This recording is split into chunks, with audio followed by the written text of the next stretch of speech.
Hi. Welcome. Welcome. How you doing? Well, happy Thursday. It's Thursday, right? Hi. What? Why?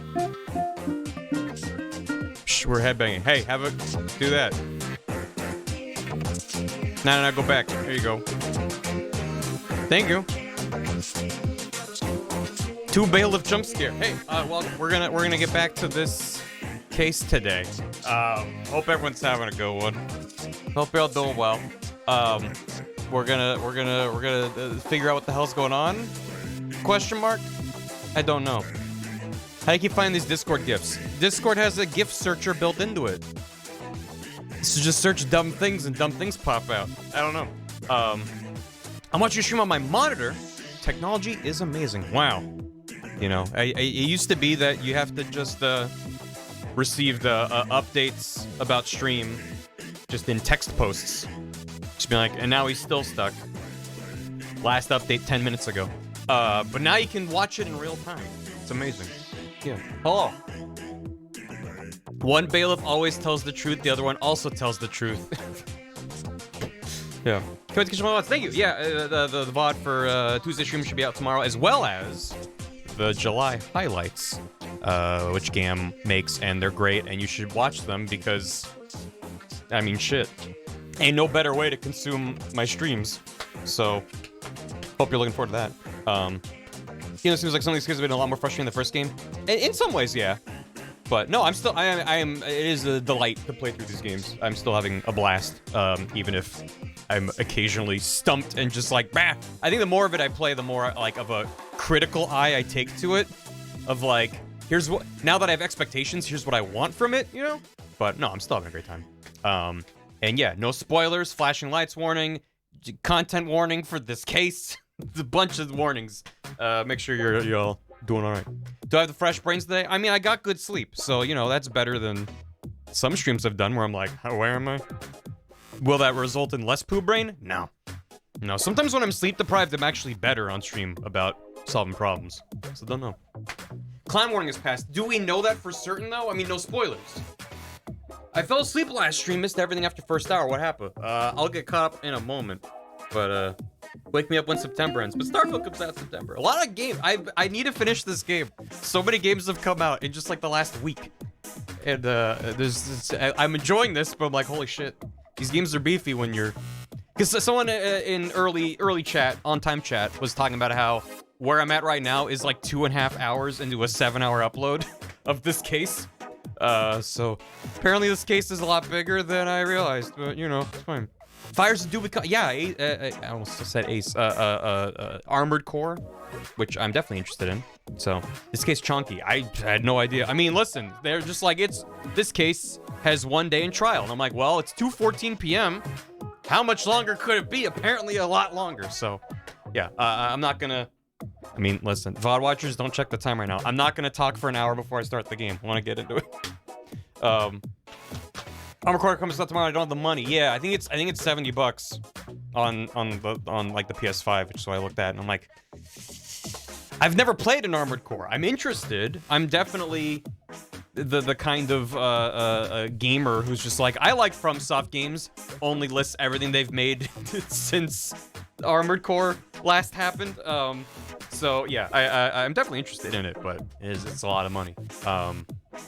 Hold on, do we talk about Elden Ring? Yo, you want to talk about Elden Ring for now? VOD Watchers no scrubbing challenge. Impossible.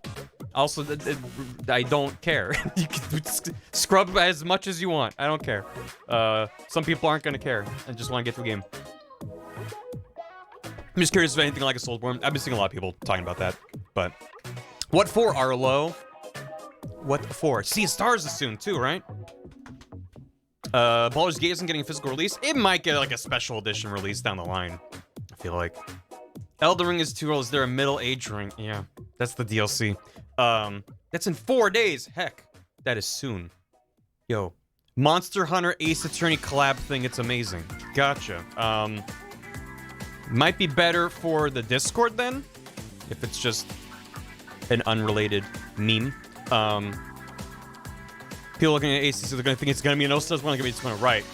Never mind. Never mind. I did want to see this. I didn't realize how much I did want to see this right now. I feel like this came up last time. I feel like I saw this before. But yeah, no, this is good, actually. In this economy. Armored Core is Dark Souls and that there's a third-person camera. Wow, they're so ripping off Dark Souls. Is Monster Hunter such a Dark Souls clone? Sheesh. Anyway. Yeah, no, what was I gonna... I forgot what I was gonna say. That's fine. That means I can get caught up on alerts. If it comes back to me, it comes back to me. Mon's projection. Don't like that. In between streams, rather, when I was getting set up, Marubur dropped their 9th month and said offline sub as I got here early. Let's go. Thank you. Enjoy your Ruby Key. And also, what was it? Phantoms48. Thanks for 2 months. Welcome back. Thanks for the Prime. Ready for more Steel Samurai 2, Electric Boogaloo. Steeler Samurai. Steel Harder. Blue Badger sticker. God. Never. Bailty, thanks for 47 months. Puts Maya on and a Beyblade. Puts Maya on a Beyblade and lets it rip. Spin. Who's she going up against in the Beyblade dome? I don't know Beyblade terminology. Who's she going against? Afford follow-up to Maya spin. Safe for stream. Oh, it's an Edgeworth spin. It's pretty good with this music, too. Let him go. Maybe that's who she's going up against in the Beyblade dome.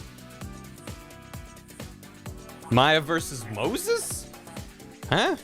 Anyway, Bagel T, thanks for 47 months. Smash, thanks for the hammy. Happy 10-year anniversary to the first time Barry ever spoke. To think Aaron forbade you to speak and kept the world from hearing that beautiful voice of yours. I'll never forget the immortal episode of Steamroll, where I uttered my first words. Thanks for having me. Thank you for the hammy. 10 years. Wow. Yeah, no. Technically, I had talked before then because I was in the first PBG Minecraft Hardcore, which was before that point. But definitely the first time I was voiced in a Grump adjacent thing. And I'm sure I talked about it before, but the entire reason that happened, because for most of my career, I've been, well, I maybe not at this point anymore. Up to that point, anytime I'd worked on a creative endeavor, like other than some stuff in high school, like making short movies with friends, or, you know, I was in theater, and I was in productions where I was part of the cast, but I also did more shows where I was part of the crew. I always felt more comfortable being in a behind-the-scenes role, so I slotted in very well into an editing role with Grumps, I thought. And the only reason I ended up talking was because we were doing a Monster Hunter show. We were doing Hunting Monsters with Maker. It was a show about Monster Hunter Tri, because this was 50 years ago. And of the 4 of us in the group who played Monster Hunter, I was one of the 4. So it was just like, oh, well, I guess we'll put Barry in it. And it's like, well, would it be weird? I mean, it doesn't matter. But it was just like, I think the conversation was just like, well, would it make sense to have me introduced as a speaking personality before that happens? And we were like, yeah, sure, we'll do a thing. So I appreciate Primary Gunner. I mean, I still try to make stuff. I just, you know, the kind of things that I like to make take time to cook in my brain, and then takes time to cook with my hands on the computer. And 99% of all the stuff that I make these days is by myself, and it's just, you know, it's the triangle of good, fast, cheap, pick 2. And I consistently pick good and cheap, which means it's slow. So, you know, appreciate it, Nick Duber. I mean, yeah, that's also another thing, is that the yellow text was not from me. You know, it was from the very talented Diligent Artist. I appreciate that. You know, I'm hard on myself for my output outside of streams, but I enjoy streaming, and I hope to continue making stuff on the internet for a long time to come.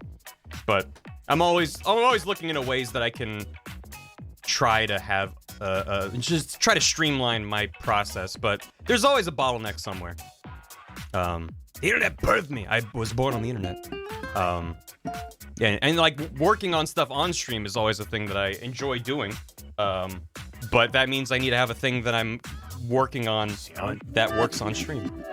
And a lot of time I'm either still working on things I don't want to share, or it's like I try to be careful where I don't want to work on stuff that doesn't come to fruition. I'd rather be like, I had an idea and it didn't pan out, than being like, I'm working on a thing and then pivot away from it. Set up those expectations. So I'd rather release one thing a year than show my 50 failures. Even though I'll talk about those failures, I think it's part of the process. It is me deciding what I want to spend my time on, but you know, it's fine. Live maintenance in the house. I mean, I've thought about doing game dev on stream, but I'm not in a place where I'm comfortable doing that yet. I'm very, very bad at game dev. I can get stuff done, which is a huge accomplishment as far as I'm concerned, compared to where I was a couple years ago. But it's not like when I'm drawing or editing and it's just like, I'm in the zone, I can get stuff done. It's like everything that I do in Unity is a hurdle. So, I mean, I like sharing the process. That's why I did a behind-the-scenes stream for the first Barry's House, which is the VODs on YouTube, if you haven't seen that, where I go through everything's made and I go through a bunch of code and stuff, but yeah. Getting things done is more than I have achieved in game making. Like, you can get there. If I can get there, you can get there. Because I thought I wouldn't be able to ever know how to code anything, and I learned. There's a lot of great resources out there. Amazing free shit on YouTube. They'll teach you what you need to know. The biggest problem is getting over the initial hurdle of understanding how coding works, and then the initial hurdle of learning the tool, if it's Unity or Unreal or whatever. Godot, whatever you want to do. Like, every engine has its quirks. And learning that, and learning how to code, if you don't already know how to code anything, is just a lot to get into your brain, and it's going to take time. But then once you get to that point, then you're like, oh, I put a box on the screen and it spins, and that's fun. You hit a button and it goes faster. Like, that's encouraging, so you do it. I'm tempted by Unreal's Blueprint stuff.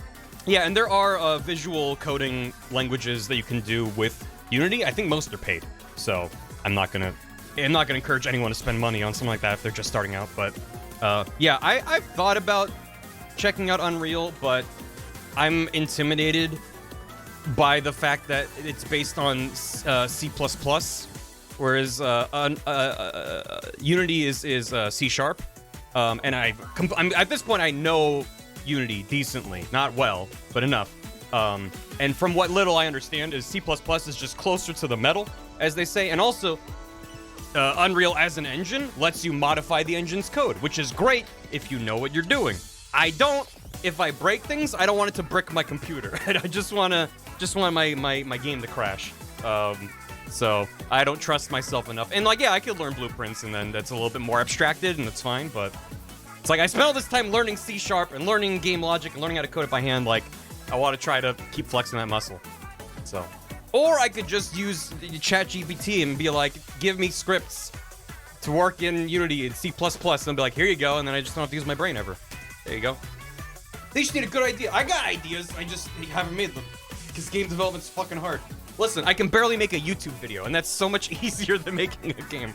So, you know, I'll take it baby steps.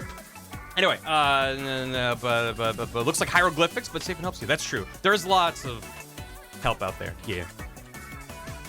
Unreal games also look the same. That's less an issue of the engine itself, and more that I think it's less an issue now than it used to be. I think like Unreal Engine 3 had a very specific look. Like its render and its shade and its like default shaders had a very specific kind of look. It's a very powerful engine. You can make whatever the hell you want with it, but yeah, no, I feel like it's less an issue these days, especially with the shit they're doing now with like Nanite. It's like you can just kind of throw whatever you want in there, and it'll work. I mean, not out of the box, but it's nuts. Screwing with RPG Maker, hell yeah. Yeah, whatever appeals to you, I think you should check out. The brown and gray area. Well, it's not just the brown and gray, because that's like, you know, filters and color effects and stuff, but like also just the way things look shiny. But yeah, anyway. Some people don't want to create, they just want to make money. Well, you know, you can try to do both. You make the money to make the things. If you make the money to make more money, then it's like, what's the money for? Capitalism. Little Star Warrior, thanks for 62 months. Just passing through. Hope it's been a fun time so far. I remember playing this back on the Wii. I went through the whole trilogy. This was on the Wii? That's wild. Making Life Fun, thanks for 44 months. Thanks for the tier 2 as well. Phoenix Right, more like Phoenix Wrong. Because of all the errors, am I right? Darn tootin'. Maddie M, thanks for 5 months. Let's go, Ace Attorneys. Greetings from Vodland. Welcome. Hope you enjoy the VODs. And thanks for subbing. Frisky Dingus, thanks for 10 gifted subs. Yowza. Excuse me. To Bippity Jones, Big Detective Energy, Video Game Guru 64, Elite Ant 566, Rosebud or whatever, 3 Cats in a Trench Coat, Ricky JZ, The Chaos Piper, Po2 of Paradise, and Jetpack McQuack. Welcome back. Thank you.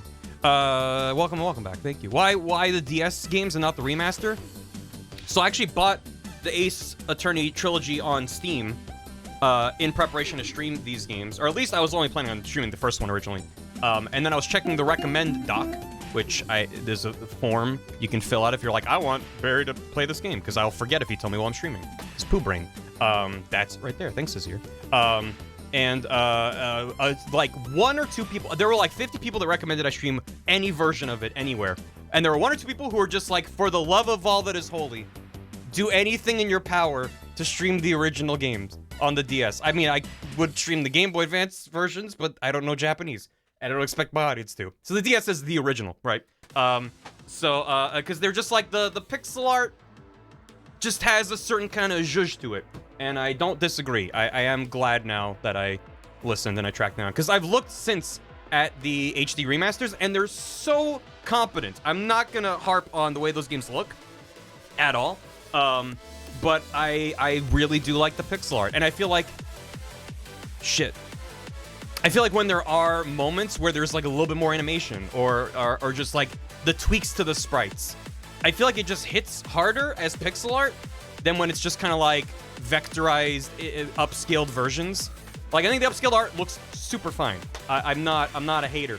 And I think it's the best way to modernize those games without redoing everything from scratch. But these games are built around the limitations of the art. Like, I have no idea how the more recent ones that have 3D models work. I'm assuming it's the same, just with more animation. And I'm sure it's the same thing where it's like, oh, you know, you broke through their facade and now they're super animated and intense. But with this, it's just like they go from their normal sprite to like, and they're really mad, and then they're back to normal. And I feel like that just, when it's pixel art, it just kind of feels good and snappy. I don't know. You can definitely do the same thing with higher res art. But I don't know. Also, I can yell into the microphone playing it on the DS. And it's also the level of it of like, I have a captured DS. Shouts to Jake Doodle, and that just allows me to do this. So why, like, it is, I am, if I'm able to use original hardware, I feel like that's special, you know? It's like, I don't mean to diminish it, but like anyone, pretty much anyone could stream the HD version off Steam or off one of the consoles. Like getting a capture card with HDMI is pretty affordable these days. There's a lot of options out there. But it's like, I don't know, man. Like, if you can go anywhere for that, what makes it special to watch me do it? You can play it on the fucking DS and yell on my microphone. That's fun. So, you can't yell into your DS. You can't yell into your computer. So, yeah, basically, long story short, people yelled at me to play the DS version, and, you know, I listened before people yelled at me to play Ghost Trick, and they were right. So, sometimes I listen to chat. I don't make a habit out of it. As a rule, I don't listen. I never read chat. I don't look at anything. But every now and then, chat is right. So, nice shirt. Thanks. Night crew, best crew. The full Emma investigation experience. Yeah, you gotta blow into the mic to blow off the fingerprint dust. Quincy Morrow, thanks for 17 months. That's a lot. I got home today, and my thermostat reads 86 when it's 72. I'm in extreme agony, hoping this heat wave didn't kill my AC. Really glad to have some AC Attorney to distract me from this. I hope you get it sorted out soon, and I hope summer ends soon. I know I'm gonna jinx it. I mean, typically August, September tends to be the hottest months in LA, but it's been a kind of mild year. We had a long spring where it was actually like chill out, and now it's heating up, but it's still like only in like the low 80s. It's not like 100 degrees. I mean, one summer a couple years back, we also lived more in like the valley back then. But yeah, I got to like 112, and I was like, this sucks. Even with AC, it just sucks.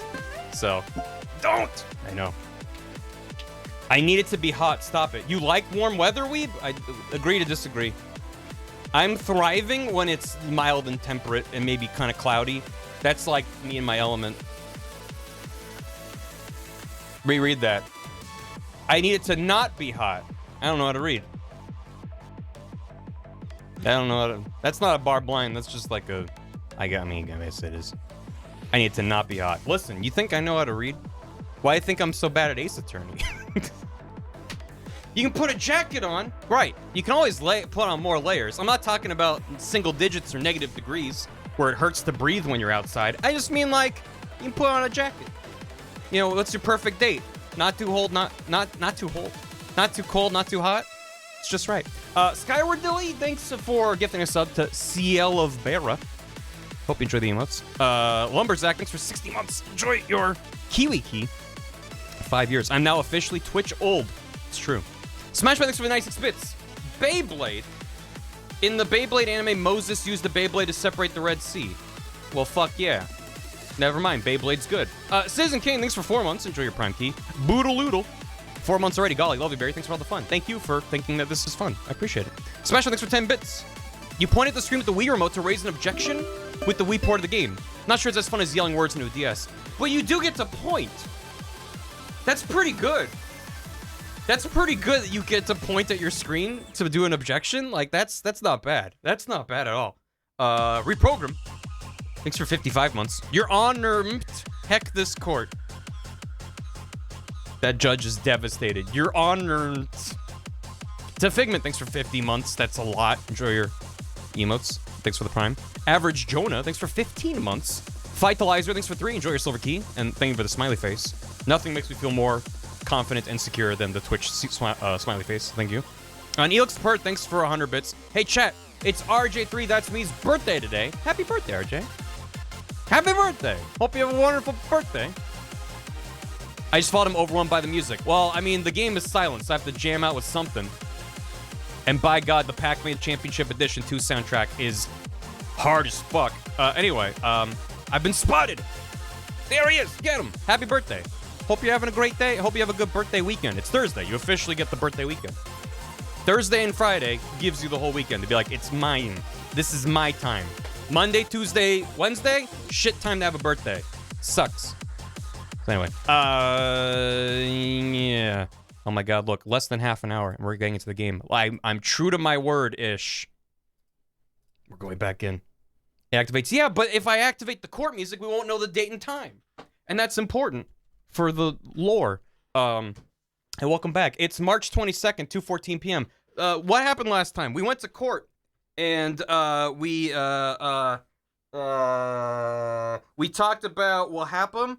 And we're like, no, Your Honor, our guy on guard could not have done the murder. We deduced through facts and logic that Old Bag was lying in court. And she was like, I saw him wearing his jacket. Actually, I saw a guy fully dressed in Nickel Samurai attire. And we were like, great. So you lied twice in 2 different cases. Thank you.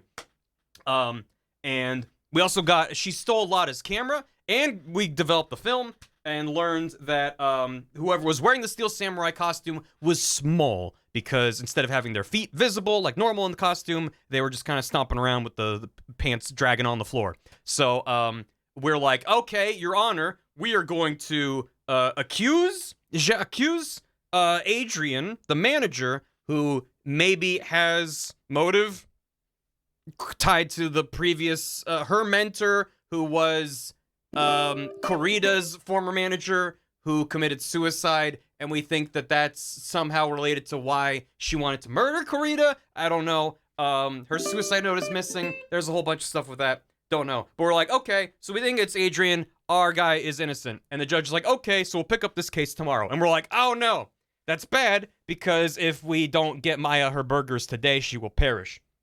So we're like, oh, what are we gonna do? And then Miles Edgeworth, who's the prosecuting attorney, because Franziska von Karma was shot in the arm in the same place her dad was shot to take her out of the case. So Miles was like, oh, but I predicted this would happen because I'm Galaxy Brain Mind Palace, and I always am thinking 20 steps ahead of you, Phoenix, although I still lose my cases to you.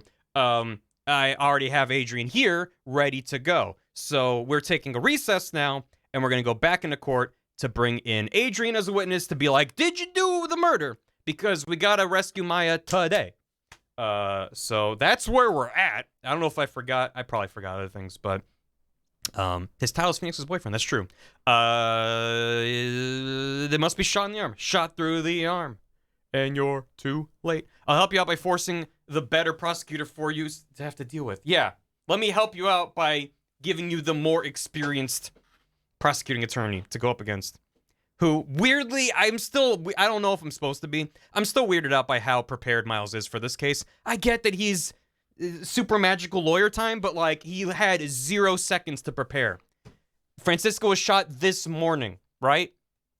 And then he's just like, okay, but I have the witness ready to go that you didn't know about. He's very smart. Or he shot her. I don't know. If it doesn't turn out to be anything, then fine. But if that is a thing, then I'll be like, yeah, I knew it.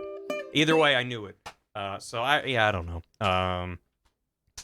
He knew about the case, right? But there's knowing about a case and being like, hey, because he like kind of slyly provided a hint. He was like, like maybe this might help you a little bit. There's knowing about a case, and there's being so prepared in court as a prosecuting attorney that you're like, I already prepared witnesses and I talked to them and I know all the evidence that, like, I don't know. That seems weird to me.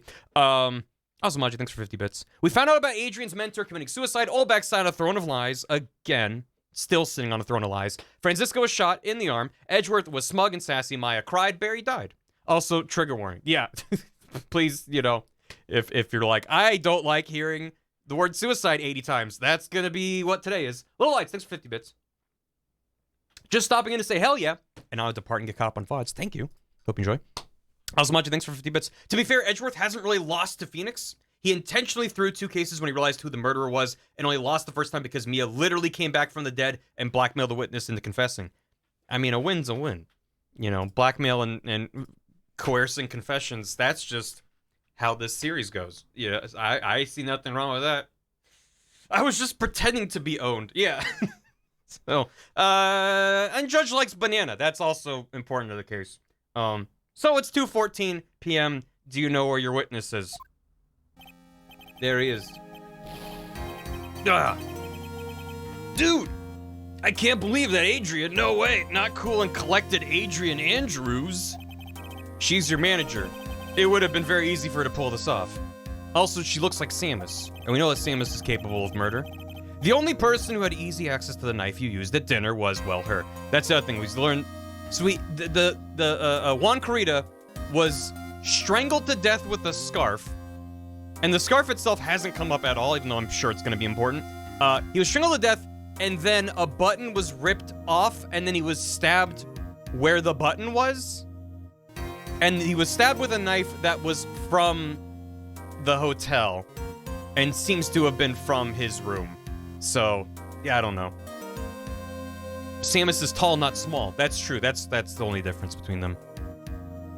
It shouldn't really be about one side winning. The goal is to clarify the guilty and innocent, not be a sport. I know it's a game that needs to be a drama, because they need to stabilize by sanity. You're so right, Ugron, and that's not at all what these games are. I mean, that's also, like, the point that the prosecutors keep making, is, like, I have to win at all costs. And Phoenix is like, I'm defending my client from being accused of murder. So it does turn into, like, no you, right? But they do reinforce the point that Phoenix is, at least claims to be doing it for his clients, and not because he needs a perfect, like, KD ratio. I don't think he'd be as upset about losing if it turned out his client did it, you know? But so far, all of our clients are innocent. And now we have magic brain powers to know for certain that they're telling the truth about not doing it. So that helps us feel secure, I guess. I am waiting for a case in one of these games to be like, oh, actually, your client did do the murder. And you're like, he what now? Like, or they didn't do this murder, but they did kill someone else. And you're like, oh, that's a little bit awkward, Your Honor. Anyway, the only person who had access to the knife was you. So after the ceremony, during the break, there she is. I was sleeping like a log the entire time. Well, that's news. He had like a 30-minute break between the award ceremony and the press conference post-show thing. He was like, I'm gonna take a nap. Like, all right. That's what Manfred tried to do. He tried. She stripped. Yeah, that's the other thing, is they were like, oh, whoever walked out of Juan's room was wearing the Steel Samurai costume, and we don't know if there's more than one costume. And if she did take off all his clothes and put them back on without him noticing, that's pretty impressive. He wasn't drugged. Well, maybe he was. You know what? Now I don't know. He was asleep. She could have planted that blood-covered button in your Hakama. Because she was the one that came to wake me up? What? Hold on. I'm trying to think stupid. What if she wasn't wearing the Nickel Samurai costume? There was a life-size cardboard cutout for photo ops that fans at the event could take, and she was walking behind it in the hallway to cover up who was walking back and forth. And when Lotta took the picture, it just happened to be like the perfect perspective. So that's how it looks like there's two costumes when there's only actually one. How to make the pants squish? So that's the smudge on the lens. You got it. I mean, no spoilers, right? But I definitely got it. Maybe she was the one that came to wake me up. Why not? Dude, you're saying it really was her? She crumpled the standee. Yeah, she's the real killer. She was the one who murdered Juan Corrida. But why? I thought she was buds with Juan. And next you're gonna tell me ghosts are real. I'm not gonna tell you ghosts are real. I'm gonna prove that they're real in court to prove a different murder. She has her own agenda. How you doing, Lord Navasa? The Blue Badger did. Her own agenda? What are you talking about? I'm sure you'll see by the time the trial's over. Your Honor, a cardboard cutout to the murder possessed by a demon. I'll get you acquitted by the end of today. Get me a verdict that's refreshing like a spring breeze, okay, Mr. Lawyer Dude? Has there been much objectioning? There's been a healthy dose of objection. Hi, Mia. Phoenix. Yeah. You think her motive is related to Celeste Impact's missing suicide note, right? Yeah. Miss Andrews depended on Miss Impacts for her strength and will to live. Content warning, by the way, but then Miss Impact suddenly killed herself. It sounds like she left a suicide note and the person thought to have hidden it is Juan Corrida, the victim of this murder. And that's why I think that Miss Andrews got close to Mr. Corrida, all to get the suicide note back. That sounds plausible, but one thing bothers me. Oh, what? Who was it that first told us about their relationship? Better stated, Miss Andrews' codependency with regards to Miss Impacts. It was Edgeworth. Looks like he's still the one who commanded this ship. He wasn't even the prosecuting attorney at that time. Don't let your guard down yet. Was he playing 5D chess the whole time? Was he like, I took a year abroad and learned how to think in 8 dimensions? Is that his growth since we last met? 2:25 p.m.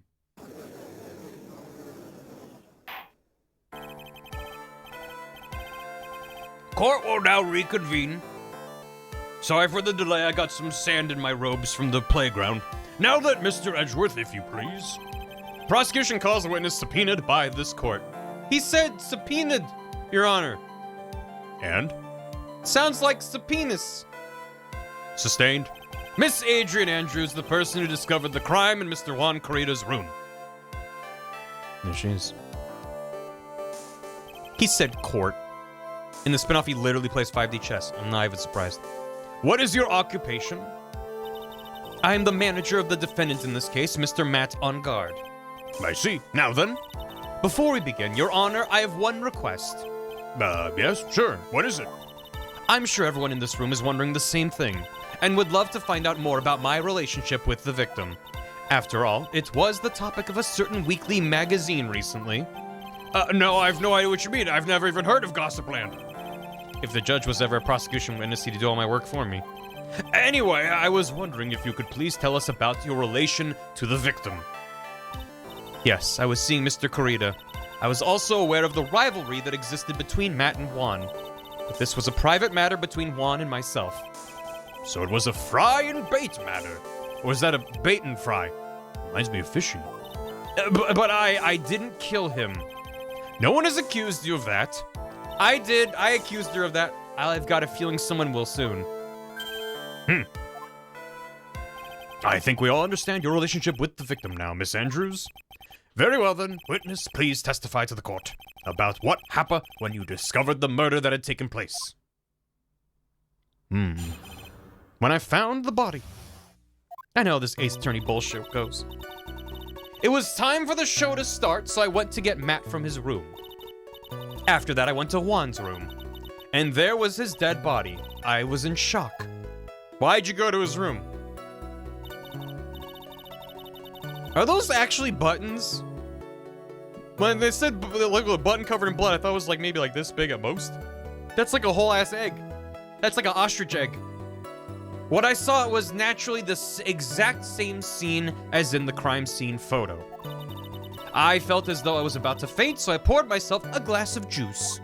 A natural response to seeing a dead body. You poured yourself a glass of juice? Yes, sadly, I didn't remember not to touch things at the scene of a crime. And I disturbed the crime scene by moving this one thing. And that is when the fingerprints on the wine glass were made, Your Honor. I see. Well, Mr. Wright, you may cross-examine the witness. Phoenix. She's one cool and collected customer, and she has the brains to match. Yeah, I know. In order to catch a person like her, you have to avoid head-on confrontations. You should disrupt her pace. Disrupt her pace?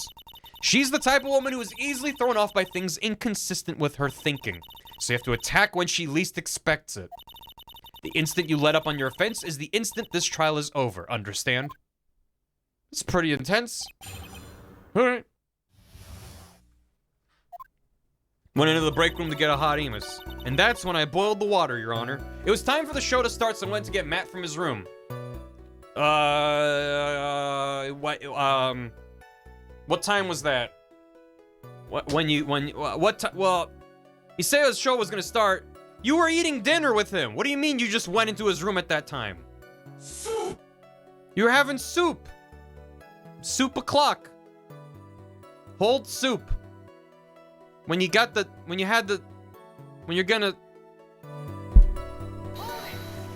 It was 1 o'clock. And what was Mr. On Guard doing at the time? He was taking a nap. He was worn out from his mini performance as the Nickel Samurai during the ceremony. Mr. On Guard did say he was taking a nap. Then I guess you could say it could not have been taken out of his room, yes? Excuse me? It? What are you? Right, I thought years of school would have taught you how to construct a sentence. If you can't make a sensible sentence with a subject, then I'll make one for you. Watch. Judge, can you stop him from... Did you, Miss Andrews, remove Mr. On Guard's knife from his room? No. Subject, verb, object, right. Did you skip basic grammar? The witness may continue. Thanks, Edgeworth. I mean, you can be vague and let the witness fill in what they think you're talking about, because then they might incriminate themselves or, you know, provide information you didn't already have. Or prove they know things they shouldn't know about. But thanks, Edgeworth. Appreciate it. After that, I went to Juan's room. Why'd you do that, huh? Ooh. Oh, Adrian and Juan. Kissing in a room. Kissing in a room. First comes hand holding, then comes elbow holding, then comes shoulder holding, and then comes marriage. French. France. Francet? Francet. Francis. Francis. Franz Ferdinand. Your Honor, I don't know what I'm doing. Your Honor, can we have another recess? I know we just got back from recess, but I'd like another break to regather my thought. And why did you do that? French shoulder holding. As a friendly gesture, Juan was to make an appearance with the other heroes. So the show is supposed to be a show of friendship, huh? Press! Is that the only reason? I beg your pardon? What are you implying? You had a certain goal in mind when you started to get close to him, correct? So perhaps you had a more personal matter to discuss with the victim? Sorry, but I didn't have any such intentions in mind at the time. Thanks, Zim. I can't get her to talk without a strong piece of evidence, I guess. May we continue now? Witness, what did you see when you got to his room? And there was his dead body. I was in shock. Hold it. Are you talking like static electricity shock, or... What? Was I not supposed to be? Miss Andrews is a very calculating person, and despite how close they were, I doubt she had romantic feelings for Mr. Kurita. Anyone randomly stumbling upon a dead body would be in shock, and you can't seriously expect that a young beauty like her would not be shocked. Somehow, I don't think beauty has anything to do with being shocked or not. You see, she's hot, therefore, Your Honor. Thanks, Miles. I see. What I saw was naturally the exact same scene as in the crime scene photo.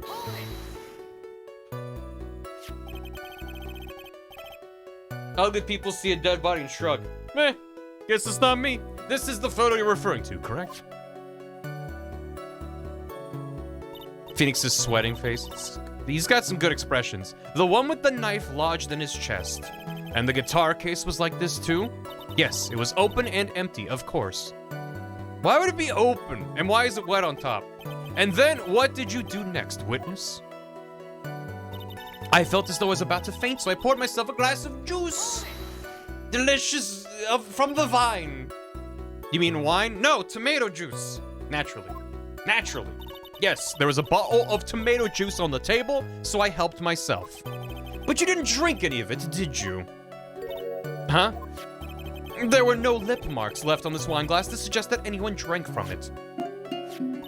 I wasn't feeling terribly great, so I set the glass down without drinking it. Miss Andrews, I would like to confirm with you one more time. When you discovered the dead body of Juan Kurita, you were in great shock. And that's when you poured yourself the glass of juice, correct? And what of it? My mind really was a complete blank at the time. Your mind was a complete blank? Are you a streamer, perchance? I didn't think that was possible for you. Aren't you rude today? I was so dazed that I made one careless mistake. That one thing. What one thing? Never mind. It's no big deal.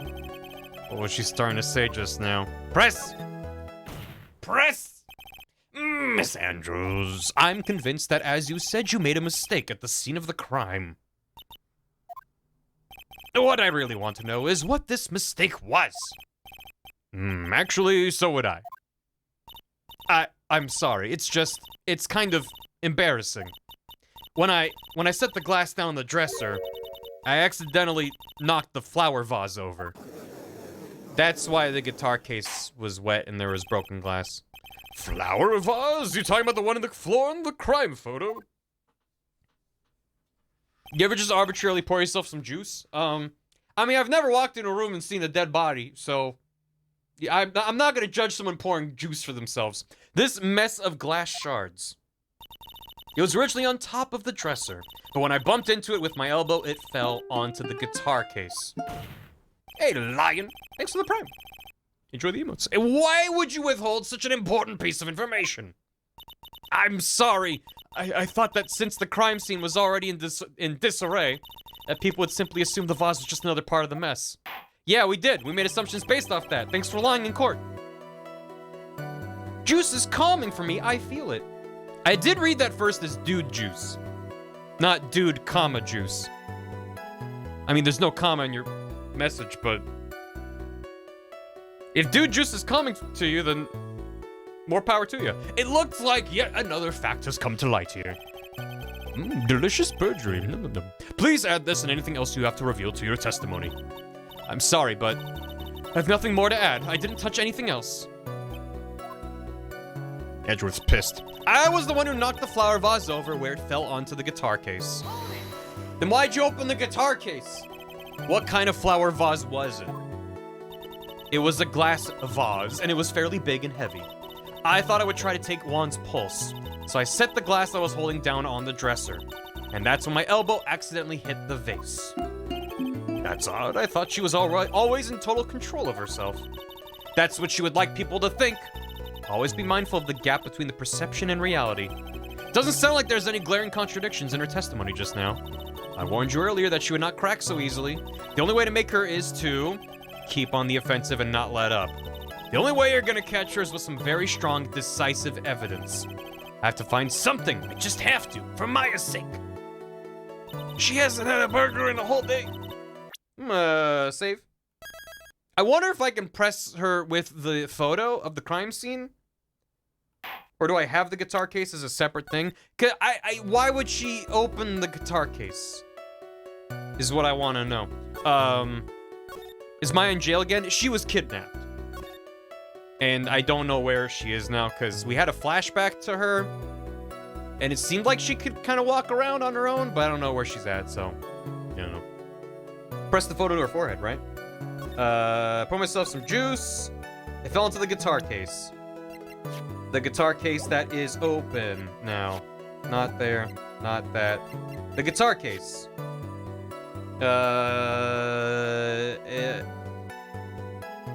I don't feel confident about this, but I'm like, it seems weird she would open it.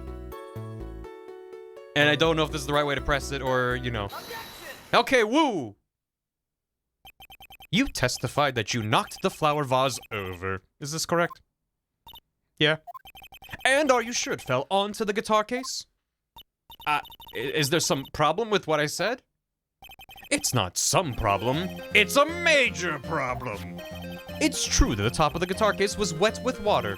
However, that's exactly what is so strange. Miss Andrews, you testified the vase fell onto the guitar case. However, if that was true, the case should have gotten wet on the inside, not the outside. Your Honor, water is wet. Water isn't wet, it makes things wet. Your Honor, agree to disagree. That's very true. Furthermore, there is one other strange thing about this guitar case. And what is that? Let's take another look at the crime scene photo. Nobody's freaking out about Mia Fey, right? No, literally, it's never come up. Whenever Mia fucking hops into Pearl or Maya's body and is like, doo-doo-doo, here I am. No one's ever commented on it. Which made me think that only Phoenix saw her like that while they were channeling, until a couple cases ago where they're like, channeling is real and ghosts are real, Your Honor. And I'm just like, huh? It's really weird. The remains of the vase are scattered on the floor.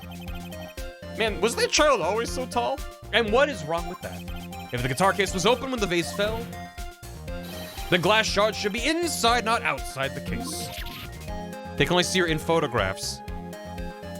But when she's a ghost, yes, but they proved that anyone can see that they look different while they're channeling. Whatever. Ah.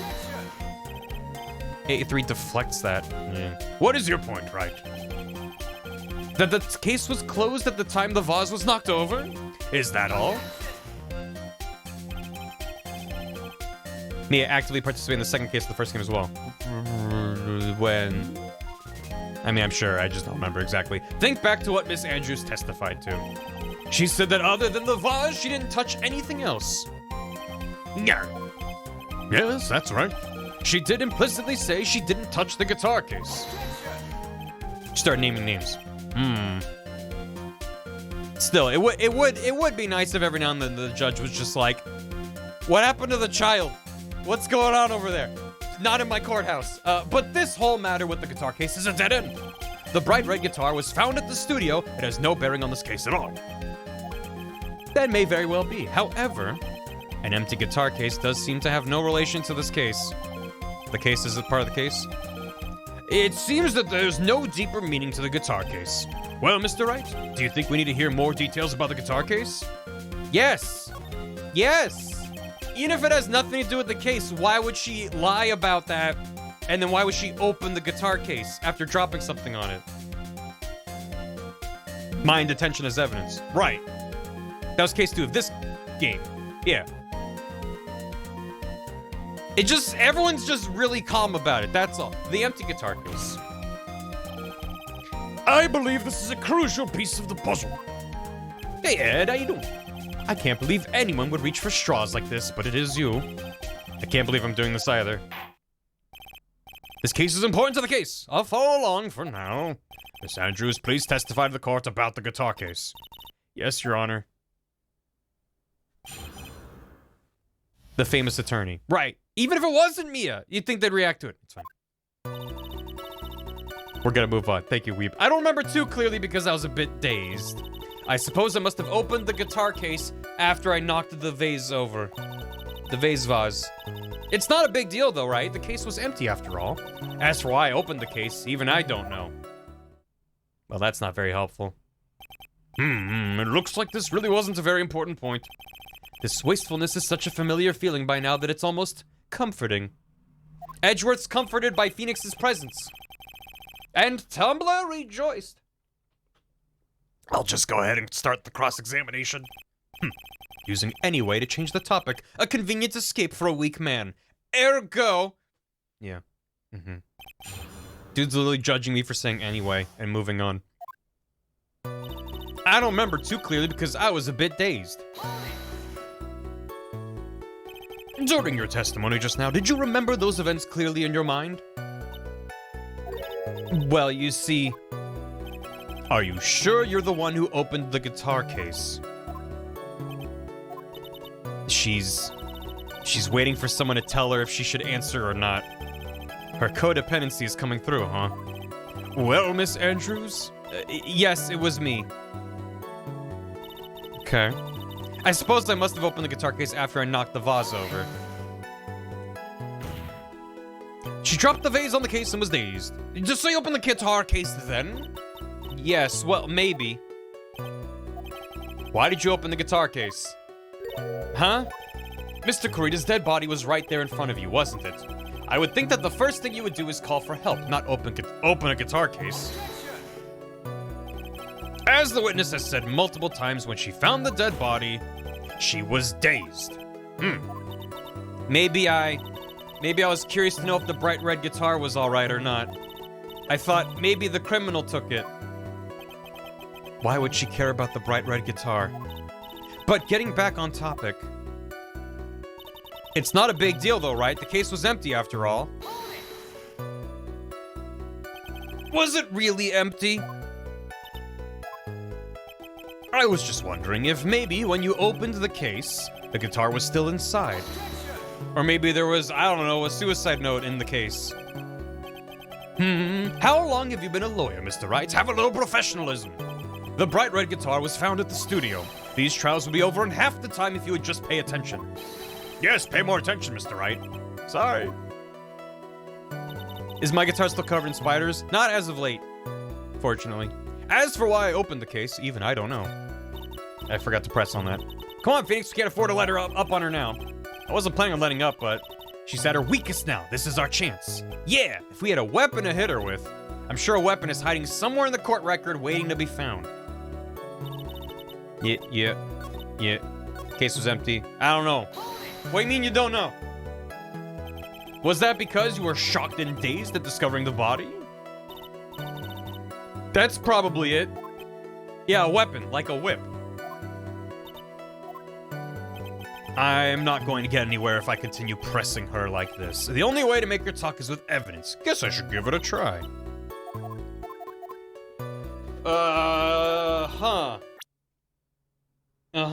What evidence might I have to press her with here? I was a bit dazed. I must have opened the guitar case after I knocked the vase over. It's not a big deal. The case was empty. As for why I opened it, even I don't know. I'm an attorney. Here's my badge.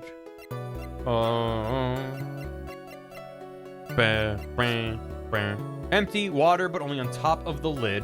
There's Karita's fingerprints. Why doesn't it have her fingerprints? Can I present the guitar case again and be like, what happened to your fingerprints, ma'am? Do you not have those? Because that has her fingerprints. Photo of the murder scene. Yep. Sure is. His button. Suicide report. Attempted suicide report. Wants autopsy report. The knife. Lotta's photo. Yeah. Is it me or does the camera look like the ooh fish? This is a very sickly fish. Hey, fireworks. Oh, yeah. Oh, yeah. Now, this is gonna help me with the case. This is gonna help me right here. I gotta do it for them. I gots to do it for them. I'm gonna try. So what, which line? The case was empty after all. I suppose I must have opened the case after I knocked the vase over. But if you opened the case, then how come no fingerprints, Your Honor? Does this lady have, did she lose her fingerprints? There is no way you were the one who opened the guitar case. Why would you say that? It's elementary, my dear Adrian. Because the only fingerprints on this case are those of the victim. She burned them all off. Since she put down the glass. She put down the glass and then burnt off her fingerprints and then opened the guitar case. What is it, Miss Andrews? I was very dazed and confused, Your Honor. For so long. Led Zeppelin guitar solo. You shouldn't assume that I must have left prints just because I touched the case. She worked at a chemical plant. What do you mean? What if I were to tell you that I was wearing gloves at the time? Gloves? Well, why would you be wearing gloves at the time?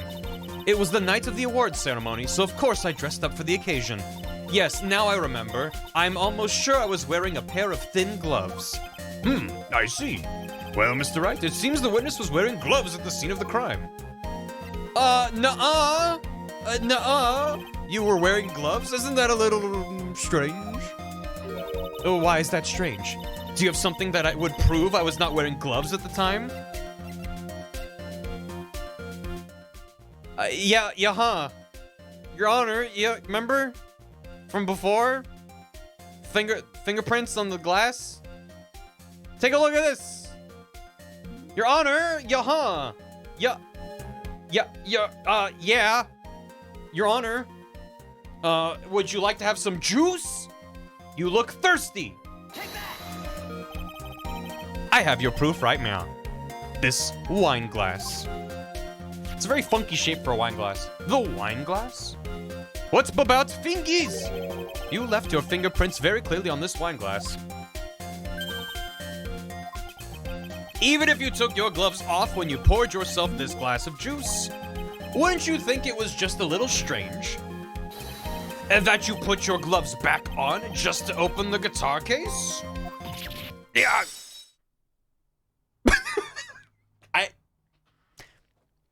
Did her glasses explode? And she had a spare pair ready to go? She is prepared. She's got her shit together. Well. Warning, these glasses will self-destruct if your BPM gets too high. He prepares, yeah, Edgeworth was like, have a second pair of glasses. Why? Just trust me. Order. Looks like you hit the nail on the head this time. What do you mean? I believe that guitar case plays a very important role here. It's just an empty case. I wonder if it really was empty, though. But the guitar, the bright red guitar, was at the studio. Phoenix, drop all your presumptions. What was in the guitar case was not the bright red guitar. You don't mean it was a bright white guitar? Wait, that's not right either. Phoenix just like me for real. I admit it would be unnatural for someone to do that. So the witness was not wearing gloves, despite the fact that on the case... Your Honor, this is obviously the defense's usual misdirection tactic at work. Except, at this point, I have a proven track record of pressing on details that seem insignificant, but turn out to be important to the case that ends up proving the truth of what happened. So fuck you? So fuck you? Classic misdirection. Nuh-uh. Nuh-uh, Your Honor, nuh-uh. Steer the court towards an unrelated topic and lull us all into his misguided... A proven track record? It's my proven track record. Never change. It's, you know, whatever. No, Your Honor, please recall that Miss Andrews had testified the vase fell onto the guitar case. Diddle's proven track record. Which means the case was closed when the crime took place. However, it is wide open in this photo of the crime scene. I'm sure this guitar case had some relation to the murder. If you are so sure, Wright, then I'm sure you can somehow substantiate your outrageous claim, correct? Please enlighten us as to why that guitar case has anything at all to do with this murder. Can you do that, Mr. Wright? Well, let's suppose for a second that the bright red guitar was not the only thing that could have been in the case. The bright red guitar not being the only thing? You don't mean to suggest that a bright black guitar?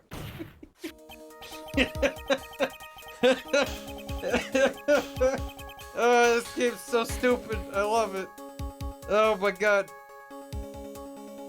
Mia goes to Phoenix says, like, maybe there was something else in there. You don't mean a bright white guitar. Wait, no, Your Honor, there was something else in there. A bright black guitar. Yeah. Bright black. Yeah, it's like glitter. Sparkles. You intend to push your theory the case was not empty? Is that it, right? I wouldn't say something I didn't intend to prove. Ah, shit. Oh, God. Oh, no. Deflate that head of yours. You haven't proven anything yet. Now then, let's have it. What was inside this case at the time of the murder? I was thinking the suicide note, but I don't think I have that as a thing that I can present. I can't save. Those Big Chungus was in there, Your Honor.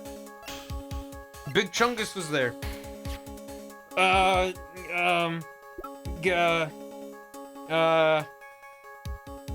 Bugs Bunny was in there.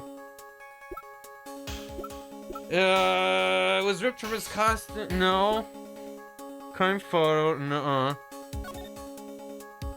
Nuh-uh. Maybe a ghost was in there. Ghost in the machine. That's nothing. Magazine clipping. Probably not. Camera. It was Gordy. The entire Gord Lake was in there. Radio transceiver. Press conference ticket. Literally the only thing that makes sense to me would be the suicide note. But how do I present that? With this? I mean, it's not, it's a suicide report. But I don't have a suicide note. I'm gonna try it. Okay, Edgeworth, hear me out. Maybe, why would it be in a guitar case? Safekeeping. Who else would keep it in there? I mean, it's clearly something that's other than a guitar. Let's fuck it. And why would something like that be inside a guitar case, let alone this one? Shit. Why, Mr. Wright? Why? Well, I just thought it might have been possible. I have a suggestion. Why don't you put that in the void where your brain is supposed to be? Yes, and never bring it out again. You're saying my brain is supposed to be in a void? Can't a foolish fool get some love? Do you still think you can prove your theory? Can you prove that it was not empty at the time of the murder? What was inside this case at the time of the murder?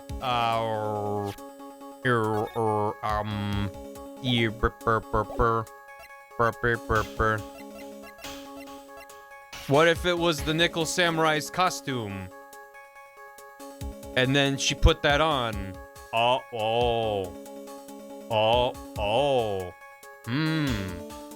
Because if Juan had a Nickel Samurai costume, then it would have been him who had the announcement to make at the press conference. Because we knew On Guard was like, I don't know what that's talking about. I used to assume that Adrian was responsible for that, but I think she said something to the effect that she didn't know about that either. I don't remember. But that would explain, like, because it's like also, he's famous for his big red guitar. So why would he leave it behind at the studio but bring the case? Because he had something else in the case. It was filled with clocks! It was filled with monkey clocks. Is this the costume? How do I present that? I mean, I can just try to present this. I have plenty of health. It was a costume. This is a photograph. Yes. But what is important is what's in that picture. How many times?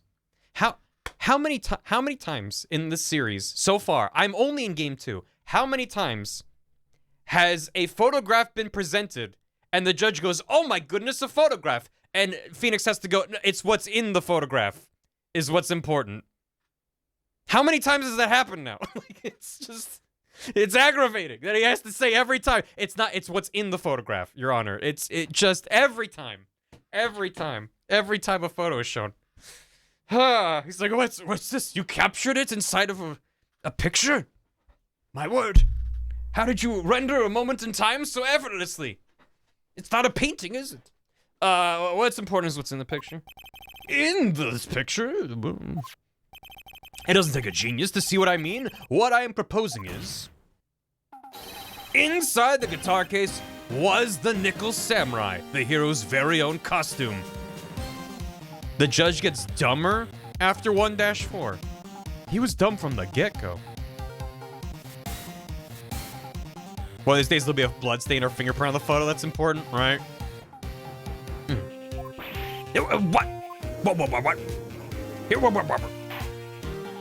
He gets dumber. He starts slow and gets dumber. Mr. Wright, explain yourself.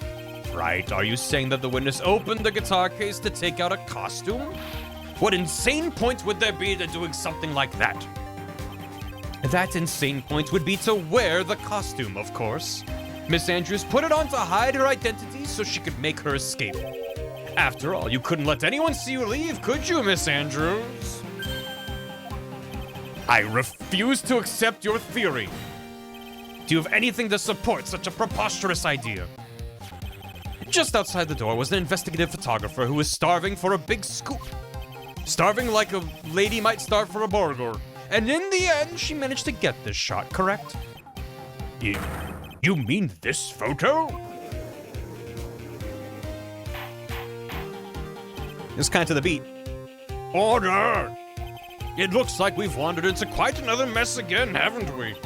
Nice job, Phoenix. Well, you know my strategy. Speak first, think later. Yeah. It's my Truven Prac record. So the real murderer was hiding inside a costume. No, nuh-uh. Wait 1 second, Your Honor. Nuh-uh. The Nickel Samurai's costume would have been Mr. Matt on guards. Phoenix would be a good streamer. Yeah. Why would something of the defendant's be in the victim's room? And inside the guitar case, of all places? True, that is a little baffling. Mr. Wright, the court would like to hear your thoughts. What was this Nickel Samurai costume doing inside the guitar case?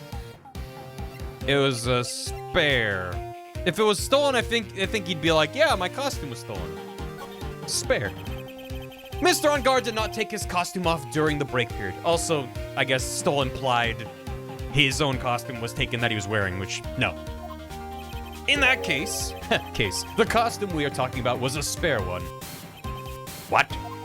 Then are you saying that on the night of the murder, there were 2 Nickel Samurai costumes at the Gatewater Hotel?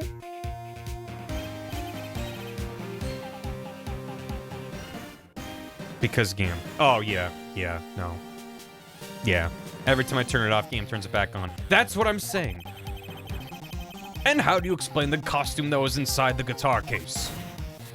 It would mean that the victim himself had planned to bring the spare to the ceremony. Yeah. But why? The victim, Mr. Kurita, was the Jabbed Ninja. Why would he secretly bring the Nickel Samurai spare costume with him? What could be the reason behind such a peculiar act? Yeah, so that's what he intended. What are you mumbling to yourself about now? Have you just been rambling all this time without any sense of inner monologue? What's the inner monologue? No, I just... Mr. Wright. Thank you all so much. Yeah. Please explain yourself. Why do you think the victim had the Nickel Samurai spare costume? Phoenix, are you sure you can explain this one? Think carefully before you answer, and then answer with gusto. I believe in you. All right, this is what I think. The reason the victim brought the Nickel Samurai's spare costume to the hotel was... Mia! Why did that work? What is this? On the night of the murder, after the stage show, the Nickel Samurai was going to hold a special press conference. A press conference? Yes, the Nickel Samurai was supposed to confess something at this conference. I heard about this as well. For once, you're not making something up, right? But what struck me as strange was that Mr. On Guard himself said he had no idea he was supposed to be holding a press conference that night. But how can that be? The way I see it, that can mean only one thing. The conference was set up by none other than the victim, Mr. Juan Corrido himself. The victim? Yes. Whenever Nick takes that stance, that's the parentheses internally shitting himself look. Yeah. Internally. Oh God. Oh no. The spare Nickel Samurai costume was prepared for that very conference. Mr. Corrido was going to hold the press conference as the Nickel Samurai. Confident panic. Yeah. Yes. No. No idea what's going on. He was going to dress up as the Nickel Samurai and hold a conference? While the real Nickel Samurai was in the building and could just walk in at any time and be like, huh? What on earth was his plan? Why would the victim do such a thing? That's something I don't quite know yet. However, confident. Oh God, oh fuck. Yeah, what I'm concerned with right now is what he intended to reveal at that conference. The Nickel Samurai was going to confess something. And by confess, I'd wager he was going to reveal something about himself. He is head empty. It's true. And I guess he didn't know that that was happening until we told him about the press conference after the murder, so... I guess somehow he had no idea. Which means that Juan Corrido, posing as the Nickel Samurai, was going to speak about Matt on Guard. Yes, I guess that is what it would mean. But if that's the case... That's not a confession, that's public disclosure. What? Huh? What? Miss Andrews? I can see why you are pros at what you do. Pardon? He's gonna take off his clothes. Just as you say, the press conference was set up by Juan. So you knew about this. Miss Andrews, please offer us an explanation for this. I was the one he asked to help set it up. And the person who prepared the second costume for him. That was also me. You! Juan had bet everything on the Jammin' Ninja this year. And if he lost the Grand Prix, he was going to make sure Matt was going down with him. That's what he thought, anyway. And you helped him? He was going to ruin him, huh? It looked like somehow Juan had in his hands a secret so powerful that it would destroy Matt's acting career had it been revealed. What? And do you know what the secret of Mr. Unguard's is, Miss Andrews? That's something only Juan knew. I don't know what it is. Ah, I see. But now you have extra motive for wanting him dead. Because he was gonna ruin your client's career. I've probably been coming off quite sus to everyone, but that's to be expected. I've been trying to protect Matt, after all. Protect Mr. Unguard. The secret is this rat. It was him. And yet another strange bit of truth comes to light, it seems. Miss Andrews, if you could, please tell us the truth about your behavior. Yes, Your Honor. I understand. Protecting Matt. Sokolov Jr. Esquire. That rat. That's a good rat. Holy shit. Since when has Cuz I Rap been a thing? Holy goddamn. New Dan Moat? Oh my god. That's the powerful stance. From the moment I saw the crime scene, I had a feeling that Matt was the murderer. Matt had to kill Juan no matter what. And he didn't have an alibi for what he was doing at the time of the murder. My thoughts were confirmed by the evidence, of course, the button and the knife. But I'm Matt's manager, so I felt that I had to protect him. No, go! That's not working out yesterday. Dan is such a good artist. This does account for everything. Well, I am the logical type. We're finally seeing her true self. She's more nervous than a scared rabbit. If there are no objections, I feel that I can pass a verdict based on this testimony. Now then, Mr. Wright, if you please. Looks like somehow everything has swung to the opposite end of the scale again. That just means I have to put my weight into this and turn her logic upside down. Protecting Matt. From the moment I saw the crime scene, I had a feeling that Matt was the murderer. Tier 3 folks got "Cuz I'm a Cowboy." Cuz I'm a cowboy. On a steel rat, I ride. Would you say that was your intuition speaking to you? Don't confuse my methods of reasoning with your own. If you want to prove that someone did something, you need three things. Three things? A motive and opportunity to commit the crime, and finally, decisive evidence. And if you think these three things through, the answer becomes quite clear. You should have already known that, Phoenix. They didn't teach that to us in school. At least not from what I remember. May I continue now? They didn't teach me how to be a lawyer in school. They taught me how to stand tall and point real good. Matt had to kill Juan no matter what. Did he? Did he though? So would you say this need came from the press conference? Yes. Do you know why Juan chose that event and that hotel for the conference? Because that was when he could cause the most damage to the public's beloved Matt Unguard. And you knew of this plan, didn't you, Miss Andrews? Yes, because I was the one who set up the conference and prepared the costume. But I'm sure Mr. Unguard himself didn't know anything about a press conference. Oh, really? Can you show me any proof he didn't know about the press conference? Anyway, the important thing here is that this information was not in your testimony. Yes, I agree. Miss Andrews, please correct your testimony, if you please. Grasping at straws now, are we, Mr. Wright? Learning from Miles, are we? I know what his motive was, but I don't have any way to prove I'm right. Here. Why is his first name Matt if his last name is something so cool like On Guard? On Guard itself's not a pun. It's that the two opposing actors were Matt On Guard and Juan Corrida. And On Guard and Corrida are just both fighting-related terms in different languages. Has Mr. On Guard done something to hurt or betray you personally? Why do you ask? You were the one who helped Mr. Kurita with his press conference, and that event was supposed to bring down Mr. On Guard, yet you still helped out. Don't object! The person on trial right now is Mr. On Guard, right? What the witness was thinking, helping the victim with this plan, is none of our concern. It's such a concern, dude. In any case, this means that the defendant had a motive to kill. Why do I keep doing this to myself? Shit. And he didn't have an alibi for what he was doing at the time of the murder. He was napping and you said he was napping.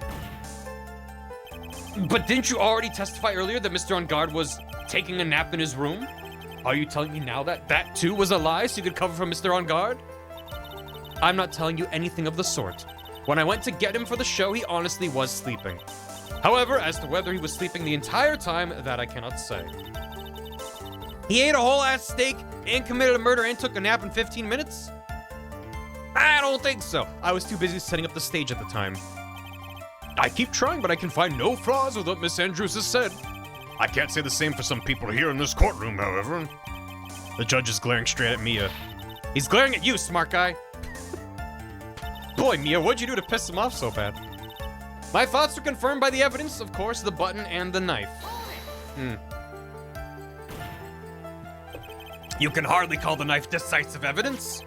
The fingerprints on the knife could very well be a clever camouflage.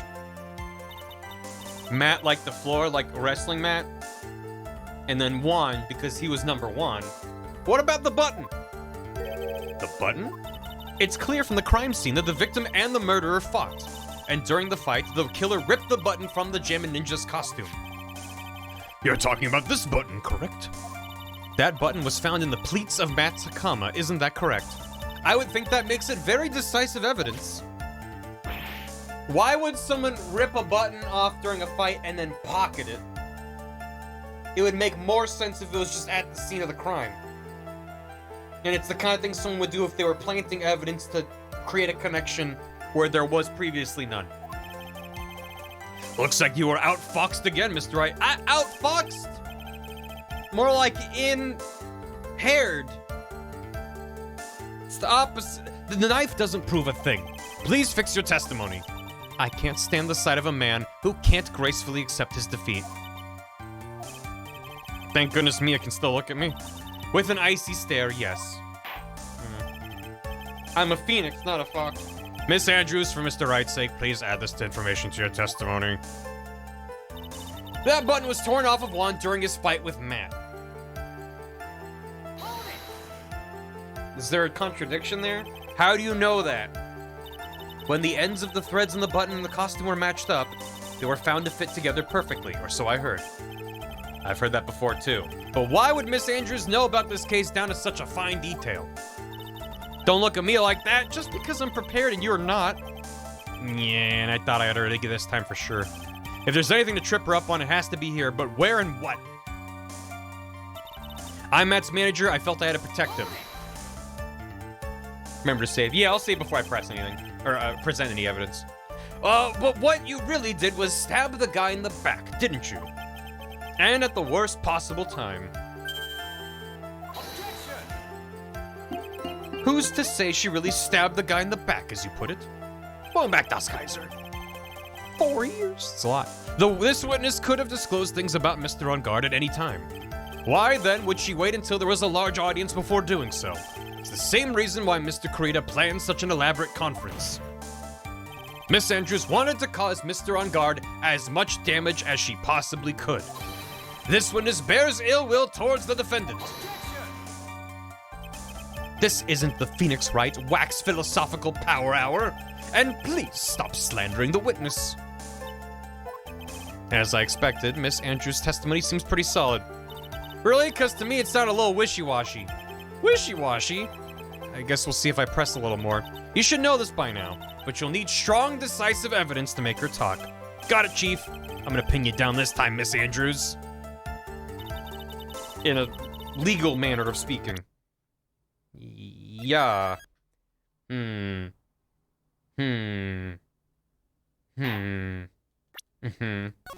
like Mia's already solved the entire case. That's every time Mia shows up. She just stands there with her arms crossed being like, yeah, come on, Phoenix. Chop, chop. I'm like, huh?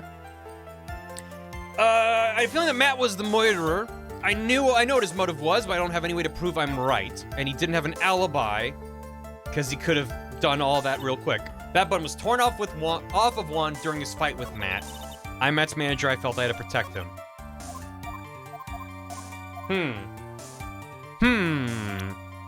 What do we got? What do we got?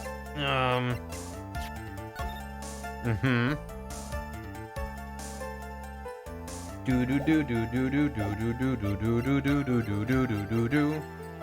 Do do do do do do do do do do do do do do do.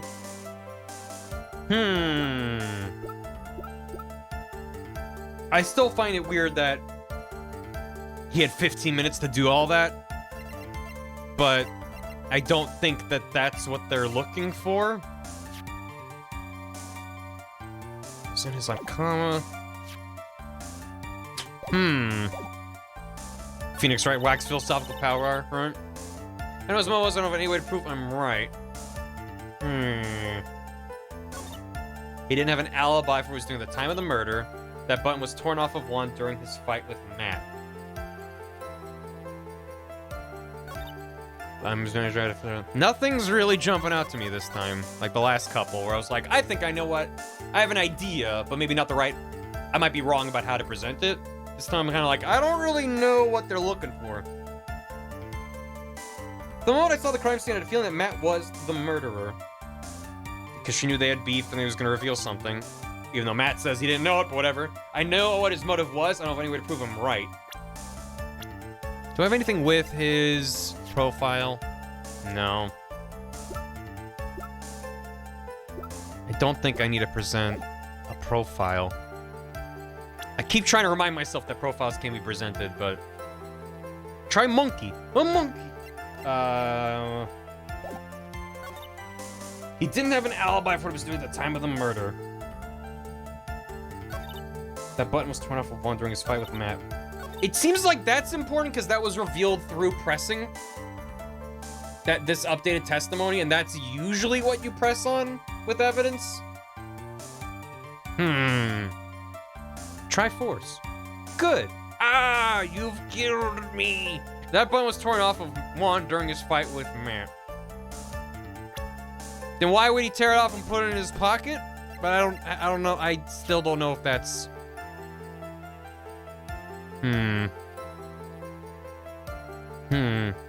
Hey, I just had a thought.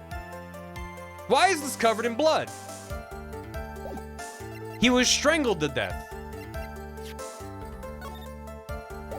Where's the photo? He was strangled to death.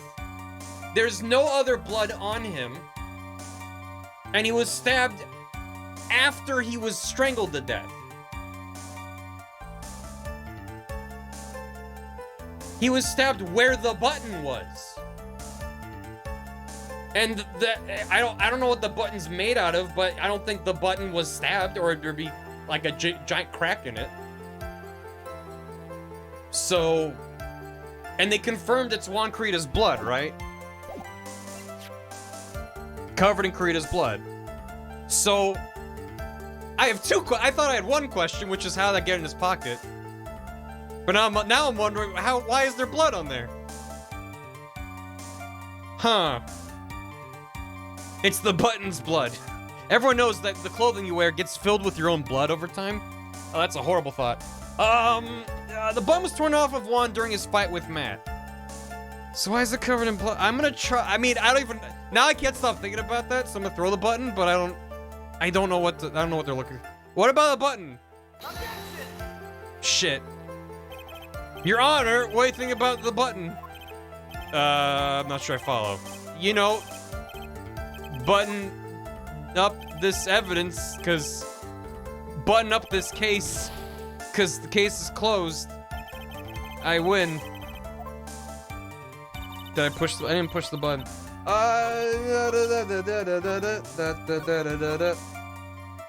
He didn't have like what he was doing. I know what his motive was. I was going to prove I'm right. Remember when I saw the crime scene, I feeling that Matt was the murderer. I don't, I know what his motive was, I don't have any way to prove I'm right. I don't even know what I could possibly present for that. What did she say about that? Has Mr. Guard done something to hurt or betray you personally? Why do you ask? You were the one who helped Mr. Creed with the press conference, and the event was supposed to bring down Mr. On Guard. The person on trial right now is Mr. On Guard. It's none of your concern. I think it's every part of my concern. It seems very important. He didn't have an alibi. He was sleeping. He could have been murdering and then did a snooze.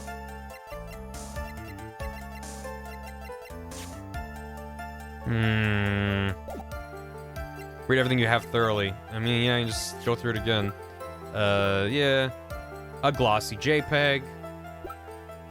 Nickel Samurai confessed something after the stage show. His kidnapper. Still on the night of the murder, tabloid article about the victim was in the case. Article. Juan Corrida being in close with a beautiful manager of the stars, Miss AA. Read the badge. Read my badge.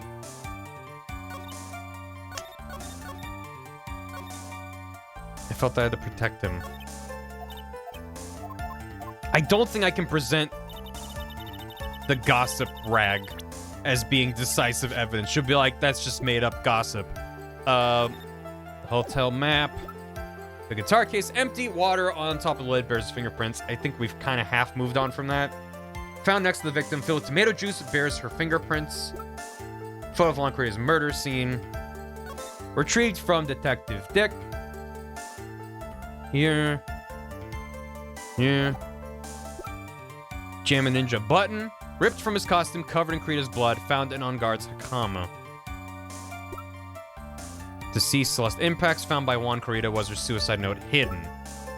Adrian Andrews reasoned shock from Celeste Impacts' suicide. Caused at 8:15, strangled with a scarf, then stabbed with a knife. Bears the victim's blood and On Guard's fingerprints in the grip gate water is engraved. Picture taken in the murder, in the hallway after the murder. Shows her walking around.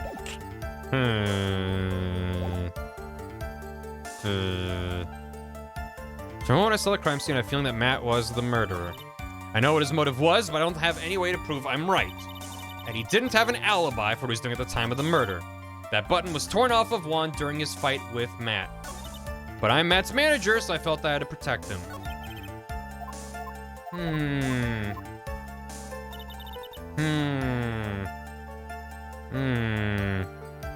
You can do it. Can I? Okay, question for the chat. Is her message that I'm supposed to present evidence on the one about the button? Is this the line I'm supposed to present some piece of evidence or profile or something on? Yes, okay. Thank you. That is what I thought. That helps me narrow it down. Thank you. It would have to be. It wouldn't have to be. It just seems the likeliest one. Okay. So I highly doubt it's a profile for that. What else could I present about that fight? About that tussle? No.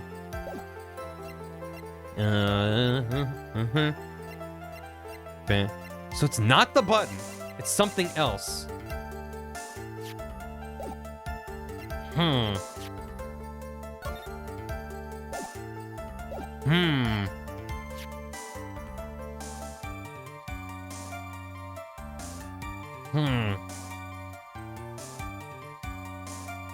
I guess it's also suspicious that he was strangled to death.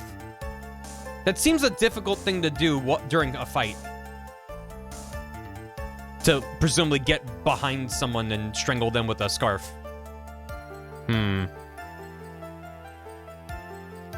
But again, I don't know if that's...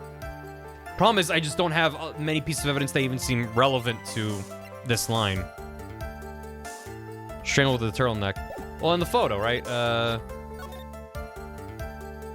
There is a scarf tied around behind his neck, looks like. It's hard to tell. It's crunchy. And he's in a chair sitting down. That just kind of makes it seem like he was sitting down and was strangled from behind. I don't know. I'll try it. We saved, so it's fine. Not the photo. The autopsy report. Yeah. Okay. This is the victim's autopsy report. Hasn't been updated in a minute. It clearly states the cause of death was strangulation by a scarf. Right. But she wouldn't have known that. She would have seen the knife and assumed it was the knife. If she didn't do it. Is strangulation? The knife stab to the victim was done after the victim had already died. And what does that mean? Let's examine the evidence. This button has the victim's blood on it, which would mean that it was ripped off of the costume when? So I kind of was right about the button, but that's not what they wanted. After the knife was stabbed into the victim. Exactly, which means it is impossible this button was torn off during the victim's final struggle.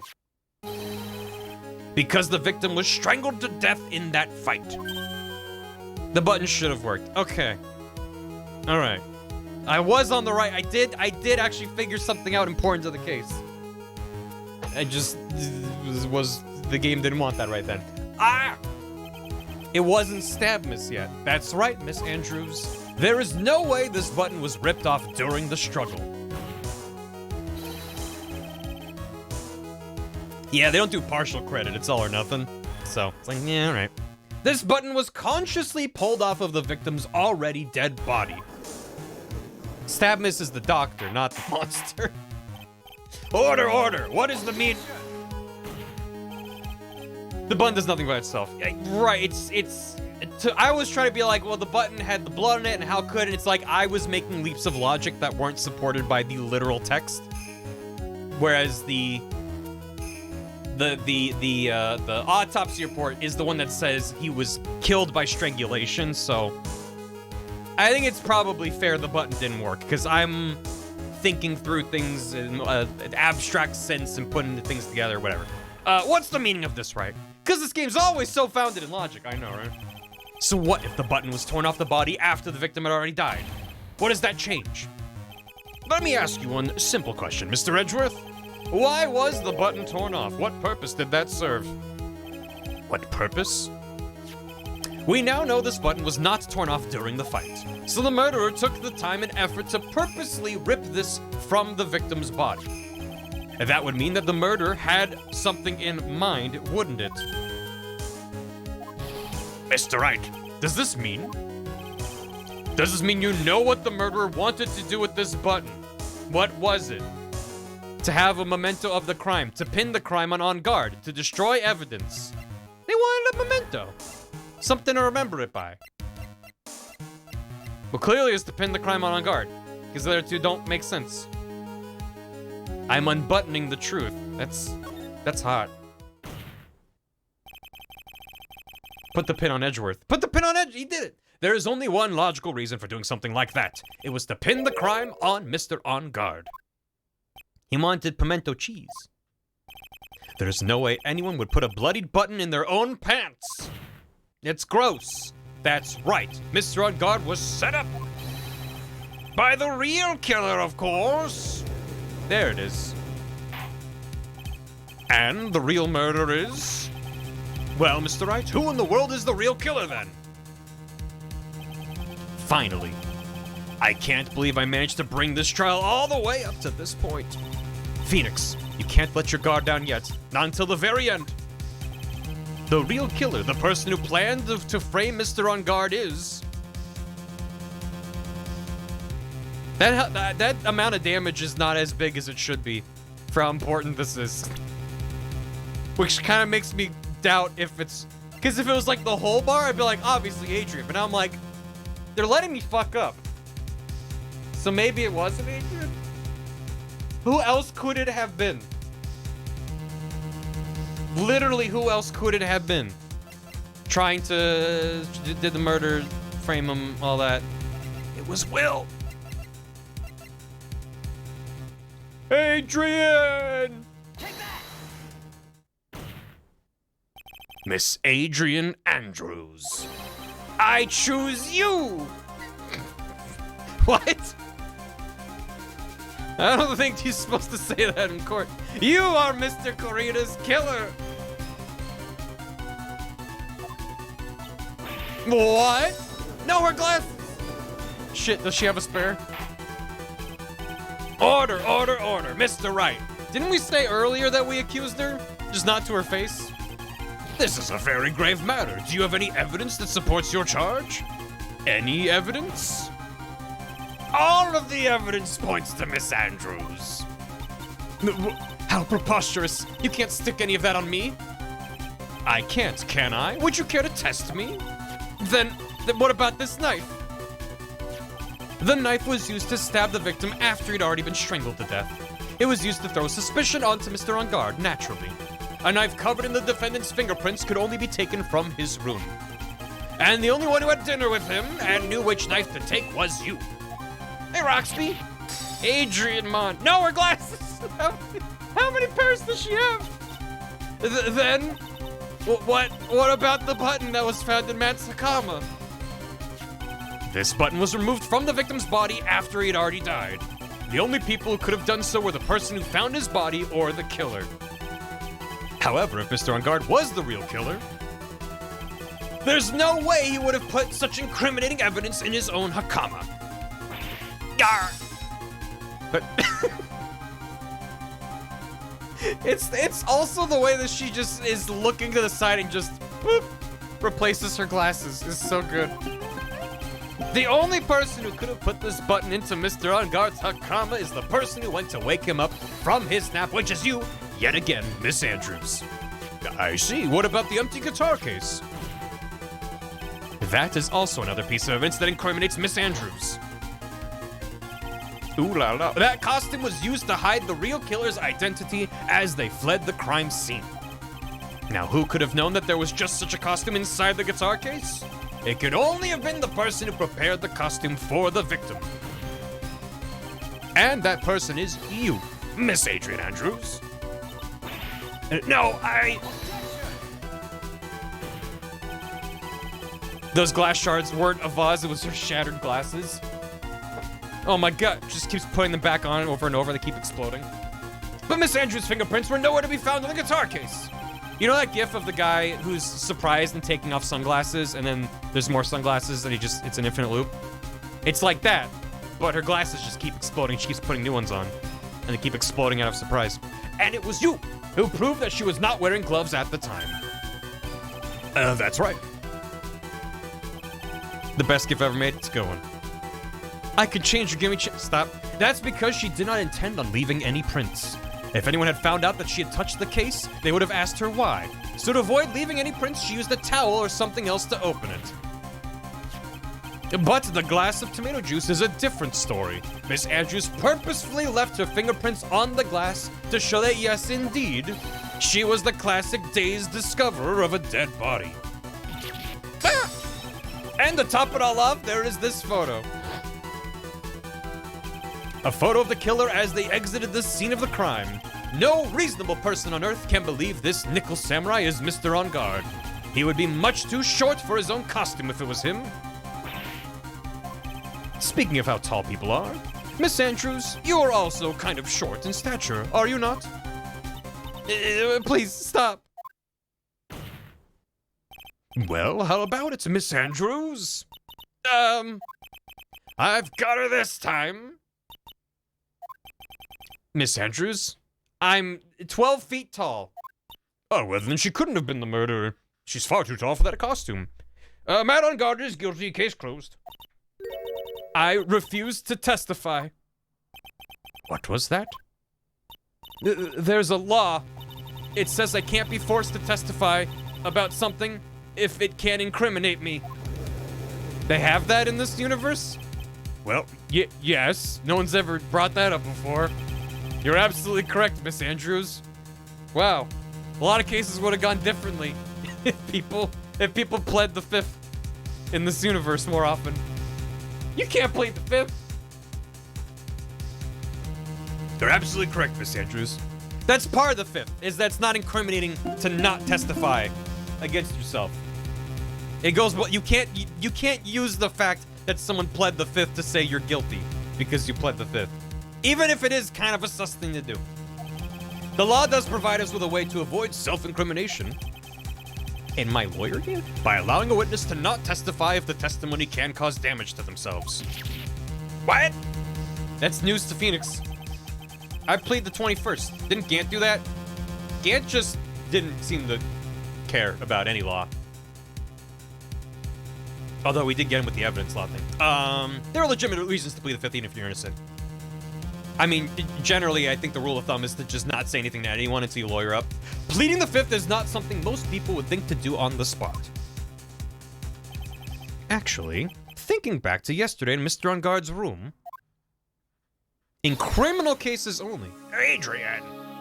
In civil court, if you plead the fifth, the judge can still make inferences you fucked around. Really? That's wild. This is a murder trial, so it's criminal. She's okay. I had no idea. I just assumed that any case, you can plead the fifth and it's fine. Stay quiet until you get a lawyer. Right. Don't talk to cops. Yeah. Don't talk to the police. Adrian Andrews. Anything goes in civil court. Is that there's no rules in civil court. It's a lawless domain. Yes. Think hard about what we just discussed. Understood? All right. That's it. You seen Judge Judy? She ain't no rules. Totally lawless. That's when Franziska planted this idea into her head. She must have told Andrews not to testify if things looked bad. He did a good job proving everything up to this point, Phoenix. But there's still one thing you haven't done. Something I haven't done?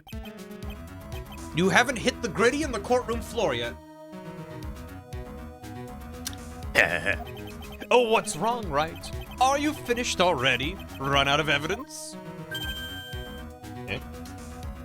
Might want to save soon. Yeah, maybe they're gonna throw some bullshit at me that I won't be able to save beforehand. So, fair point. I plead the gritty. I hereby sentence you not gritty. Brum, brum. What's so humorous, Mr. Edgeworth? I'm sure you realize this as well, Your Honor. But everything the good lawyer here has proven up to this point is meaningless. What? Everything you've proven is circumstantial. Circumstantial? Yes, circumstantial. You've yet to provide a single piece of definitive proof. Proof that Miss Andrews did in fact harbor a wish to murder Mr. Corrida. Yeah, he's not wrong. I just proved how she did it. Miss Andrews, did you want to kill Mr. Corrida? I believe this may lead to me incriminating myself, so I will abstain from answering. But Miss Andrews, please? If you do that, it would be the same as admitting your guilt, don't you think? Wait. Remember what we were talking about a second ago, chat? Specifically, I guess, in a criminal case, pleading the fifth does not incriminate you. The whole point is you're not incriminating yourself one way or the other. And they can't use that against you to say that makes you sus. Ha! Never mind. They don't have the fifth in this universe. They got the fifth-ish. Maybe so, or maybe not. There's nothing to prove it either way. Besides, you don't even know what crime I would be guilty of due to my silence. Murder would be the crime. No! She's taking that defiant attitude again. Mia, what should we do? Somehow we've landed in the worst possible situation. Yep.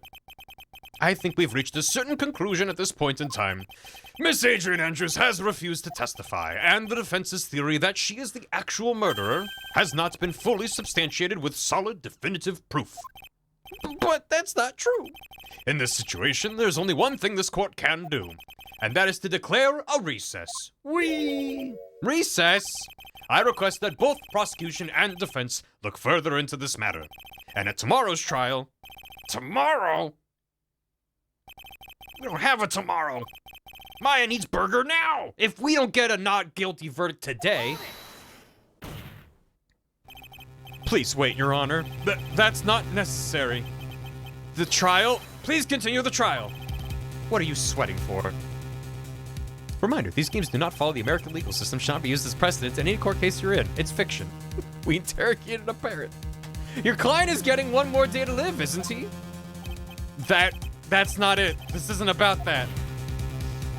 Edgeworth, I know you know who the real killer is.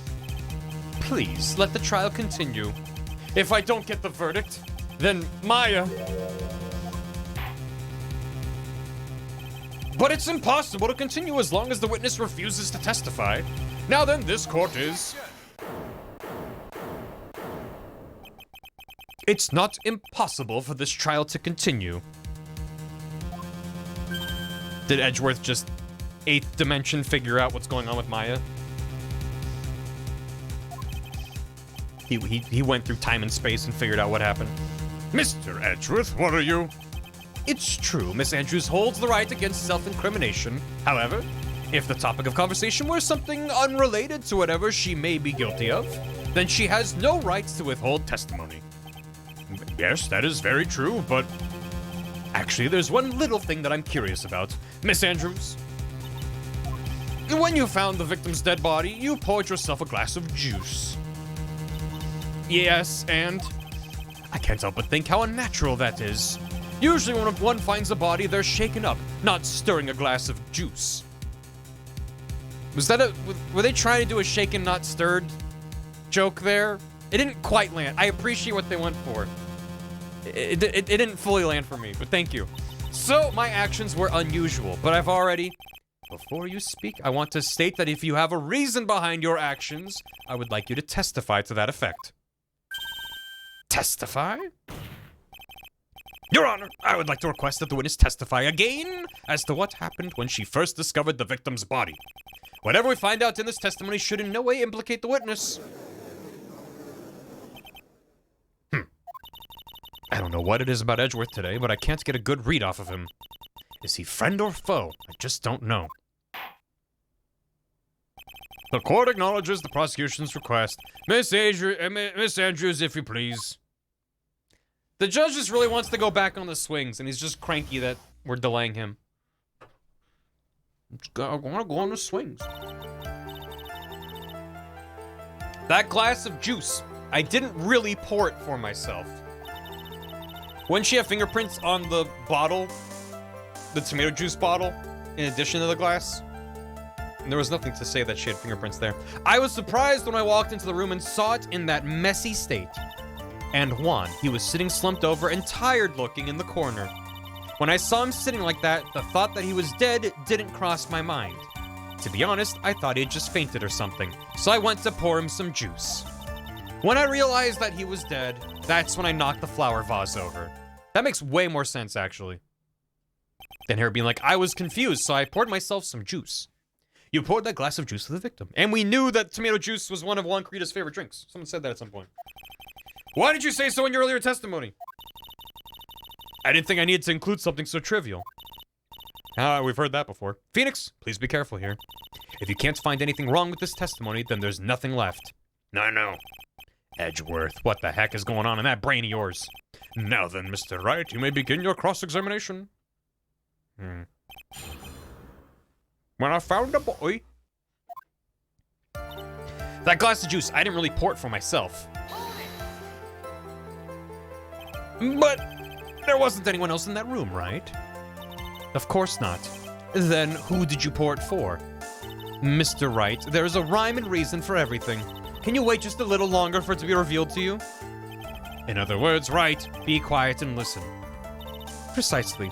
I couldn't have said it better myself. Yeah.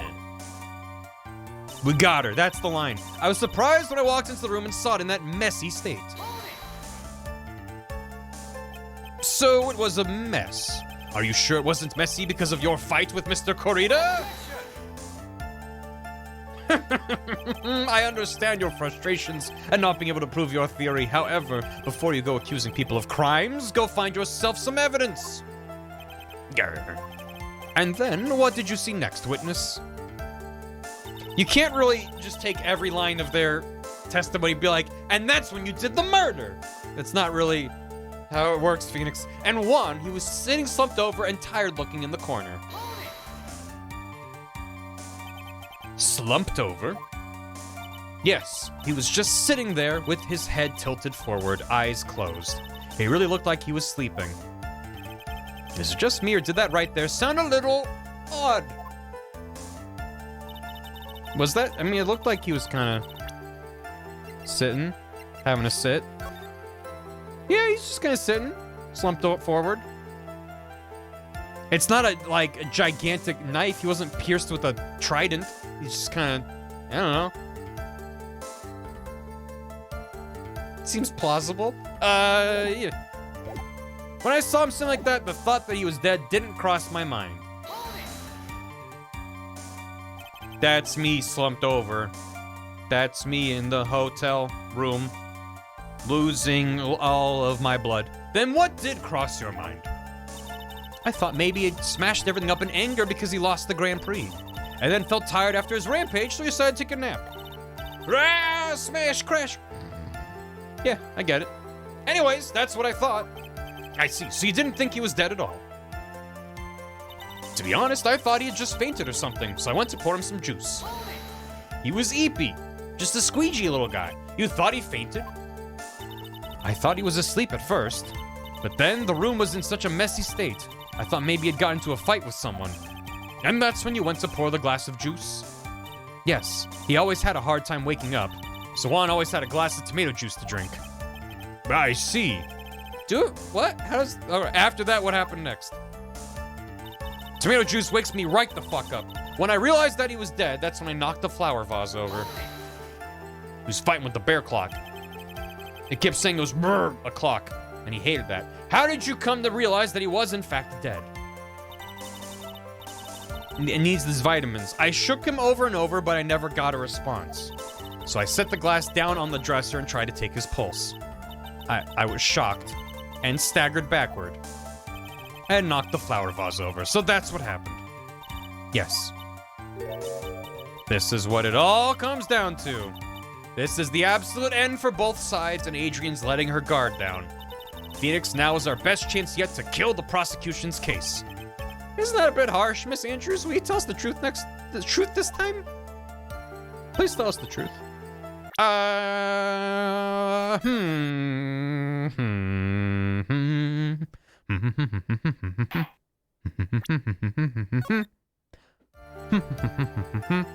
And pour for myself. I was surprised when I walked in the room and saw it in that messy state. And Juan was sitting slumped over and tired looking in the corner. When I saw him sitting like that, the thought that he was dead didn't cross my mind. I thought he had fainted. I poured him some juice. That's when I noticed he was dead and knocked the vase over. So I need evidence about a contradiction in here somewhere. Yeah, he needs her to lie. Either incriminate yourself or lie. Thank you.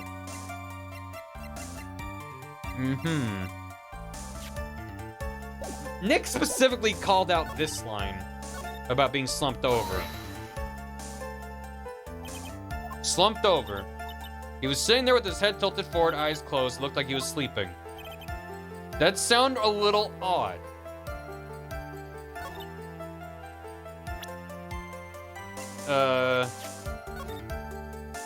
Am I supposed to present the photo and be like, did you not notice the knife?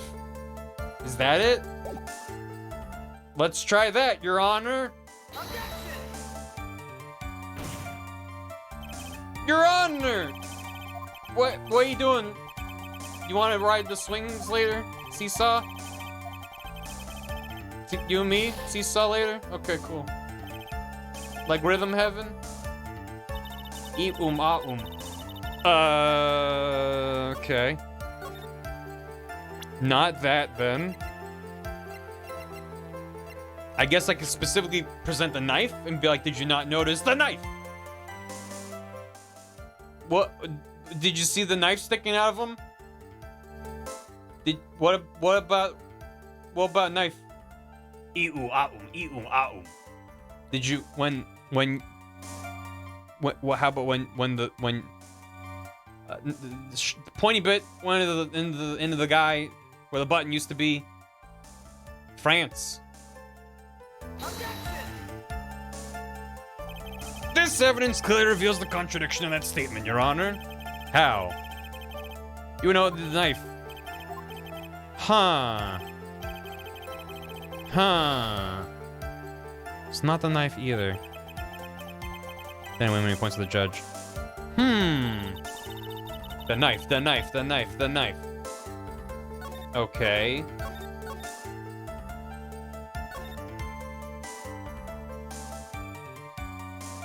Could be this line too, but it's kind of the same.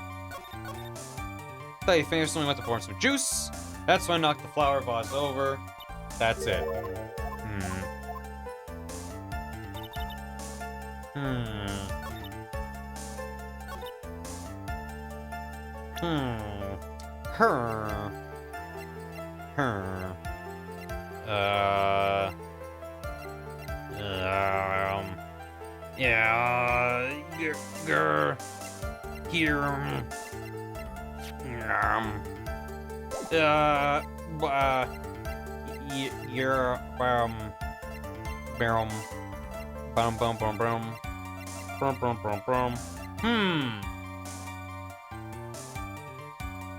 She specifically says she didn't think he was dead. I get, yeah. Maybe I was right, but just the wrong line. Just try it again. Hold it. Objection. Okay, I was just on the wrong line. I think the other line should have also... Whatever. You honestly didn't think he was dead when you found him? No, not at all. Even though this is what you saw when you discovered the body. Ah! What is the meaning of this? Isn't it obvious, Your Honor? There's a knife sticking straight out of Mr. Corita's chest. Anyone who saw this scene would have immediately thought that here was a dead man. That's, well, you see, those such as... I doubt a single person in the world would mistake this for someone who fainted, and then so nonchalantly go pour something to drink. Your point is, Miss Andrews, your testimony just now was all one giant lie, a fib, a fabrication, an imaginative fiction for your own amusement. And your lie has proven one thing very clearly: you need to find a new vendor for glasses. You are the real killer. No! Spoosh fell down a well. It looks like the defense has somehow brought the ugly truth to light. The defendant, Mr. Matt on guard, is not guilty after all. Just Maya's getting burgers tonight. We're going in and out, but that's impossible. You're wrong. Miss Andrews, try to have some composure. You're only being accused and proven of having murdered a man. Chill out. It wasn't me. It wasn't me, I tell you. It was Matt. I swear it. He's the one who killed Juan.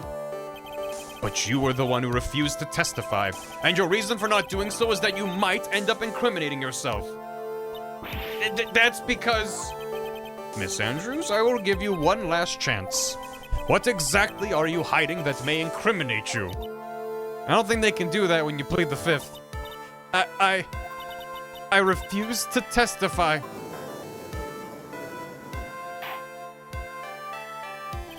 Then there's no need for this court to continue any further. Mr. Matt on guard's innocence has been clearly demonstrated. Is it over? Have we found the truth at last? Please don't pan over to Edgeworth and have him doing his smug finger wag. Please, please, please, please. What's wrong, Phoenix?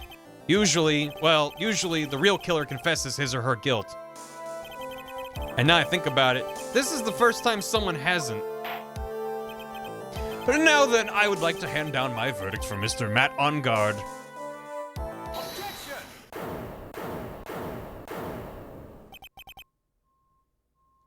Your Honor, the prosecution feels that it would be premature to pass down a verdict at this time.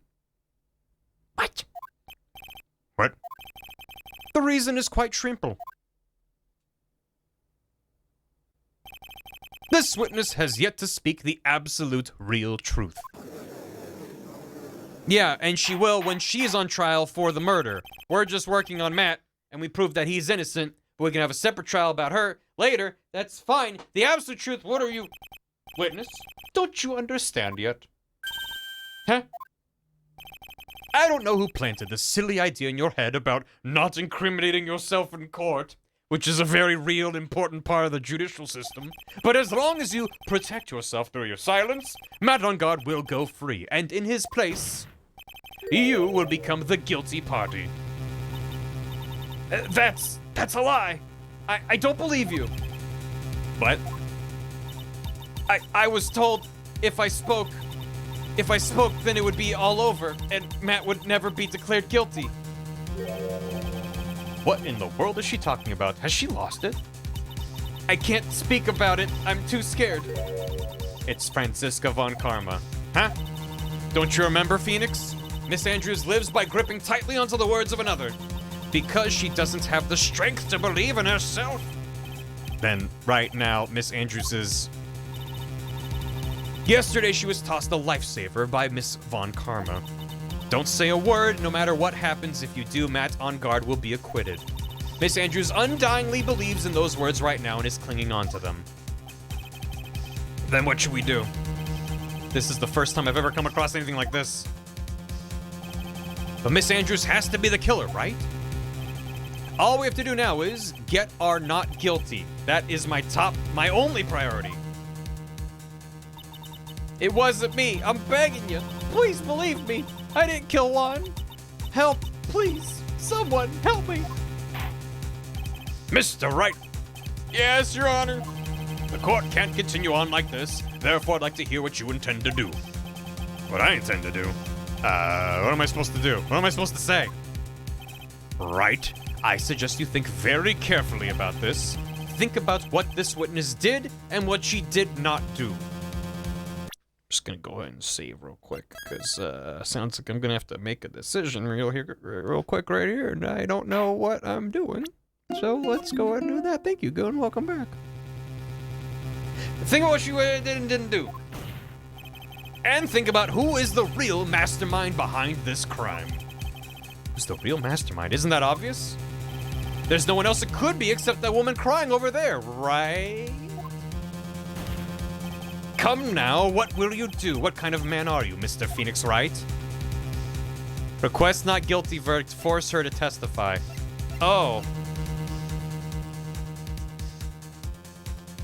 I think we need to force her to testify. Because if we force the not guilty verdict, then she's guilty. But if there actually is another party, perhaps the killer, involved in the actual murder,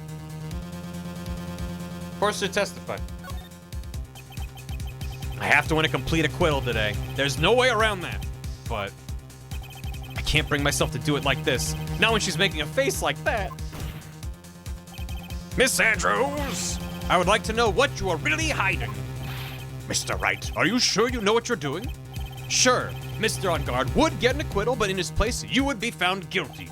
Is this how you really want this trial to end? Be quiet, how dare you? You're trying to trick me. That's enough. I commend you for trying, Mr. Edgeworth. However, it's clear the defense's theory is the truth. You're wrong. Don't do the smug tap of the finger. Such a shame. I had hoped things wouldn't come to this. However... Well, what is it, Mr. Edgeworth? Miss Andrews? Since you absolutely refuse to testify, it falls on my shoulders to disclose this to the court. Disclose what? You son of a bitch, what are you hiding? Stop. Mr. Edgeworth?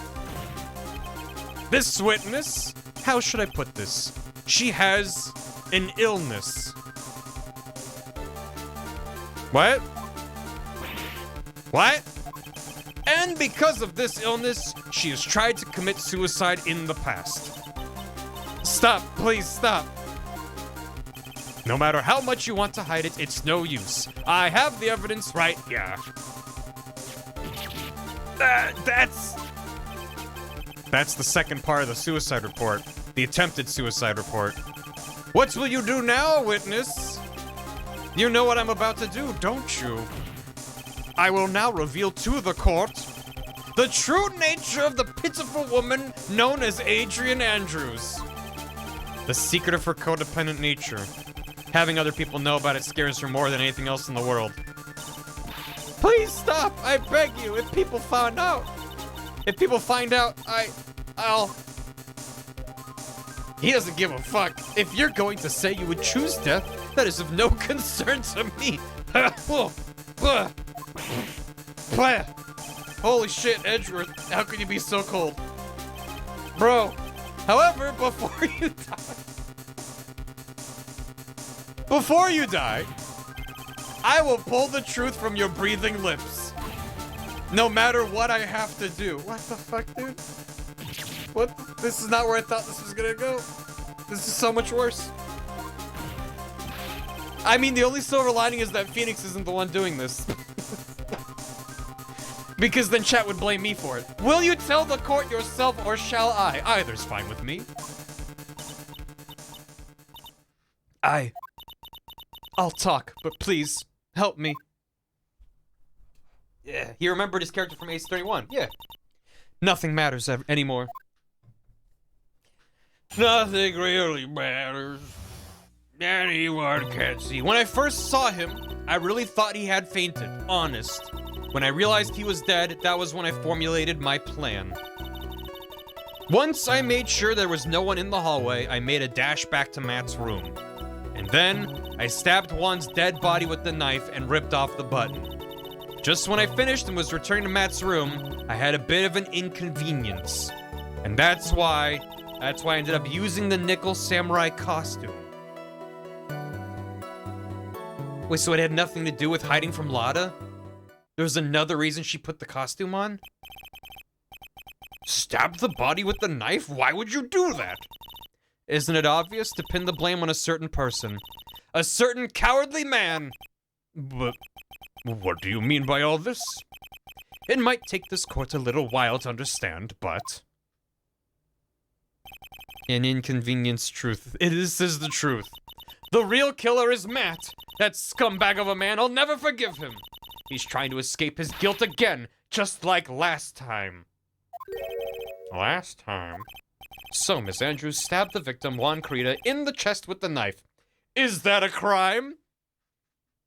Probably. However, she didn't do it with murder in mind. She did it with the intent of framing Matt on guard for the murder. And this is her crime. So the real murderer is not her and it's not Matt. Is it the killer? But the killer would benefit from Matt on guard taking the fall. And he's the one who's like, you gotta get a not guilty verdict in one day. How is this possible? Maybe it was Maya. Wasn't Miss Andrews supposed to be the real murderer? Mr. Wright, please get over your shock and commence the cross-examination. Almost murder means it wasn't murder. Blue Badger did it. I don't have a lot of health. When I first saw him, I really thought he had fainted, honest. But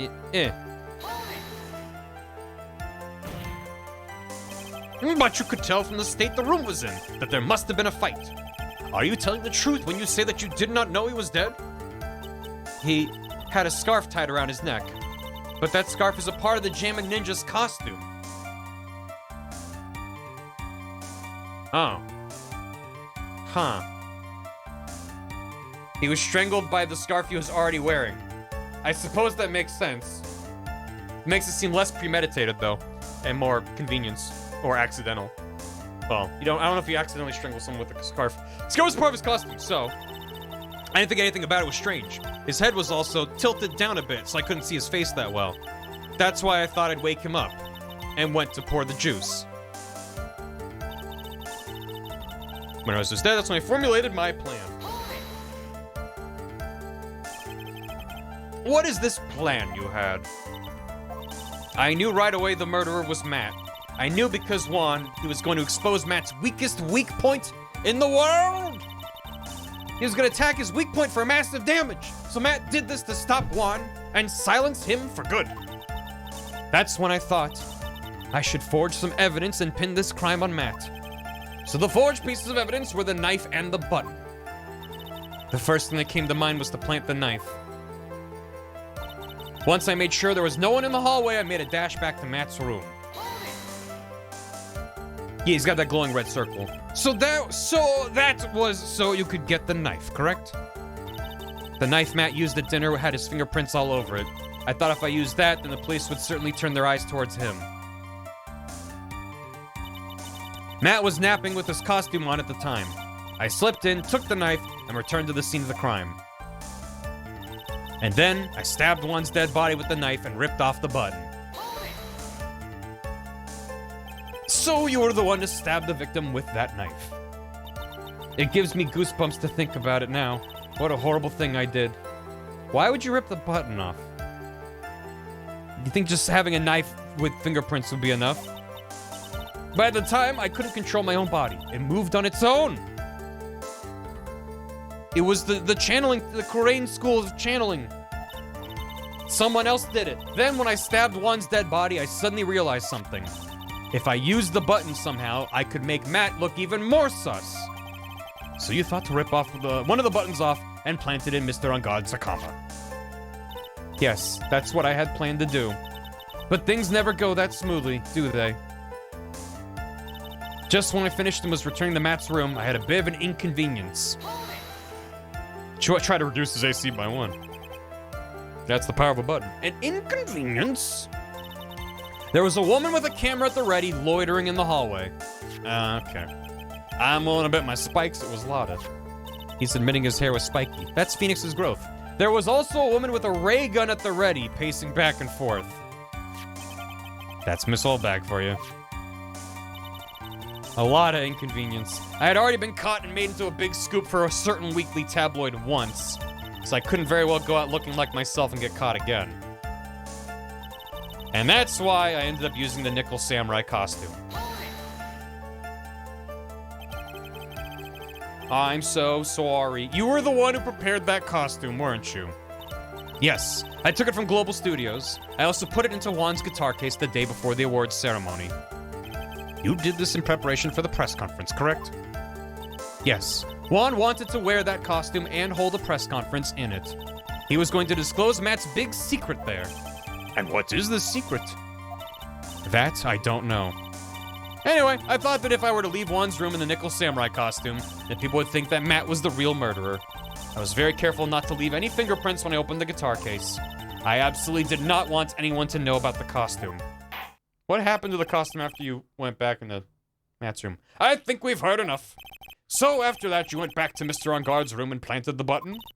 Into Matt Sakama? Yes. After that, I folded up the costume I was wearing and put it into a bag. Then I snuck it out of the hotel and got rid of it. My word, what does all this mean? Mr. Edgeworth, is it? Yeah. The real criminal is Matt On Guard. Yesterday, that woman prosecutor sat me down for a talk. Francisca, huh? She said that I should under no circumstances confess to what I had done. That if I just kept quiet, then Matt would be found guilty for sure. I had no choice but to believe in her words.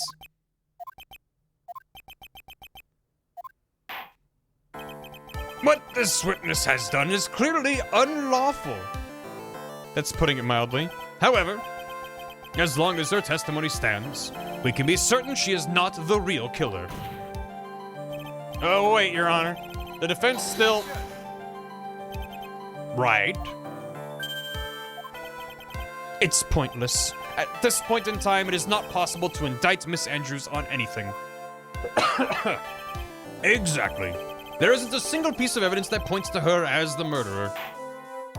The cross-examination of this witness is over, and so is today's trial. You couldn't establish that the witness was the culprit. Please let it go, Mr. Wright.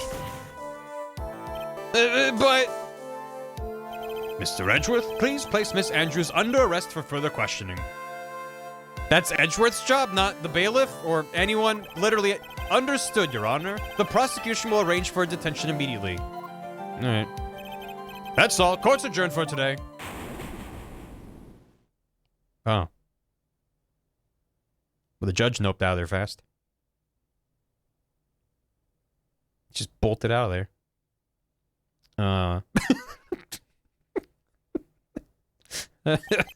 Well, that about sums up the case. Today's trial. It's over. And I didn't win an acquittal. Witness, would you mind if I asked you something? Edgeworth? What is it? Thanks for the bits. Before you leave court today, I wondered if I might look at one thing. The card in your hand. It's had my interest for quite some time now. What exactly is it? Oh, this? Mr. Wright also asked about this. Although I didn't remember at the time you asked me about it, Mr. Wright. I remember just now. I found this in the room on that day. The killer. The room? That day? Yes. I found this card when I discovered Juan's body.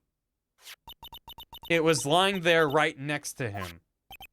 You found that card next to the victim's body. I got it on Etsy. I suppose I must have unconsciously slipped it into my pocket. But it's not as if this card has any relevance to Juan's murder, right? Yeah, I guess not. But it's still a strange card if you ask me. But as far as a clue to this case, I don't see why. Witness! That card! Give it to me! Hurry! Edgeworth? Do you have any idea what you have stupidly yet inadvertently done? This. I can't believe you hid this from me all this time. I didn't mean to. What is this all about? I've never seen such an emotional Edgeworth in my entire life. Judge left like 10 minutes ago and we're still going at it. That card. What in the world is it? And what does it mean? To be continued. Maya needs a burger! Judge, get back in here. Shit. Judge is on the swings. 5:24 p.m. Yeah, that was a long day in court. I made it? I don't think I made... Mystic Maya! There, Pearls. I can't take it anymore. Look, it'll be alright. Everything may still work out.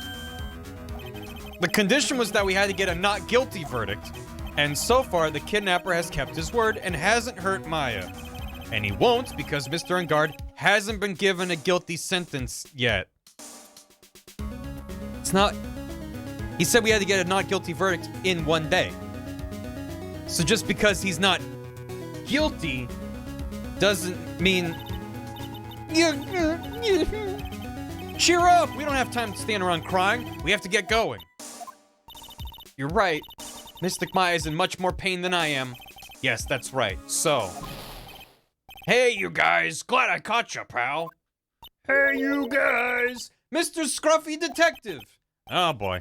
Looks like Detective Gumshoe has been dubbed Mr. Scruffy Detective in Pearl's book now. It's just plain old Mr. Dick Gumshoe now, and I came to talk to you, pal. He's not a detective anymore. He's just Mr. Dick. Well, we're kind of busy right now. Hold on. How's Charlie doing? Hey, it's wilting a little. No! I'll give it some delicious water, pal. It's okay, I already did that. The watering can. Where are you, Mr. Watering Can? Did he just call the watering can Mr.? Gumshoe understands how important Charlie is to this whole operation. This is the Nickel Samurai. Yeah, that's right. Please take care of Mystic Maya and her Nickel Samurai, alright? Yeah. Difficult books, they mock me. Look something up. Nah, which book? Nope. I can read it and I'm tall, pal. Please stop competing with an 8-year-old, it's disturbing. Okay, that's great. My desk. I don't have time, it's clean. It's unusually clean. I cleaned it for you, but I can make it even more cleaner, pal. That's for the toilet. What a mess. Shit. I'm glad that the dialogue is different with Gumshoe here. There's a giant building outside the window. It's the Gatewater Hotel. The crime happened in the recently completed hotel in the center of town, the Gatewater Imperial Hotel. How far they expand their empire. Alright.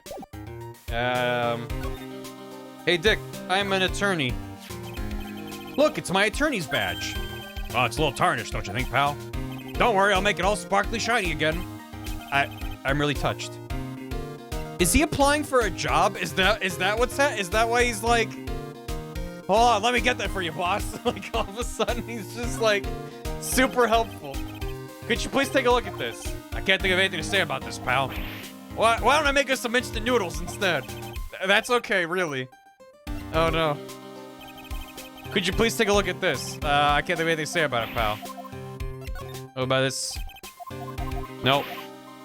What about this? No. What about this? No. Shit, it's the same one again. He's doing his best. Is there anything I can present him that he'll have something to say about? Have you heard anything from the kidnapper? No, not yet. I'm sure once he hears what happened at the trial today, he'll call, pal. But remember, you can't provoke him when you get to talk to him. They teach you that in detective school.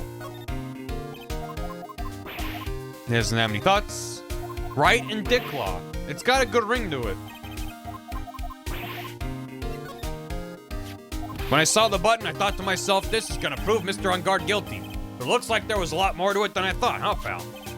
You're a pro. You should know better than to say something like that. Well, I'm not a cop anymore, just a regular helper around the office now, so... Wonder if he misses working down at the precinct. I mean, we're not gonna cut his salary, but I don't think we have enough income to give him a salary. So we'll see how that goes.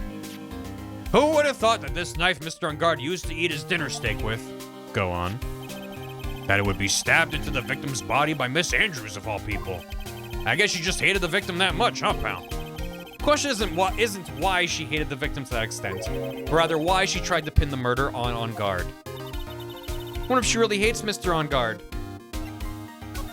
You want his photo? So this nickel samurai was really Miss Andrews, huh? Yeah, this is either when she went to Mr. On Guard's room to get the knife, or when she was done with the foul deed. I guess we'll never know. I mean, the way she set it up, she only wore the costume for her final trip back to the room, but yeah. Thank you for the bits, thank you for the gifted sub. Howdy, howdy, howdy. Your health bar is his salary. Alright, what's up? The future! So what are you gonna do from now on? What do you mean, pal? Well, you've been fired, right? So, do you have a new job lined up yet? Oh, bet. What am I supposed to do now, pal? I don't have anything coming in at all until my next payday. What are you talking about? You don't have another payday. I guess that means I'm just gonna have to work here at your place, pal. He's gonna want to have to work here. Say what? You'll be searching for things that'll prove Mr. On Guard's innocence all day, right? Well, yeah. So yeah, I'm gonna help you, pal. I've got lots of experience in investigating and watching over people's places. And I'm great at making really simple meals, pal. I'll take care of it all. Come on, Mr. Nick, let's let Mr. Scruffy Detective take care of things. Okay. By the way, what's your best dish? Instant noodles, pal. Why am I surrounded by people who only eat cheap, unhealthy foods? Because it's cheap. Food's expensive. That was the first time I've ever seen Mr. Edgeworth act like that. Never thought he'd say something like, he didn't care if Miss Andrews killed herself. He said that? That's horrible. Yeah, it is. But because of him doing that, we got the truth finally. The truth. Miss Andrews' last testimony. I wonder if that was the truth. I'll give you that there was nothing strange in her testimony itself, but I still think that there's something fundamentally wrong with the whole thing. You mean about that thing, pal? Why would she want to? No, I mean almost need to frame Mr. On Guard. Couldn't figure that out from anything she said all day. Then you're saying that testimony was a lie? Not a lie, per se. It just feels like there's more here than meets the eye. Or that's what Edgeworth would like us to believe. That's such a dirty trick. Even that woman prosecutor was better than that. Franziska von Karma. Speaking of Miss Von Karma, do you have any more information on her condition? Wasn't she shot this morning? Miss Von Karma was shot today on the way to the trial by a pistol, pal. But she's gonna be fine, right? I mean, Edgeworth said that she was in a stable condition, but... Well, she was shot in the shoulder, so she's okay and still hanging in there. Should be done taking the bullet out, so she's probably resting at the hospital. Which one? Well, are you gonna visit her, pal? No, well, I was kind of thinking about it. Hey, you've actually got a heart, don't you? She looked like she was being tortured to death not being able to go to the trial today. So maybe it'd be good for her if you went and let her whip you for a bit, pal. For old time's sake. Let's go let her whip us, Mr. Nick. Pearl, please. No, I'm definitely not going. Let's see. The name of the hospital, oh yeah, the Hottie Clinic. That name sends a chill down my spine. Well, I guess it can't hurt to stop by and say hi. Oh no.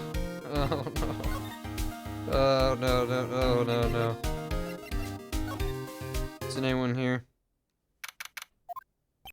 From what the guard told me, sounds like along with Mr. On Guard, Miss Andrews is also being detained here. Then we should talk with them since we're here. Yeah, but both of them are still in questioning. And we don't have time to waste. Yeah, visiting hours are almost over. Let me see your least favorite character's old bag. They're just bringing out the hits. Hey, can you guys take Gumshoe back? Wow, everybody looks really busy with something or other. Yeah, probably strengthening the evidence for tomorrow's trial. Hey, hurry up with that, will ya? Pass the victims list around. Now you're speaking nonsense. There's more than 100 people on there. Mr. Nick? Is Mr. On Guard a really bad, terrible criminal? Actually, Pearls, never mind. It sounds like they're working on a different case. Yeah, it's fine. I want a poll. You want a poll? What instant noodles do you think Gumshoe prefers? This must be the chief of the detectives here. He's glued to his computer screen. What? Prosecutor Von Karma was shot in front of the courthouse? Who did it? Who shot her? I have a sneaking suspicion that even Gumshoe could do this guy's job. Damn, yo. Yeah. That must be one of the detectives. Thanks for the hydrate. He's mumbled something to himself. Very well. Now, why do you want to work for our company? Well, that would have to be because I feel like I would help this company grow. He must be doing image training for corporate interviews. He's working on a job interview to not work here. Yeah. All right. Oh, I guess I should look at the Blue Badger. I would be remiss not to say hi. Mr. Nick, what is the stuffed animal's name? That's the Blue Badger. I made it. I'll be if it's the last thing I do. Hey, Quincy Martin. Hey Ed, do you mind putting together the poll the poll that was redeemed? Occupation. Is this Gumshoe's Wikipedia article, I'm assuming. Part-time mover lapsed. Wait, what? Los Angeles? Does this specifically take place in LA? Police detective, criminal affairs, homicide, and robbery, September 2012, up. Wright and Co. law offices, assistant, and chef. March 22nd to 23rd, 2018. For a day. Japan for you, don't worry about it. Yeah, I could go visit. Go say hi. Don't you recognize it? I mean, it looks just like the LA I know. Lost Tokyo. Eat your hamburgers, Apollo. Yeah. I'm in the game. I don't know if there's any point in walking around the hotel right now. March 22nd. All right now, Mr. Nick, let's go look for clues. We have to, for Mystic Maya's sake.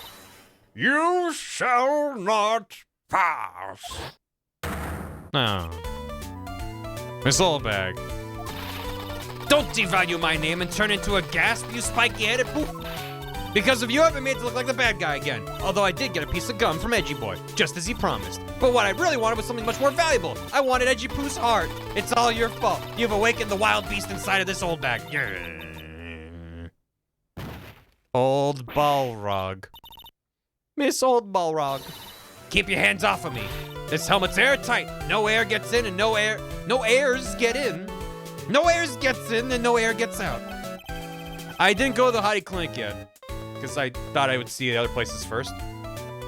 What does your helmet have to do with anything? Don't think you can get me to move with silly questions?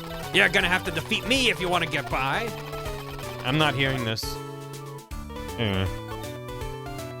No. Korean Village is only 5 miles away. It's just 2 hours because of LA traffic. Pulls up. Thanks, Ed. Now the moited. Yeah, Ha! You're a million light years too early to be asking me questions, whippersnapper. Looks like the only way I'm gonna get any investigating done is to first do something about this kooky alien. Yeah, da. What alien? What is she talking about? Yeah, da. Okay, great. Cup noodle. Some classic cup noodle. I think I mentioned the other day that I picked back up Final Fantasy 16, which I started on stream and then intended to finish off stream, and I didn't touch it until this past weekend. And I'm enjoying it a lot, but man, the last Final Fantasy, well, I guess I played Final Fantasy 7 Remake. The last, like, new numbered Final Fantasy I played was 15. And, I'm missing the blatant cup noodle product placement that was in 15. You know? It doesn't feel the same playing a Final Fantasy that doesn't have blatant product placement inside of it. It just feels like something's lacking, you know? I did do a stream of 14, where I got shown around it by a bunch of friends, and they're like, here's all the cool things about this game, and I was like, neat. So there's a VOD of that if you want. Have a good one, Duke. Thanks for hanging out. I'm just gonna leave now. Goodbye. No yeehaw road trip boys, only sad medieval boys. Yeah. Yeah. Crystals and cup noodles. Yeah. That was This is a global emote. Oh my god, it is. Yeah. If anyone hasn't seen FF15, there's cup noodle product placement. And there's a pivotal part of the game where they ask you, you're able to take photos throughout the game. I don't remember exactly, but they're like, pick one of the photos from your album that you've taken and pick that as like your favorite photo. And they show it to you near the end of the game as this like big emotional moment. And I picked a picture of cup noodle. So when they showed the cup noodle, I was just like, yep. I feel like I tweeted it or something a million years ago, but yeah, there it is.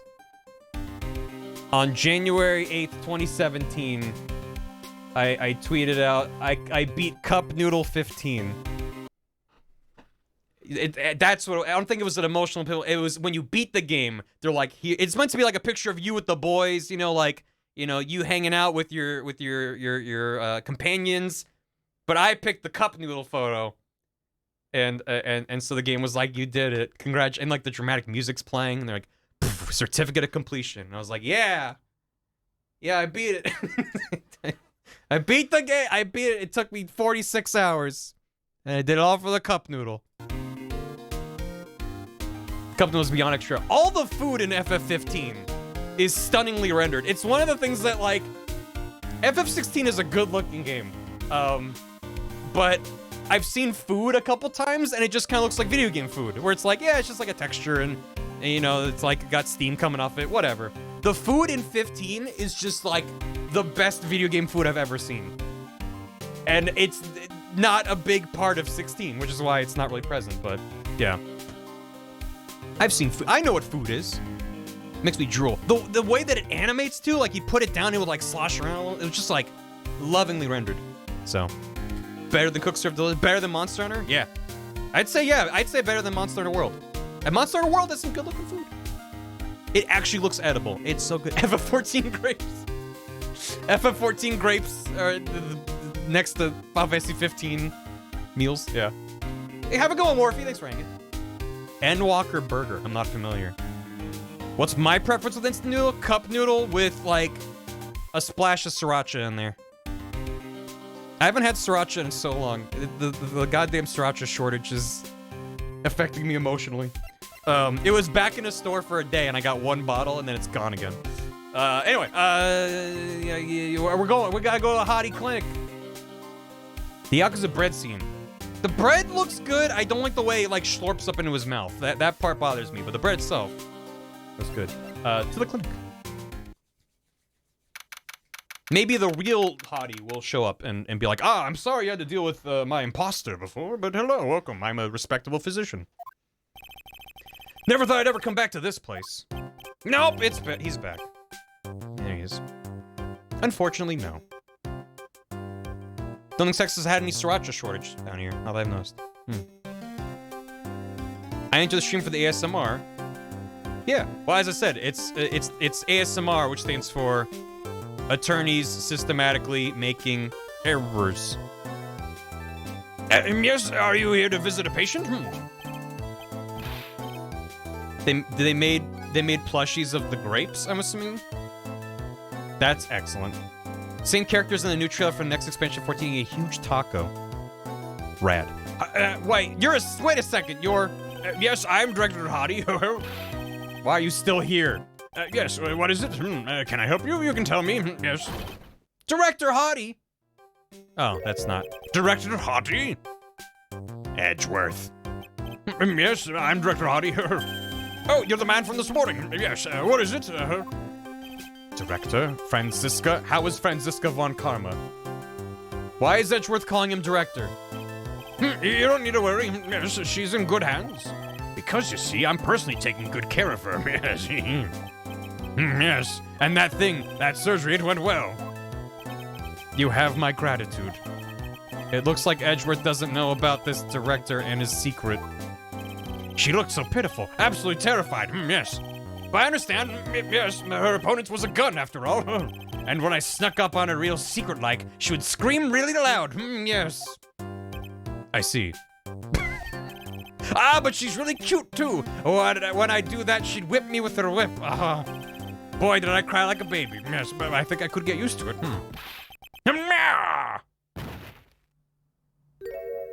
Oh, she's better. Go back to your room. You're so mean. So mean, my frisky frisk. I hate that he made me say that. Okay, it's time for my IV drops. Yes. Yeah, well, when the IV drops. And what are those tulips doing in your hand, Mr. Phoenix Wright? I knew I shouldn't have come here. Shit, we brought her flowers.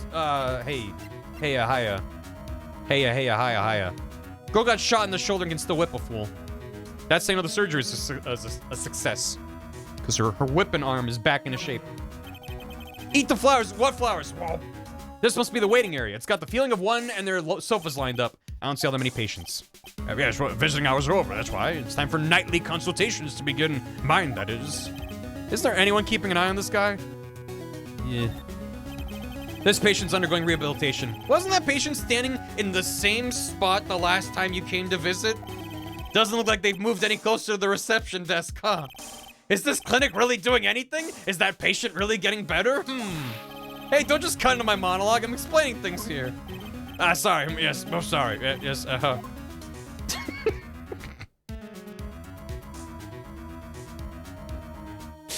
damn it. How can they make me hate and love Hottie in equal measure? This is the clinic's reception desk. Doesn't look like there's anyone at the counter. On the wall is this month's Words of the Wise. Put your best foot forward. Putting this up at a general clinic like this doesn't mean much, does it? Yeah. Yeah. Don't break the fourth wall, Hottie. That's my job. I mean... Wonder where that door leads. That's the x-ray room. How did you know what I was thinking? Yes, well, it's because that's the x-ray room. Yes. There's something very peculiar about this guy because I know it's not me. What's up? The shooting. Olbag's got shit all. I was shot in front of the courthouse in my right shoulder. It's no big deal. This sort of thing happens all the time. No, it doesn't. I even had full intentions of running the trial this morning. But that would have been too much. Yeah, you looked like you were deathly scared until only a few minutes ago. But I was dragged here by that prosecutor. He even went so far as to grab me by the wrist the whole way here. It was the only logical course of action given the bullet was still lodged in your shoulder. But with me doing so, I found myself having to clean up after you and that irresponsible deal you made. I think I know what deal he's referring to. The deal! Dad did it, I can too. Miss Von Karma. He didn't go to court the same day he got shot. You made a deal with Miss Andrews yesterday, didn't you? I don't know what you mean. In order to make sure you got your guilty verdict on Mr. On Guard, you told Miss Andrews to not testify in court today.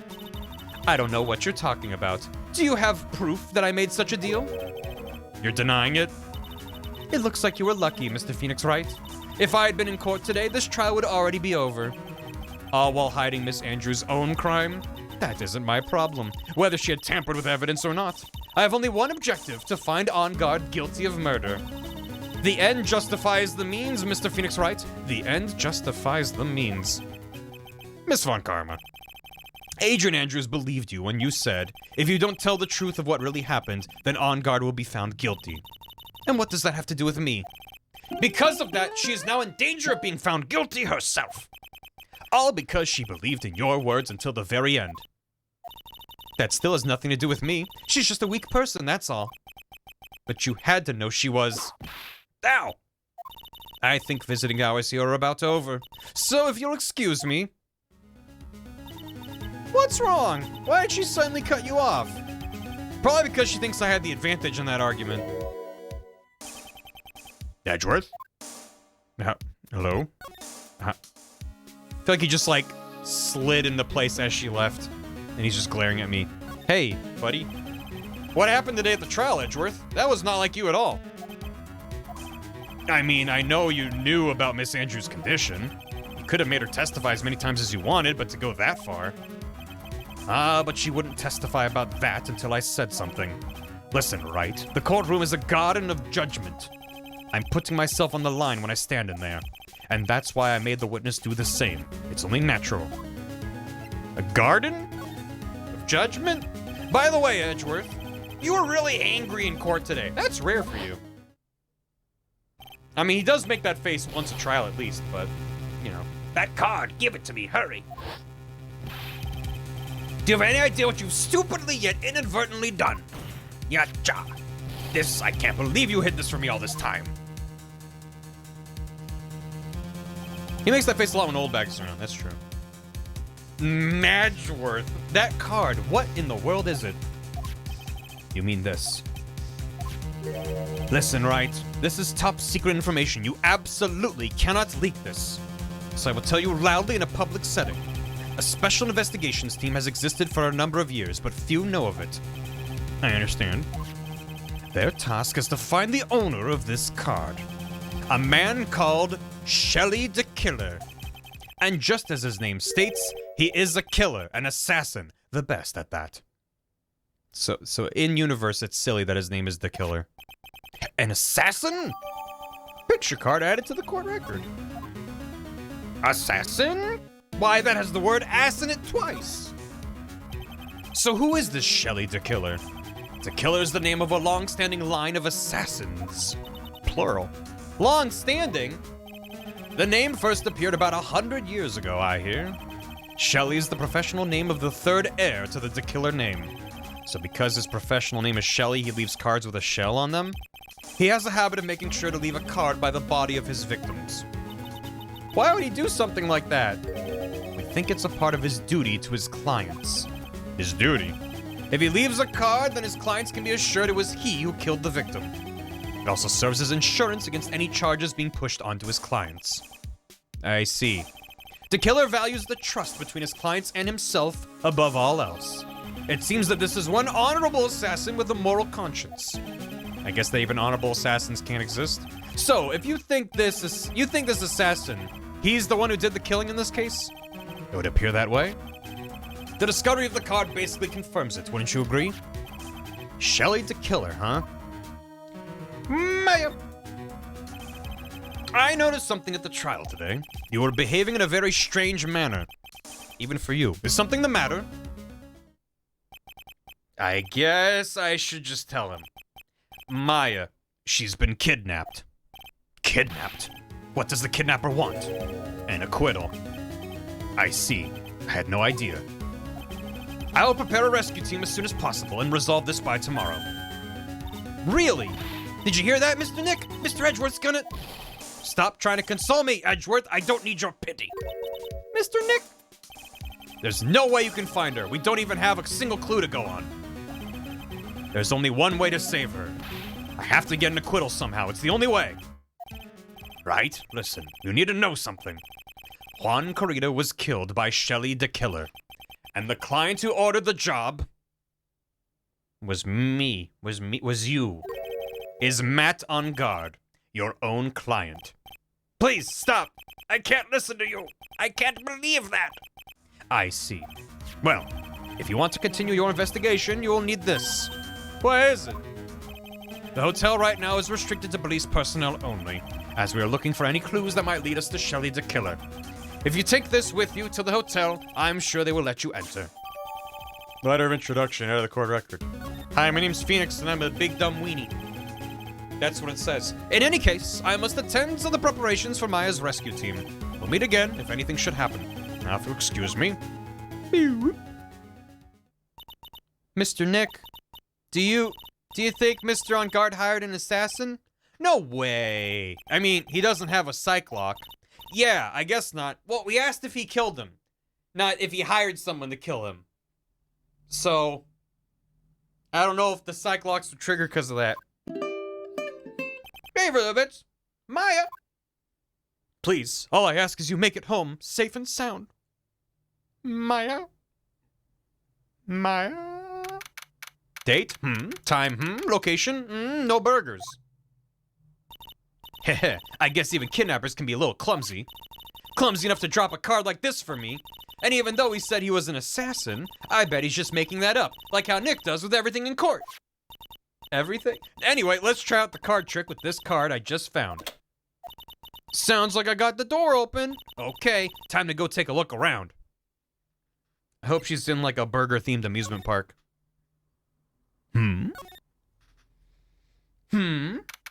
Date? Time? Location? Still no burgers. Is that a bear? What is this place? Got a feeling I'm not in the hotel anymore. Are those videos over there? I'll worry about that later. For now, I should be looking for clues. That way I can show them the sis and maybe get out of here.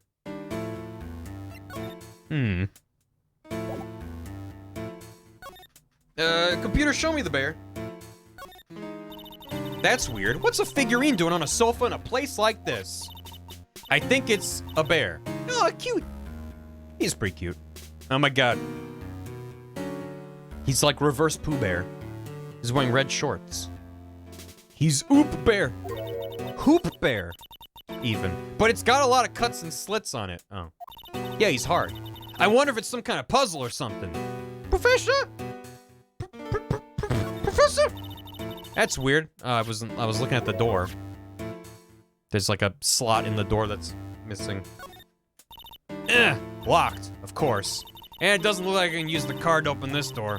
There's a little hole at the bottom of the door. If only I was a little skinnier, then maybe I'd be able to crawl through there. I know, I'll just eat off all my limbs. I can't see very well in the darkness, but it doesn't seem like there's anything there.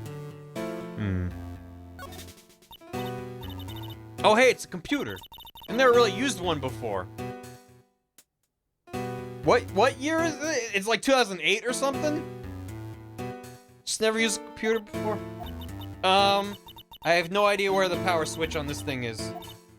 It's 2018, even better. Oh, it's 2018, so she's a Zoomer who was raised on touchscreens. That's why she doesn't know how to use the desktop. Drats! There goes my plan to use this somehow to get out of here. What's a mouse? Like a little squeaky guy. What is this thing? An antenna, I guess. And this is a VCR in 2018. We need to call some VCR repairmen. There sure are a lot of electronic gadgets here, but what is an antenna doing here? We can Sonic our way out. Yeah, you just gotta worm your way through. This case taking place a few months after Barry started streaming. Oh god. Never seen a TV this big before. Now where's the power button? Phooey, it's busted.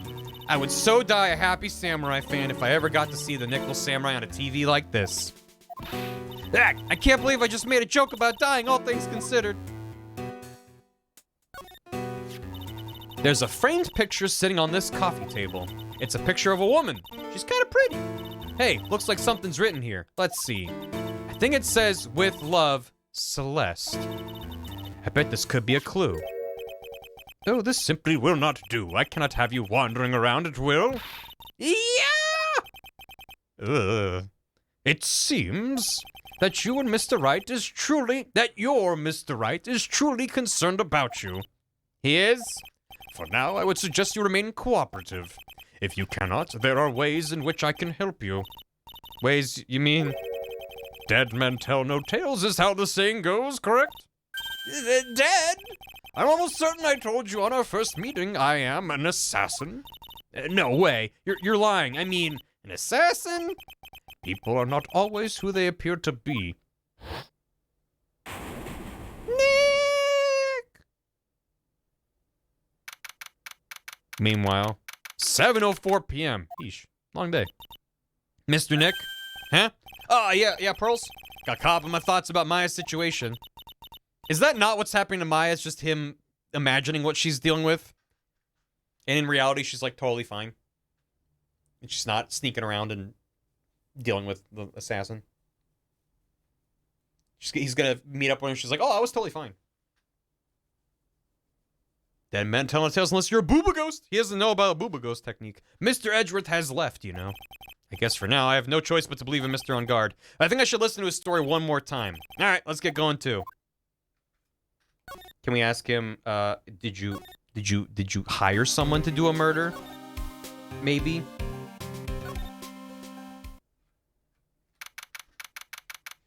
I was using this computer the whole time. What, you thought I don't know how to use a computer? I'm sorry, visiting hours are over for today. Aw. Yeah, I have too many questions I need to ask. I'm sorry, but I'm Phoenix Wright, a lawyer for one of the... You're Mr. Wright, you say? Oh yeah, there's a message here for you. A message? It's from Matt on Guard. Ah, here you are. What did he write? Is it something really important? I don't know. Well, let's see what it has to say. To the lawyer dude, I've got something really important to tell you. Why do I feel uneasy all of a sudden? Oh, Mr. Wright. So actually, I have a favor to ask of you. I have this cat named Shu. I didn't put out a lot of food when I left the house, so he's probably pretty hungry. You think you could drop by my house and feed Shu for me, dude? My house is just a little ways down from the hotel, right? Shu is a very good name for a cat. This is terrible! Let's hurry! We have to feed his cat! I'm sure poor Shu's stomach is growling by now. Yeah, I guess. Matt's note jammed into a pocket. A client's request is a request. Guess I should go check up on his cat. Okay. I like the detail that he jammed the note away. Do they mean I'm supposed to go to the hotel in order to get to his place? Is that a motorcycle in his living room? March 22nd, On Guard Mansion living room. How'd I get in? Sure is dark. I'll go turn on a light. So this is what a star's house looks like. Must be nice to be rich. Come on, Mr. Nick, let's find Shu, the kitty cat. Oh no, oh no, oh no. Oh no. The door. The hole in the door. It's like a cat door. Which matches up with Maya's. Oh no. Shu! Hold on, cat. More important things are happening. Oh! I guess this is Shu. Hello, Shu. Oh, what a lovely cat. Hello, Shu. Oh, hi, Shu. Tee-hee. The cat seems to like pearls. Pardon me? Uh-oh. Hi.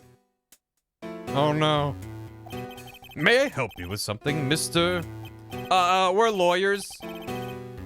Is he pointing to the child and saying, we're lawyer? I'm Mr. On Guard's lawyer. The masters?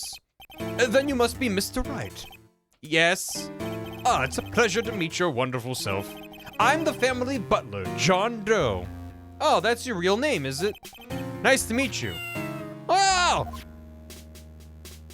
Show me the cat. Where is he? Where's the cat? Hit him, Phoenix. Oh, there's a giant cooking hearth here. That's actually a fireplace. How are they different, Mr. Nick? You know, I never actually seen a hearth before, come to think of it. You should come and visit Fay Manor then. I'll show you one when you do. Okay. I like his traditional American film star folding fan. It's pretty good over there. Holy shit, the butler did it. I never trust the butler. Also, Nick should be suspicious. Because if he has a butler, why would he need his lawyer to go feed his fucking cat? He has a butler. I'm sure the butler knows how to feed a cat. He did star as a samurai, it's true. A giant bicycle is flying through the air! That bicycle, Pearls, is one where you don't have to pedal and it moves on its own. Really? Wow! Sorry to disappoint you, it can't fly. Aw, that's too bad. I wish motorcycles could fly. Easier that brain thing and shit, sorry, you're right. It's a very comfortable and spacious lounge set. I wonder if famous stars drop by and sit around and have a good time. In any case, I don't really belong here, do I? What is with me and feeling inferior today? It's fine, don't worry about it. Oh, there are masks here. Yeah, that one in the middle is the Steel Samurai. Ones next to that are the Pink Princess and the Evil Magistrate. They fought many battles against the backdrop of Neo-Old Tokyo. Wow, you really know a lot about the Steel Samurai, Mr. Nick. I don't know whether to laugh or cry that I know more about that show than a kid. It's Maya, thanks to Maya. There's a small door at the bottom of this bigger door, Mr. Nick. I bet it's for Mr. On Guard's cat to use. You mean shoo? The door. It's locked tight. Well, I guess that's to keep nosy people like me from entering it. Oh well, do. Guess there's nothing there. Hey, how you doing? You must know all sorts of things about Mr. On Guard, right? Honestly, sir, I don't believe my master is capable of such a foul deed as murder. Who's saying anything about murder? And, anything else? No, not especially. It's not appropriate for a lowly servant to speak of the master or his affairs. How typically butler-like, as it were. Mr. Doe, how long have you served at this residence? Why, about 1 day. I would have to say about 1 year. And, anything else? No, not especially. It's not appropriate for a lowly servant to speak of himself and his affairs. I would have thought Mr. On Guard to kind of have a maid over a butler. I mean, he's not wrong. Shoo! That's a very cute cat you got there. It is my duty to take care of him. The master rather fancies Shoo. And, anything else? No, not especially. It's not appropriate for a lowly servant to speak of the family cat.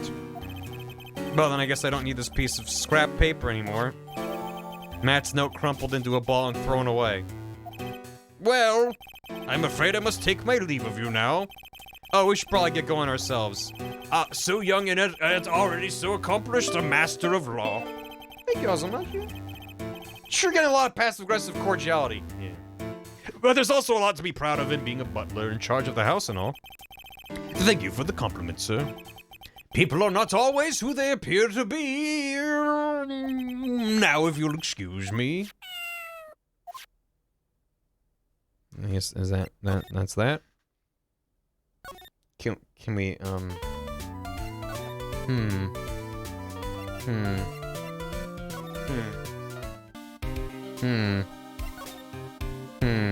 Yeah, it was probably Shoo. I think Shoo's capable of murder. He's a cat in disguise. Maybe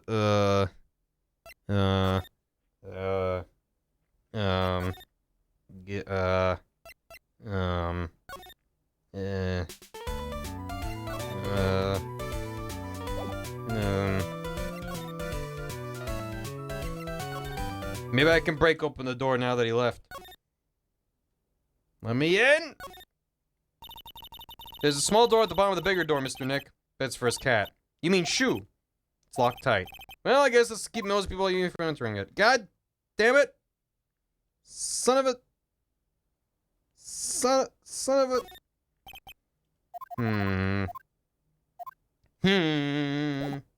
Okay, now what?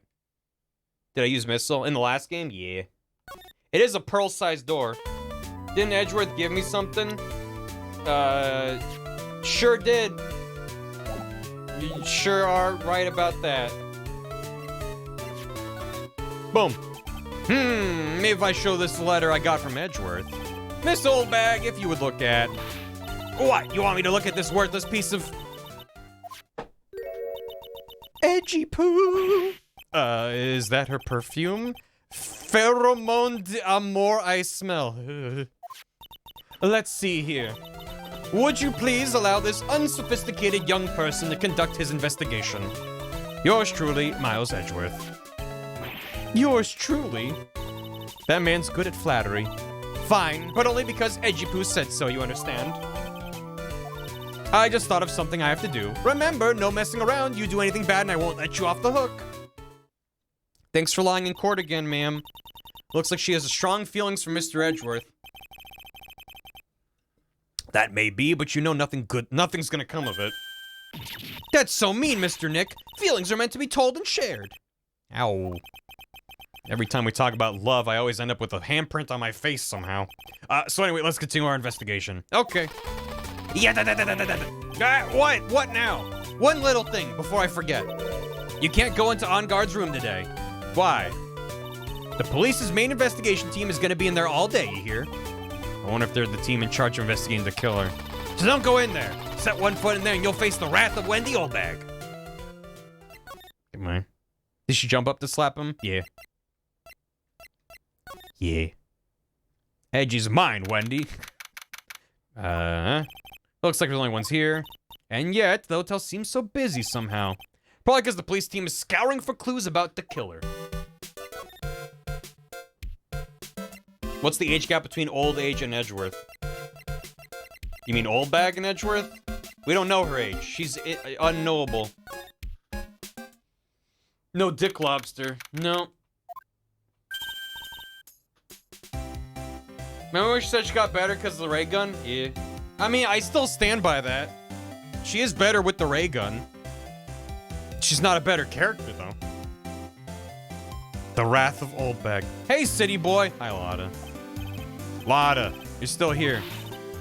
Oldbag's the Highlander. There can be only one. Reckon course. An investigative photographer eats or starves in her ability to snap up the scoop, yeah? And this hotel just has that aura of mystery. Kind of turned her a little bit more into wrong sort of an accent. You know, like something's always about to happen. But do you have a camera? Rick Given. A photographer's got to have cameras out the earlock corn to be a real pro, you know. A photographer's got to have cameras out the ear like corn. That almost works. So I'm hanging around here. Speaking of cameras and feet in the mouth, do you have mine, you bread thief? Why can't you drop that thief thing already? Yeah, I know ears of corn's a thing, but not... Yeah, you know. I do actually have her camera. Here you go. Would you please take a look at this? Nope, no can do. Only thing I want to see is a steaming hand towel. What? A steaming hand towel. Need one for my eyes. Today just ain't a good day for my eyes to be looking at stuff. How convenient. Maybe I'll have to use that one next time you show me something. Ear corn is called Oral Maze. Thank you. She doesn't want her camera back, I guess. Okay. That's not actually your camera? It's not? Night of the Moited. I want to ask you about the Night of the Moited. Welcome back, Fluffy. You're 31 months. That's a lot. What? You're really gonna shell out the bucks for the info I got? Lotta, you were loitering in this hallway the night of the murder, were you not? Well, kinda, but... Brace yourself, Wright. Here it comes. I didn't exactly hang around here the entire time, you know. Followed a few stars around, got a few autographs, shook a few hands, had a soda pop with a few of them too. Looks like she wasn't here the entire time that night. The security lady also wasn't in this hallway the whole time either. I guess this means there's no one who can tell us who came and went that night. So about the note that was inside your camera case. Oh, that ditty I wrote? Little ditty. Yeah, can I believe what you've written? You mean the stuff about On Guard shoving his manager lady on a corrida? Yeah. Well, I reckon you best not be believing that. What? Look, I sort of wrote that on a whim, you know, writing whatever came to mind. Whatever came to mind. Yeah, when you get down to it, it's just a lot of random bull-dooders. I like bull duders. Hey, what's with y'all? Why y'all staring at me like my grandpa used to? Hey, and why do you look like you suddenly got older too? Or am I just shrinking here? A lot is better than Olbeck for that line alone. Ah, my baby! My $1,600 baby! What's with that red-coated prosecutor anyhow? That guy told me it was evidence and refused to give it back to me. Well, that's kind of how it is. Hey, you're that redcoat's friend, ain't you? So put in a few good words for me and get me back my camera. You want me to do what? Listen, nag the guy real good for about 5 hours and I guarantee he'll give it back. Why don't you do your own dirty work? Well, I reckon it's time for me to get going. Tabloid photographer without a camera is just a tabloid, huh? I guess so. Keep yourself together out there, you hear? I'm coming to see you in court tomorrow. Okay, I'll see you then. And you two there, little one, keep up the good work, okay? Okay. Don't be picky about your food now. Okay. And make sure you do all your homework, you hear? Okay, what's homework? And if you happen to find yourself a camera, make sure you bring it right to me. Would you please just leave already? She's gone. Okay. I'll agree if you leave sooner. Yeah. This is the same. This is ours. What are Stuffed Bears doing here? There are toilets. Also, there's perfect people like me. Yeah. It's Mr. On Guard. Yeah. What about the door? There's a piece of paper that says Juan Corridas. What happened in there? No one has any idea. There's a piece of paper that says Matt On Guard's room. Old lady told us about this, didn't she? That we can't go into this room tonight. Wonder if an investigation briefing's going on right now inside without Detective Gumshoe. Oh, Gumshoe. What if Gumshoe's related to Shoe the cat? Like long lost cousins or something. So what else is there to look at in here? Mr. Nick!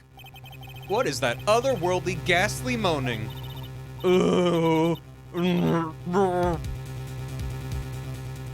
Is that bear in the back actually a guy? I hate evil ghosts, swear! I don't think it's a ghost. Maybe it's a demon? That's gonna make her feel... Excuse me! Watch who you're calling a demon, brat!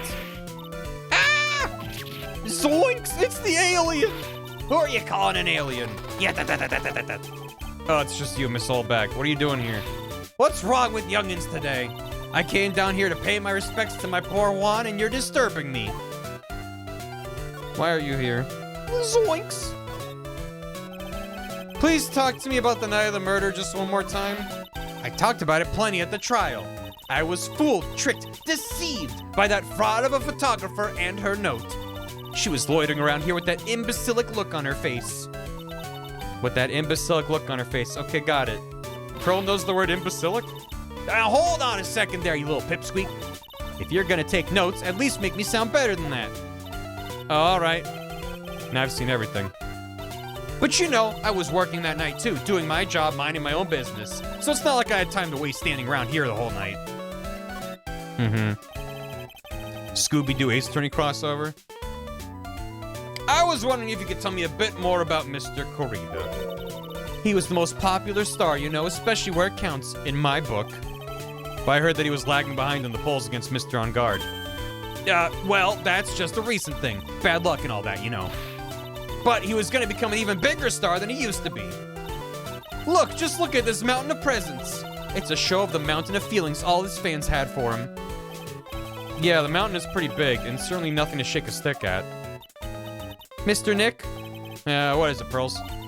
The presents, they're all bears, right? She's got a point. There isn't a single thing here that isn't a bear. All of Mr. Corrida's presents from his fans seem to be bears. Oh, that's because you can't think of one without thinking about bears. Bears, why bears? You don't know? When my dear Juan was training, he fought bare-handed with a bear. He refused to give in and let the bear win, but after the fight, they became friends. Wow, what a heartwarming story. Look, it's just like in those young people's dramas. I can see those two tuckered out. Down by a river going, heck, you sure can fight. You too, bub, you too. Did all that really happen? It's in his biography, bub. What a load of crock. So ever since then, fans have been giving him bears as presents. Yeah, nice, bears. I'm Uncle Bear, and I say it's barely 8 o'clock.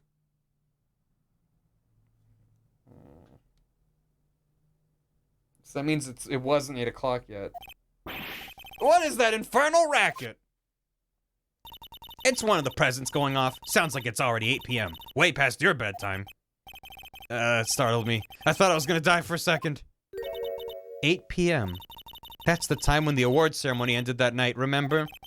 Time sure flies. Hard to believe it's been 2 days since the ceremony. The transceiver! Hello? Hello? This is not a phone. Maya! How's Maya? You haven't heard her, have you? It seems you are not able to fulfill your end of the bargain, Mr. Wright. I have heard the news. So it would seem my present did you no good. No, Mystic Maya!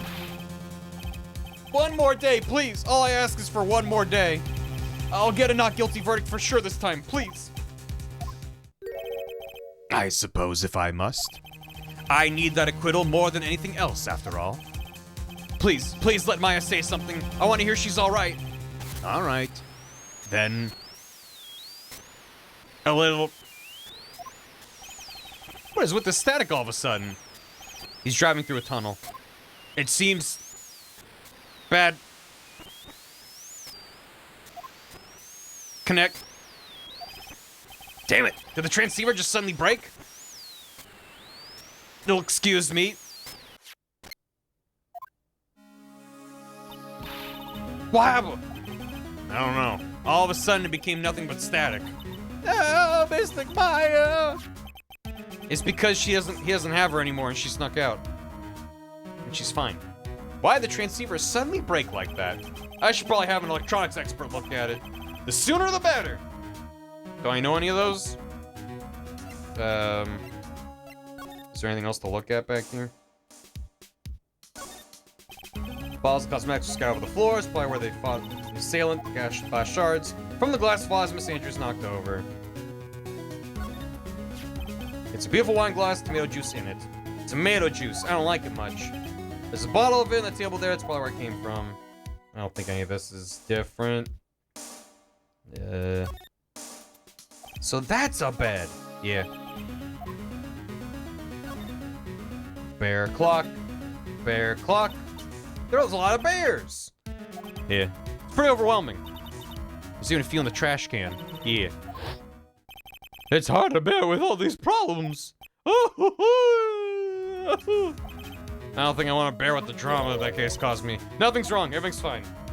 We're good. We're good. It's fine. It's so messy. Pros likes it when things are neat and tidy. Alright. That's a watch. I know what a watch is. Okay. Goodbye. Nope. Nope. Move. Now what? Now what do I do? Hopefully I just walk into a room and then they're like, here's what you do now, because, maybe Gumshoe knows how to fix transceivers. Yeah, there you go. Maybe Charlie does. Hey, welcome back, pal. I thought I'd make you a little something for dinner. That's nice, thanks. It's a rich man's luxurious full-course meal. Out of a can, that is. I'm sorry you went through all the trouble to cook, but I don't have the time to eat. Oh, hey, you don't have a can opener here, pal. You've got to be kidding. And here I thought he had already whipped something up. Oh, I know. There's one way I know how to be helpful. Ask me about anything you want, pal. Go ahead. Since he's here and offering, I wonder what I should try asking him about. Yeah. Ask about the transceiver. The transceiver? Mr. Nick, you should ask Mr. Scruffy Detective about that thing. What thing? Oh yeah, this thing just up and broke all of a sudden. It broke? When I was talking to the kidnapper, it just suddenly broke into static. Look, it sounded like this. I don't hear any static, pal. Huh? Maybe it fixed itself? That's strange. I'm sure it was making a loud static noise. Maybe. Maybe what? Maybe it was electromagnetic interference, pal. Electromagnetic, what? Can we talk about that? Is that... Yeah, okay, electromagnetic, that is the tiniest the text has been yet. Look how fucking smooshed up the font is to cram it in there. We got EMF level 5. So what's electromagnetic interference? It's something that happens when a radio wave gets mixed up with another signal, pal. When you put it that way. I don't understand what you're talking about. Like, for example, when a cell phone goes off next to a computer screen, the stuff on the screen gets kind of fuzzy and starts acting funny, right? It's 2018, that doesn't happen anymore. Huh? Computer? It's like when you use the dryer next to the TV and the screen starts looking weird. Oh, yes, the TV does do that. Oh, so that's what you're talking about. The bear deployed an AT field. She seems amazingly happy being able to understand this. So the room you were in when that interference to the transceiver happened, there's gotta be something there that's sending out very strong radio waves, pal. Something like a listening device or something. Ah. Hey, speaking of that, where were you when it happened? We were in Mr. Kurita's room, the scene of the murder. What? That's it. I'm gonna sneak into the precinct and get a bug sweeper. I'll meet you at the crime scene later, all right, pal? Wait, Gumshoe. Oh yeah, baby, it's investigating time. I'm on fire, pal. My fingers are itching to go. Yeah! He did a Dean scream. We're gonna go back into that murder scene. We're gonna get a bug sweeper. We're gonna find out the bottom of this case. Yeah! We should be going too, Mr. Nick. All right, let's go. Okay. Back we go. Theme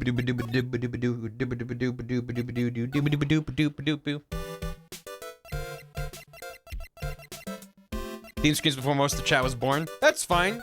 You can know about things that happened before you were born. And if you didn't, you'll just be like, huh?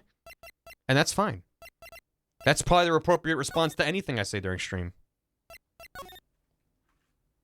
It wasn't that long ago. I mean, it kind of was. March 22nd. Hey, you're finally here, pal. Sorry to keep you waiting. Do you have the bug sweeper? Yeah, it's a tiny brush for brushing off dirt off the backs of bugs. What were you talking about? Well, you see,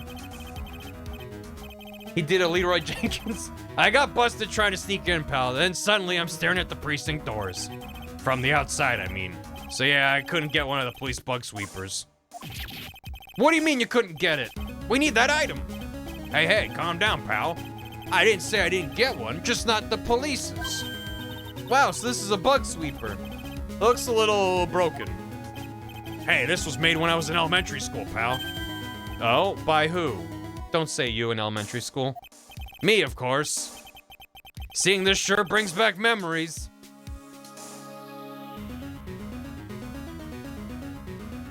You had a much cooler elementary school than I did.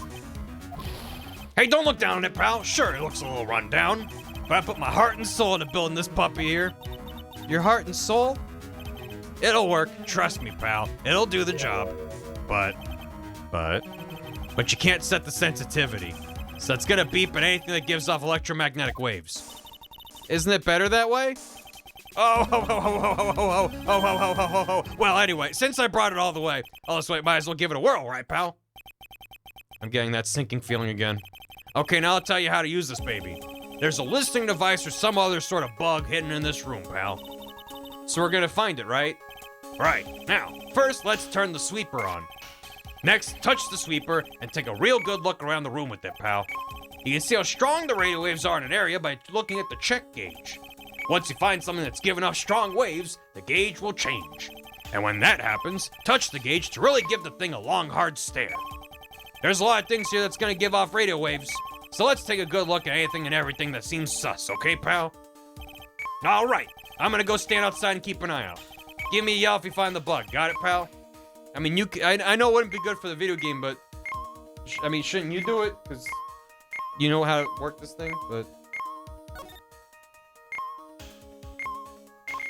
Oh, whoa, whoa, whoa, okay. Shit. Yeah. This is a refrigerator, right? I really don't think the listening device is in something like this. Because it's filled with nothing but healthy vegetable juices, right? Yeah, sure. What does that have to do with listening devices? Yeah, stop. It's inside the pizza. There's no listening device in that notebook computer, huh? Oh, it's a computer. What's a notebook computer? Do you know what a notebook is? Yes, it's a small book with paper you can write on. So, that thing's like a notebook in a way. It's basically a small laptop. Mr. Nick, what's a laptop? Okay. In the face of the bear. This is just a giant stuffed teddy bear, right? It's the biggest one I've ever seen. Hey, so did you guys find it yet? The listening device, I mean. No, not yet, but this bear's eye is... Let's see. A perfectly normal stuffed bear with some really strong radio waves. Sounds like you found the device to me, pal. I thought it was gonna be like, nope, that's normal. This thing also detects really large bears. The sensitivity's all out of whack. Let's take this big fella's eye out and see what we've got. No, you can't. Such a violent act. Oh, rip. No! It's a miniature camera, and it looks like there's more. There's a transmitter and a timer. What a emitter? A transmitter, pal. There weren't that many syllables. Come on. Oh, is this more of that high-tech stuff? Shit. Fuck. Bears are famously good sources of electromagnetic energy. That's why they're not allowed on planes. You're so right. So this tiny thing is a camera. Yep. It's a pinhole CCD camera, pal. It's a small high-grade video camera mostly used in security systems. So it's a video camera.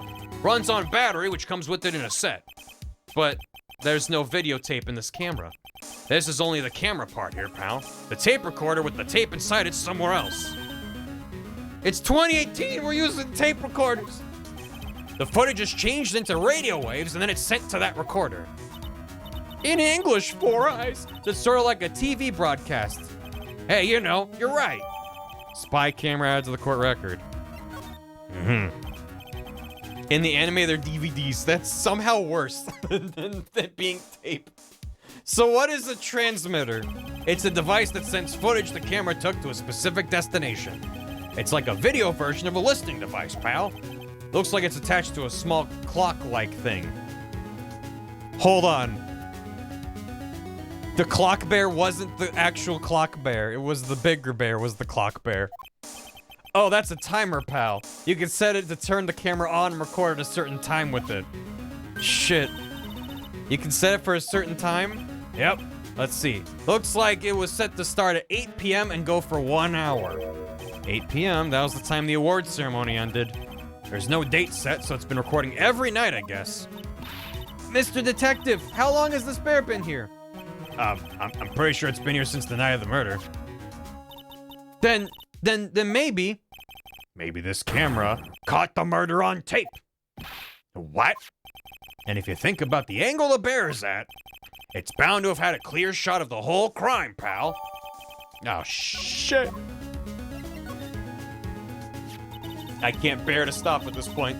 There was a camera in this bear's eye, and it was disguised as a present.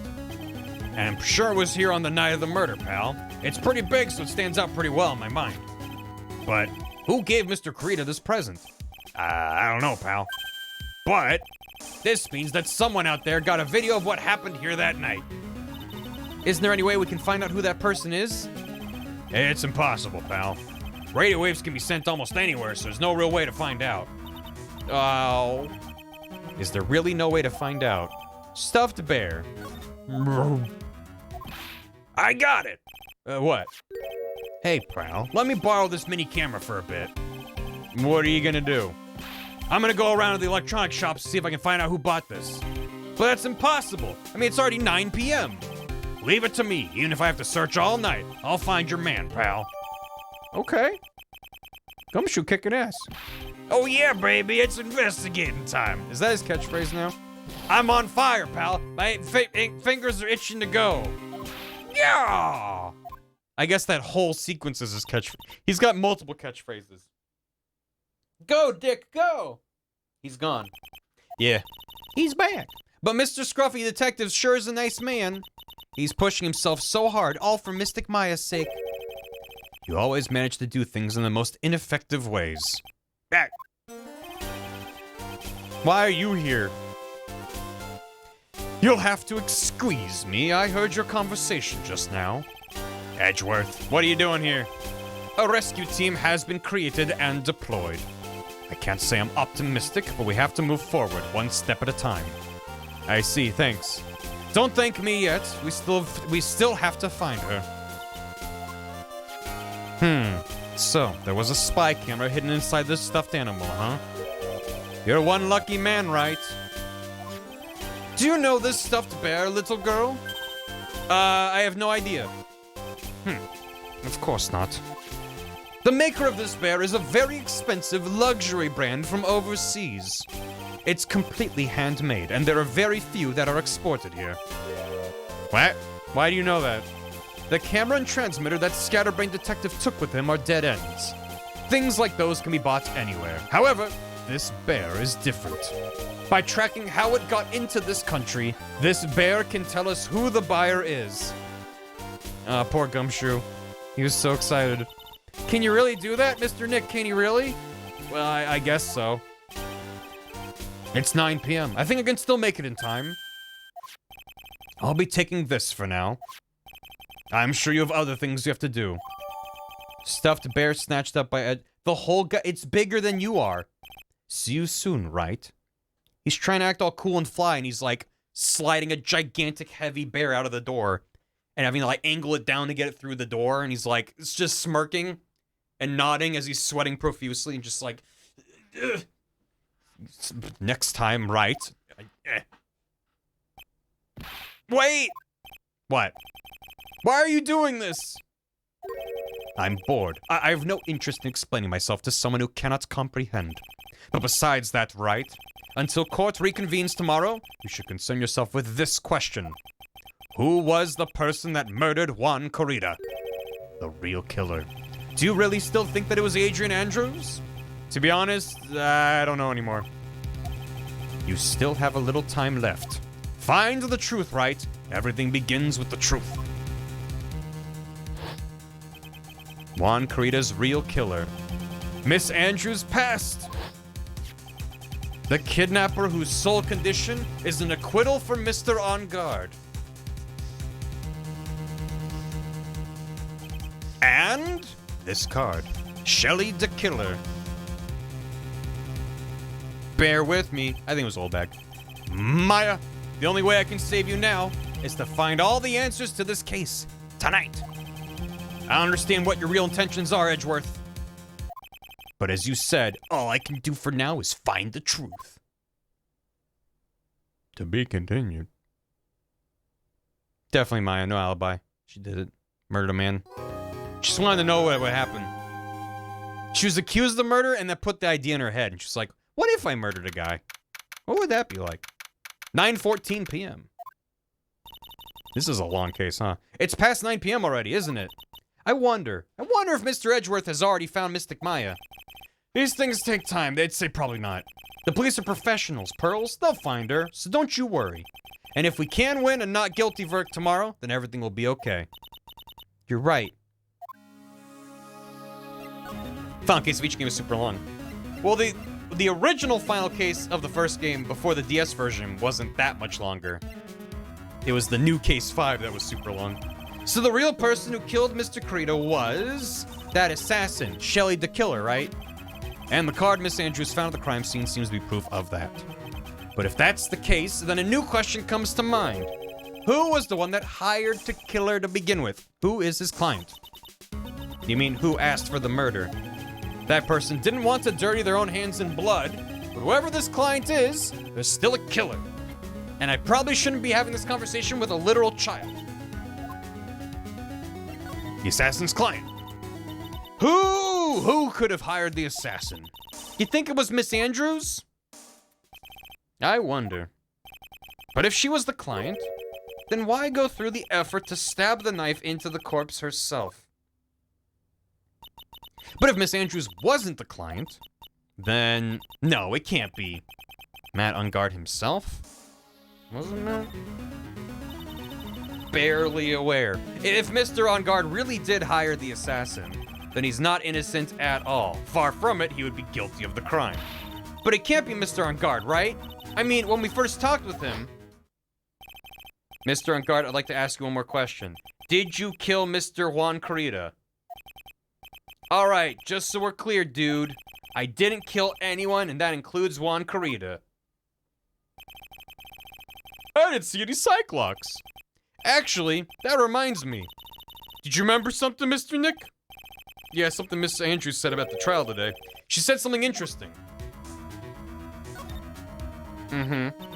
So what is this interesting thing? Oh, that's right. You didn't hear it, did you, Pearls? Juan had bet everything on the Jammin' Ninja this year. And if he lost the Grand Prix, he was going to make sure Matt was going down with him. That's what he thought, anyway. She's perfectly aware of what death is. It looked like somehow Juan had in his hands a secret so powerful that it would destroy Matt's acting career had it been revealed. That's pretty powerful. Mr. Ungard's secret? What is this secret? I don't know yet. But for now, let's think about it this way. Mr. Carita was going to reveal this secret. That means Mr. Ungard had plenty of motive to have Mr. Carita silenced. Which means we have to meet with Mr. Ungard. There's no way around it now. Yeah, but it's after visiting hours. She can have... This baby can fit so much trauma. I say, pointing at a literal baby. Wow, it's really getting late, isn't it, Mr. Nick? Yeah, what time's your bedtime? It's past 9 p.m. already. We still have some things to prepare for tomorrow's trial. There's still the matter of this secret Mr. Carita held about Mr. Ungard. And Miss Andrews' real intentions. These are two things I must know tonight. Aren't visiting hours over at the detention center? I'm sure we'll think of something, Pearls. Don't you worry. Thanks for the bit, Senator. Shouldn't his representation be present for that? You know, it's just don't worry about it. Her Aunt Wine have her cousin killed in jail. Listen, yeah. It's a lot. Hi. Hey, wait! What is it, whippersnapper? Why would you stop her? All I know is nothing that has anything to do with you is ever good. Like just now, I was handed this strange device for who knows what reason. And I was told to use it to search the whole hotel. That's the bug sweeper, isn't it? The one Gumshoe made. I don't know, and frankly, I don't care. But the request came from Edgy Poo, so... Edgeworth? And he said... If you feel angry, direct your anger at that unsophisticated lawyer. So I'm gonna feel free to direct all my anger towards you. Gee, thanks a bundle, Edgeworth. What a pal you are. There's a spy camera in the Dick Lobster. I knew it. I knew the Dick Lobster was sus. This is absolutely top secret. You better keep it to yourselves. I heard they found a spy camera hidden in one of the presents. Very interesting. I'm sure it was, you know. It was to catch poor Juan in the middle of a scandalous meeting. Scandalous? What's that? It means, well, you know, that gossip that's been going around my dear Juan. You mean that thing about Miss Andrews? But I'm sure she must have had some reason for getting close to Mr. Carita. I'll let you on another secret, youngin'. I know who planted that spy camera. It was that obnoxious, puffy-haired photographer girl. The nerve of some people. Spying on people by herself, as if I wouldn't want to see it for myself, too.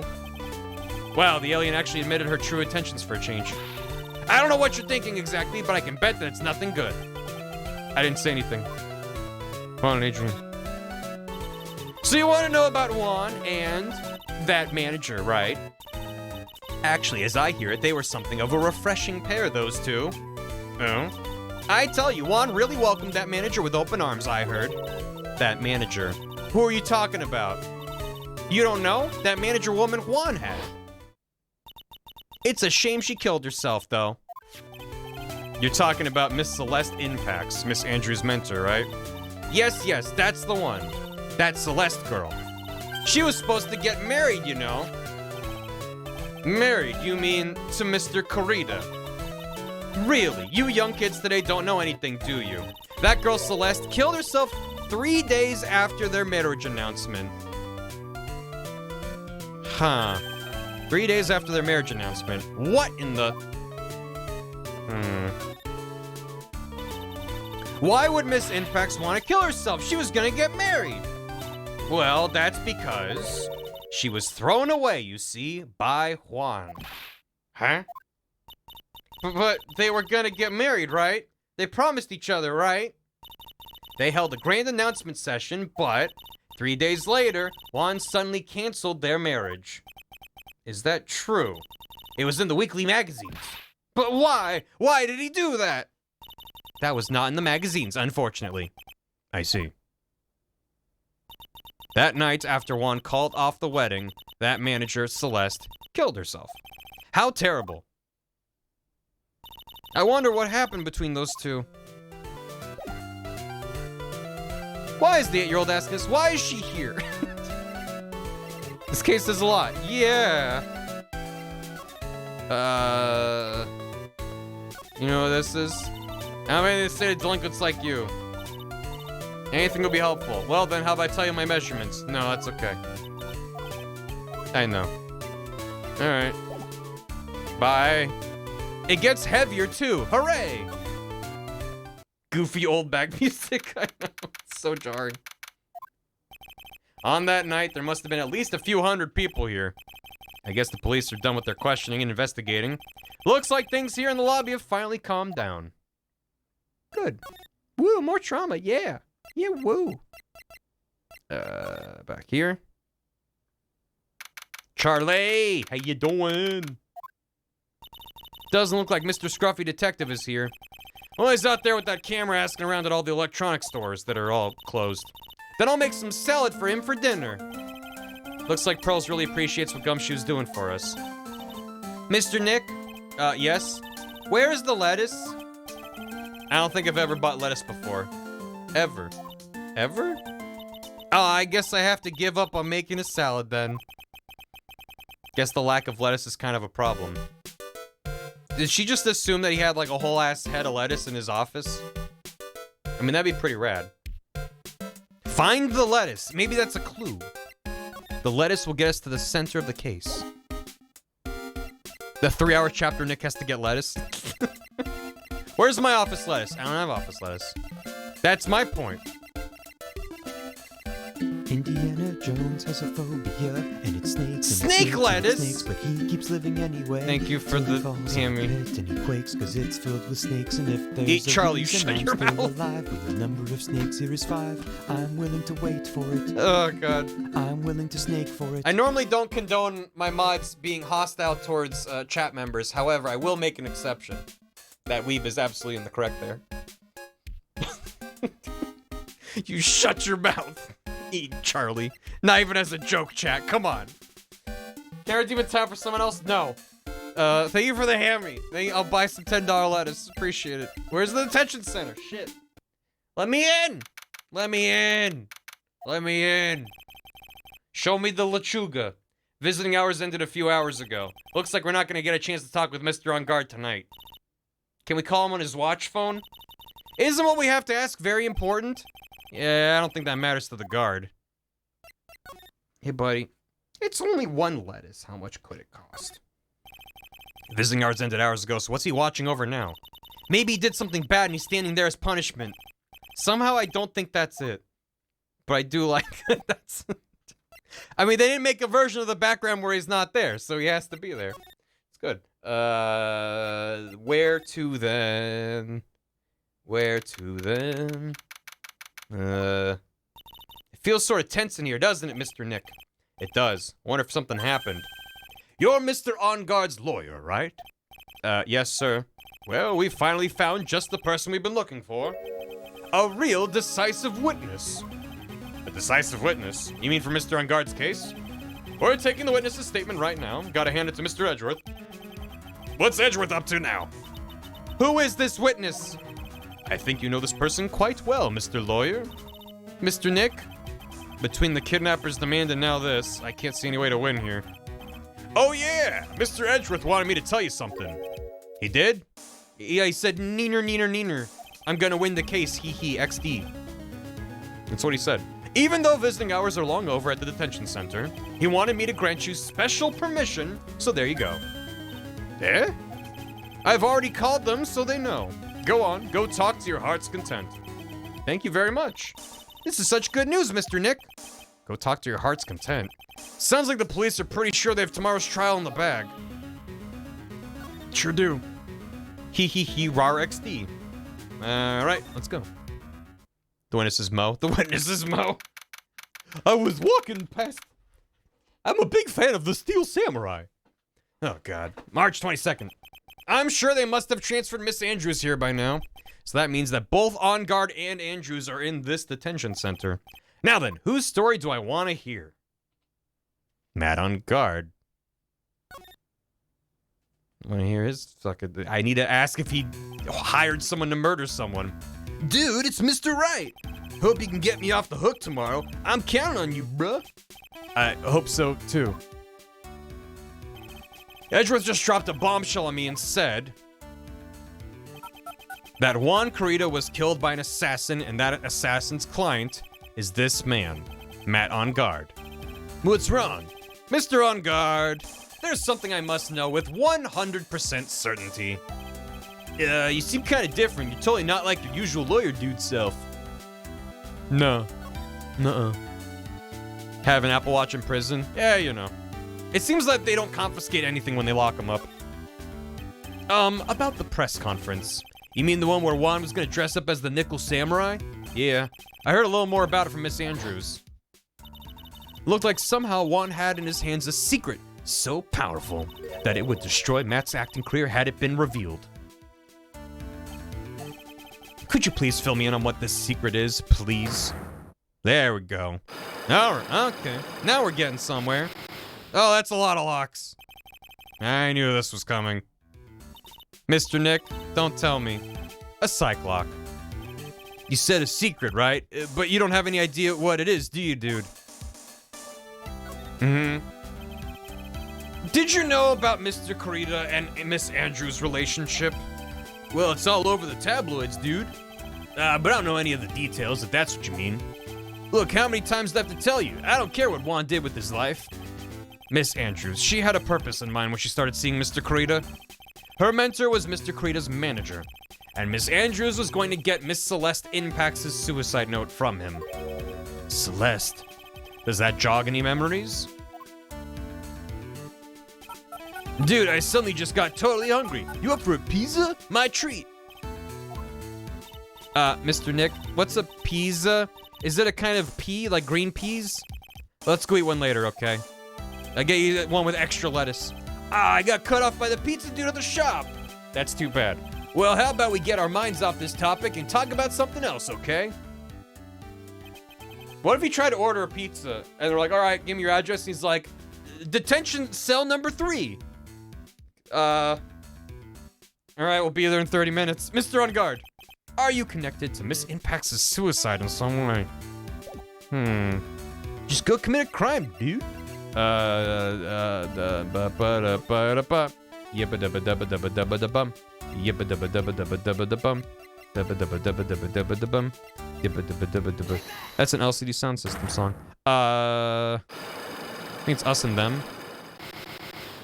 Can mash it up with that pretty easily. Us and Them. Over and over and Matt's secret. Now let's hear what this secret of yours is. What if Mr. Corrida had been successful in his plan? What would he have disclosed?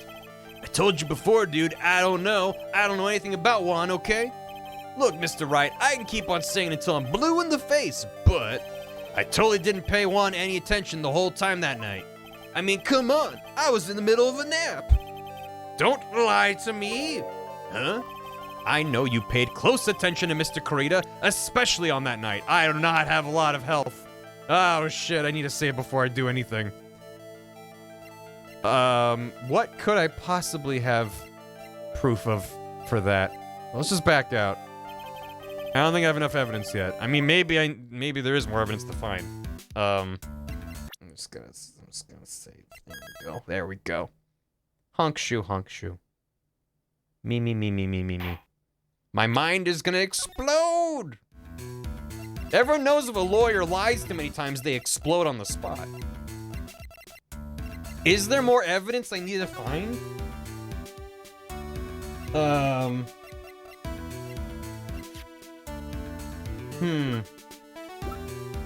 Maybe I should do a loop through all my locations first and see if there's anything new.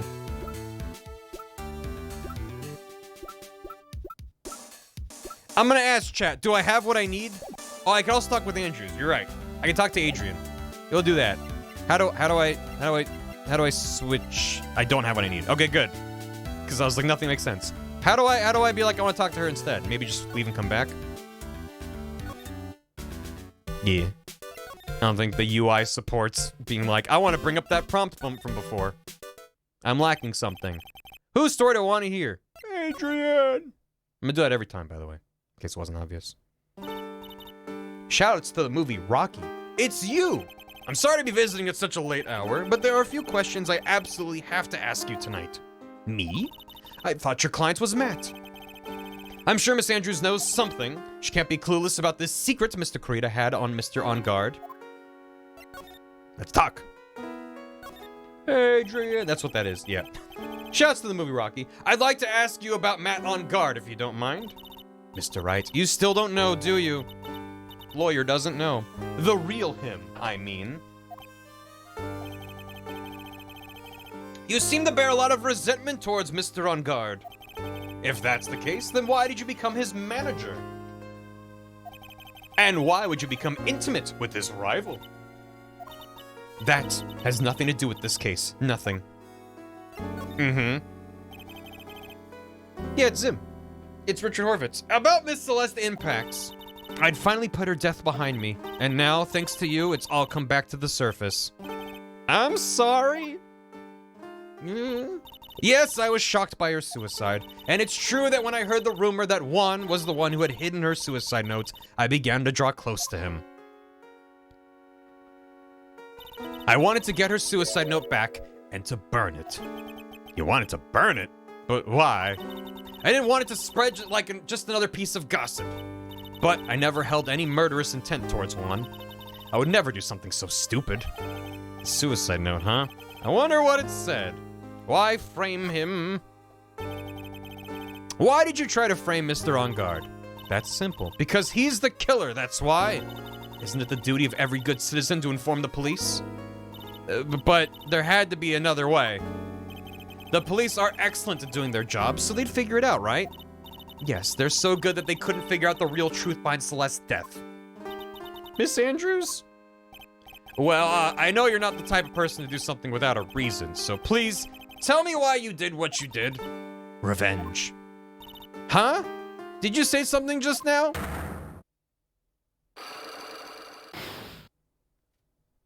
Just the one.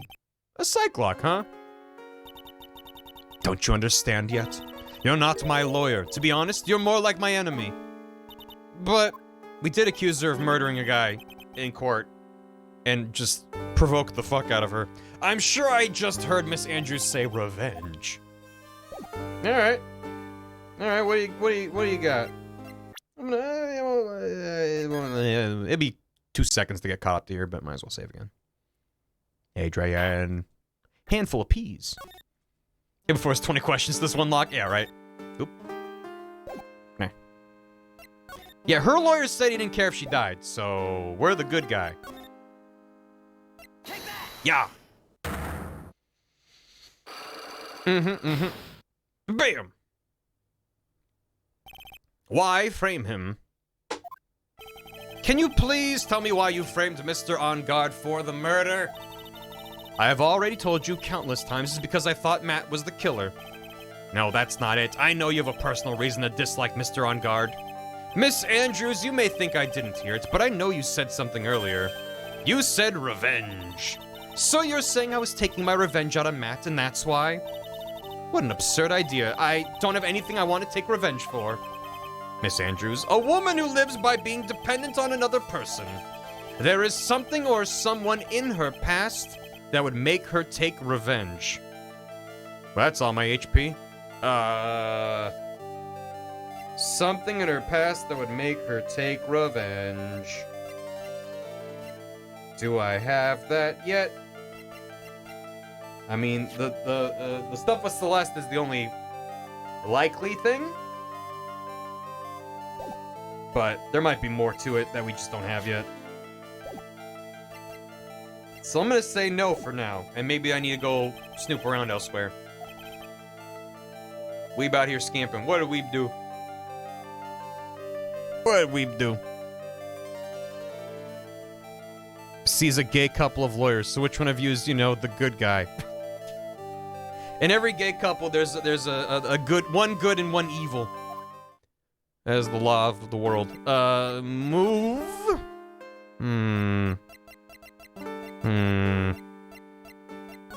I wonder if there's more clues back at his house. No. I keep switching between using the touchscreen and using the D-pad to navigate, and I'm bad at both, which is very fun for me. Yeah. That's the theme of Good Omens. Good gay, bad gay. Living room.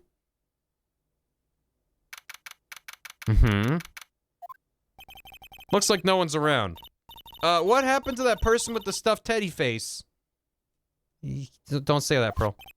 Oh, she must mean that butler with the stitches in his face. Shoo! Shoo! Oh, there you are! I guess you're still awake, huh, Shoo? Shoo's not doing a honk, Shoo. Come on, let's play. I wonder if that butler, Mr. Doe, is already asleep or not. Can I go into this side room now? Hiya! I bet it's from Mr. Guard's cat to use. I mean, Shoo, it's locked. Dang it. Giant bicycle. I don't see anything else new here.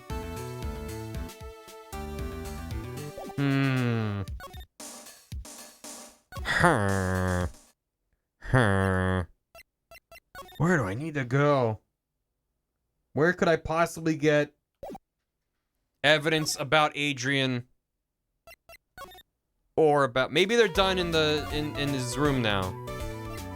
I mean, she said they'd be in there all night, but like maybe they're done, you know? Nope. Can't go in there. A second cat named Honk. Yeah. I doubt there's anything still in here, right? And the problem is I feel like I was pretty thorough in checking all these rooms before. So unless it's like, oh, there's something new. It's just like, who? Where? And I really don't want to just be going through and just present everything to everyone. She's not going to be any help.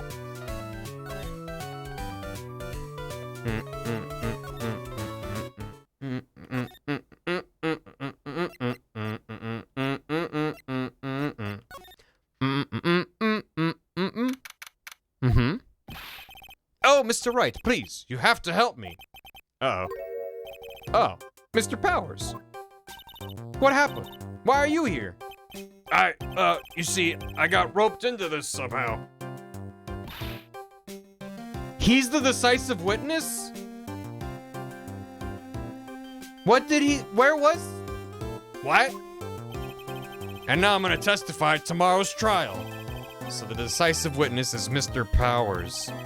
I was talking with a detective until a little while ago and I was on my way home. When all of a sudden, you're under arrest. And I was brought back here. Oh. They said my face and whole self in general looked sus or something. Well, I did see yellow vent. I guess I can see how they thought you looked sus. Everyone's so mean to Will Powers and I don't get it. Like, if he looked like Dr. Hottie, I'd be like, yeah, like maybe, I can see it. But he just looks like a fucking guy. I'm just a normal guy on an exercise show for kids. Is that a crime? I don't know. Can't catch a break. He looks like Wolverine, and that's not a bad thing. So about this testimony you're giving, what are you gonna talk about? I really don't know yet, but it sounds like I saw something pretty important from what they tell me. You saw something important? What was it? Oh, well, the detective told me not to talk about it. You can't tell anyone, and especially not that lawyer, he said. Who do you think is that lawyer the detective was talking about? I'm gonna take a wild guess and say it's me. Yeah, you got it. Mr. Nick! Mystic Maya and myself are your only two allies in this whole world, but it's alright. Ouch, I don't really have a lot of friends, do I? Don't forget about Dick. Matt on guard. This is gonna do a lot of damage to Matt, you know. Because he's got that refreshing like a spring breeze image going. But what is he really like? Well, let's see. Matt's always been kind of a player with women. He would never really turn a pretty face away, if you know what I mean. He'd always say, it's just a game to justify himself.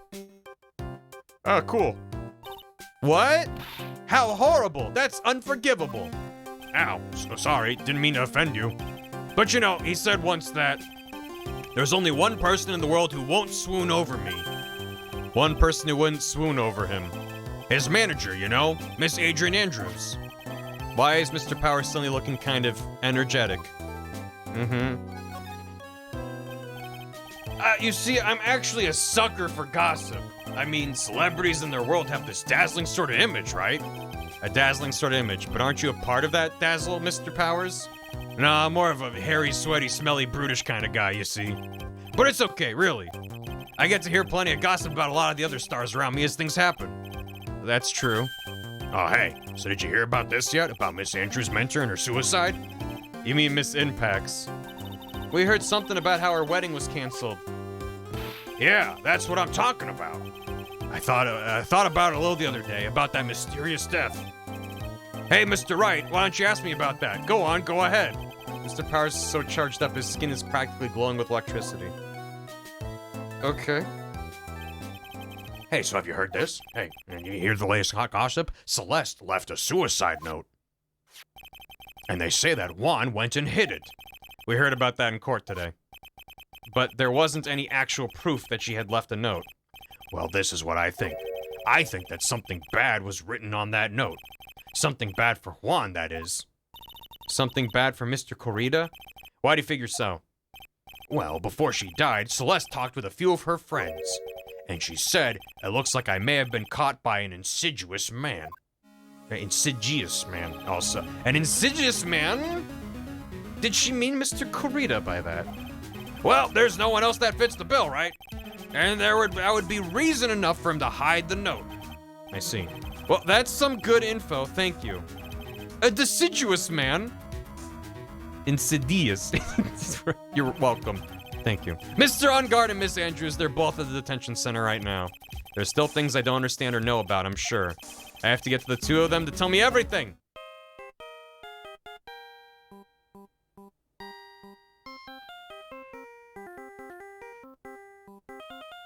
Well, I'll get that in a sec.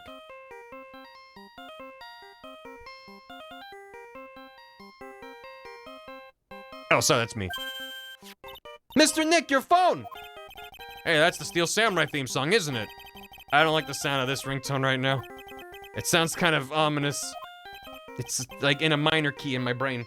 Yeah, I know. Hello? We're in trouble now, pal. I'll be back at the office real soon. What's wrong? Something really unexpected just happened. When did you get my number? Mr. Edgeworth, Edgeworth? Anyway, hurry up and get back to the office, pal. I don't know what's going on anymore. It's no good. The end. Hello? He got cut off. Must be electromagnetic interference. What's going on, Mr. Nick? Gumshoe said we need to go back to the office right away. Then we should hurry back. I'm scared to go back.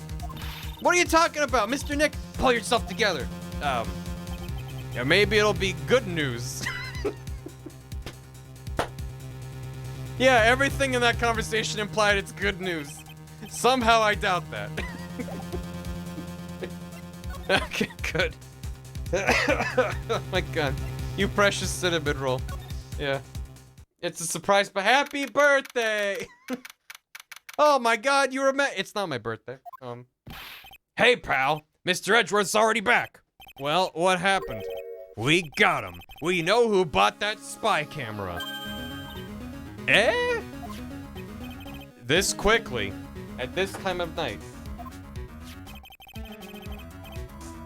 And this bear's what gave them away, pal. The bear. I figured it out, pal. I figured that we should have been looking into the bear instead of the camera. Wasn't that Mr. Edgeworth that figured? Shh, Pearls. And go on. It's just there's only one person who bought one of those bears who's related to this crime.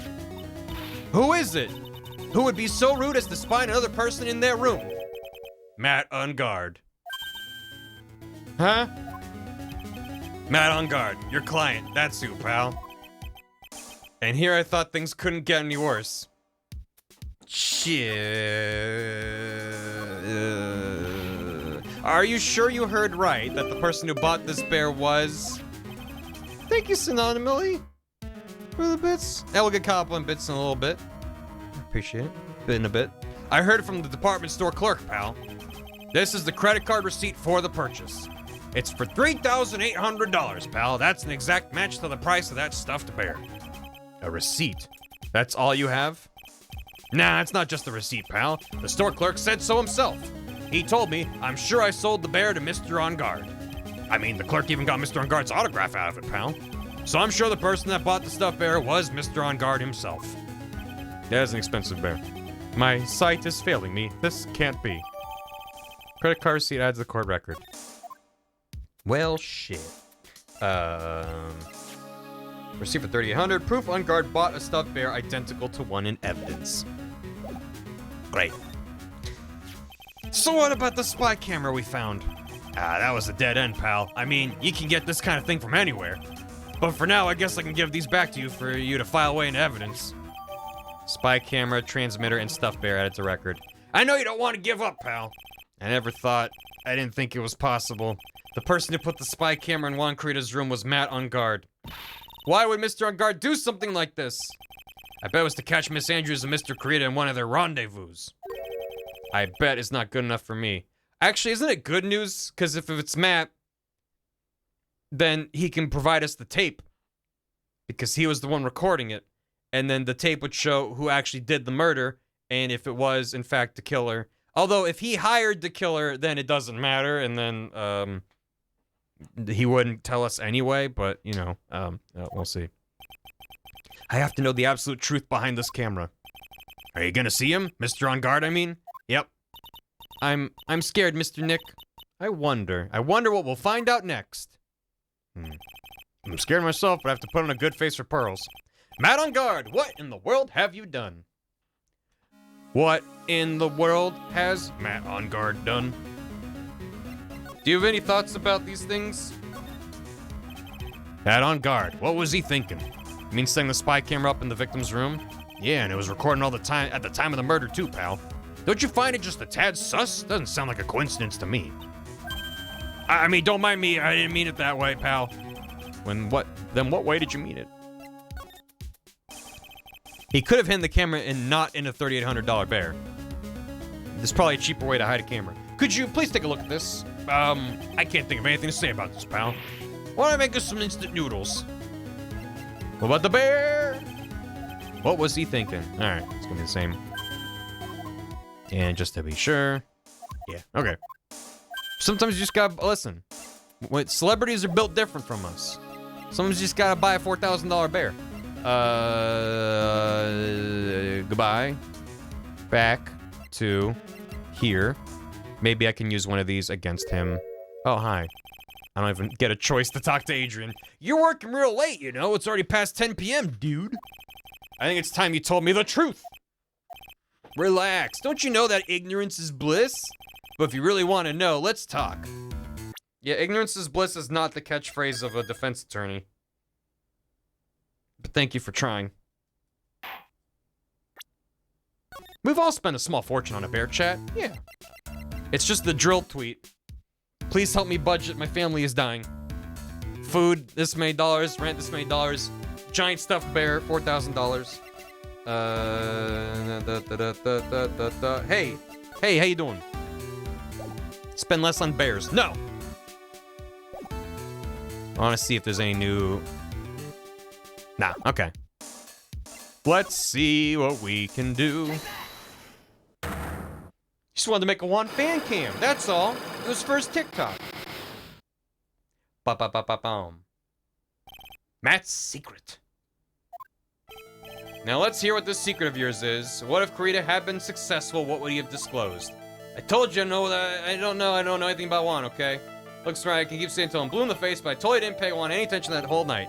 I was in the middle of a nap. Don't lie to me. I know you paid close attention to Mr. Kurita, especially on that night. Do they want the credit card receipt, or do they want the bear, or like any of these? Or is there a specific one? I feel like if I present any of these, he'll be like, huh, that has nothing to do with me. So I have to be like, the credit card receipt. Yeah, I guess check the description. Proof on guard bought a stuffed bear. Changes this footage taken by the spy camera into radio waves to transmit data. Spy camera is set in its right eye, found in the victim's room. Set to record from 8 p.m. 1 hour. Yeah, so none of these mention him, so I'll try the receipt. Yeah. Well, Mr. On Guard? Hold on a sec. I'm gonna consult my friend, okay? He said I should snort while I give a good laugh. Okay, here I go. Ah ha ha ha, snort. I can't believe he can be so flippant at a time like this. Mr. On Guard, I don't think you need to snort while you laugh, really. I know you pay close attention, especially on that night. 'Cause of the camera. Okay, what? I think my logic made sense. That I could be like, look, this doesn't by itself tie. But then someone's to be like, here's the thing, and it's like, prove it. It's like, then you have the, whatever. Someone used this camera to secretly film Mr. Kurita's room the night of the murder. The receipt was for the bear. The bear, which had the camera and the receiver in it. Or the transmitter, not the receiver. Secretly filmed, huh? And then sent the images the camera took with this transmitter. Wow. But dude, where was the camera you're talking about hidden? In the bear. The spy camera's hidden in this bear's eye. A bear that was supposed to be a present from a fan. I guess Juan had a few of those kinds of fans too, huh, dude? Actually, I wouldn't say this bear was a present from a fan. You sure, dude? Who else could it be from? The person who gave this bear to Mr. Kurita was you. It was you. That person was you. J'accuse. Mr. On Guard, don't you know this bear from somewhere? I don't think I've ever met Mr. Bear before, dude. But he says he knows you. How could you forget such a great friend? What else did the bear tell you? He says that the one who put the camera in his eye was you, Mr. On Guard. If I didn't know how you work in court, I'd think I was in some serious trouble. Come on, this is all a joke, right, dude? You're just pulling my leg. Looks like you're not ready to give up your secret yet. Well, do you have any proof you want to show me first? Here's proof it was you who put the camera inside the bear. Yep.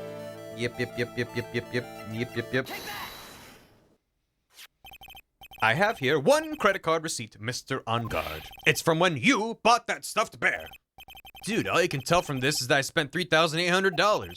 I go to that department store all the time, okay? This $3,800, this could be the toothbrush I bought that one time. A $3,800 toothbrush? It's ivory, and it's got elephant hair for bristles. Yeah, okay, I hate this man. Elephant hair? Is that what rich people use nowadays? This time of day. Anyway, the store clerk clearly remembers you and your purchase. After all, you even gave him an autograph, did you not? Dude, you should have said that earlier. So can I ask you one thing? Yes. You're my lawyer, right, dude? So if you are, then why are you looking into stuff like that? Because if I don't know the truth, I can't help you. Sounds more like stupid lawyer talk to me. Hey, let's stop talking about this, okay? No, not yet. I haven't asked why you set the camera up yet. And what your secret is, of course. It would be strictly confidential. So, what are you gonna do now? I'm gonna find out what I want to know because I must.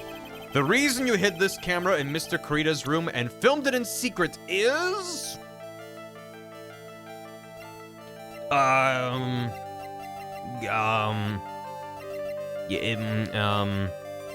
mean, it could be this. The bear! that Juan Creed has been getting close with AA. Fuck it, it's this. Adrian Andrews? There is a rumor going around that Miss Andrews and Mr. Carita were having secret meetings. You, who was keeping tabs on Mr. Carita, you are going to reveal this as fact and turn it into a scandal, isn't that right? Dude, you can be such a moron. Back up, bro. Oh man, Mr. Lawyer, dude, that kind of scandal, that's the good stuff. That's what we in the industry call juicy. The good stuff? Juicy? Look, we can get publicity without spending a penny with that kind of stuff. I mean, if people stop paying attention to us, then it'd be the end, dude. Too bad that wasn't your intention. What are you talking about? I wish your reason for spying was something so innocent, but it wasn't. You didn't spy on Mr. Carita because of Miss Andrews? Then there's only one reason I can think of for you to do such a thing.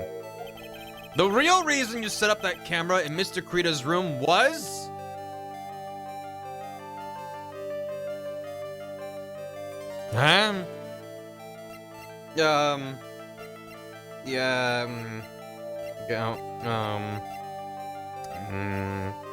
He wanted to know why he drinks so much tomato juice. Murder? I'm an attorney. I'm an attorney. Look at my badge.